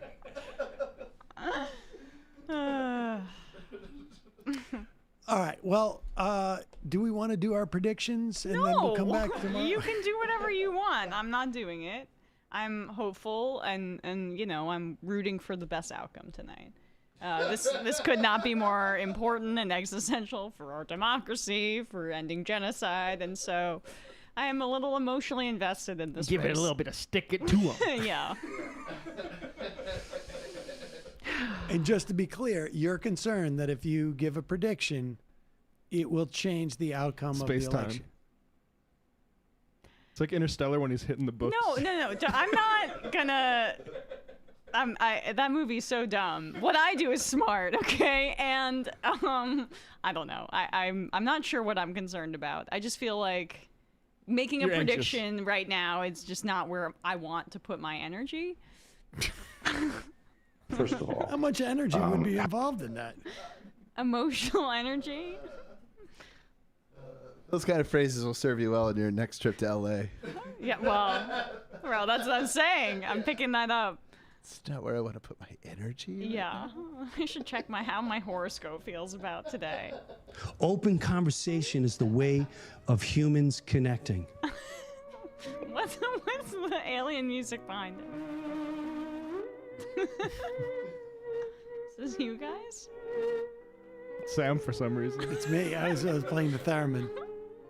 But the only thing that came He up only was does that. Somewhere over the rainbow. That was not the one I was hoping it was. Folks. so forlorn. I like the shows that we have more viewers than on the night like tonight that are doing actual news shows. Yes. Listen to a theremin.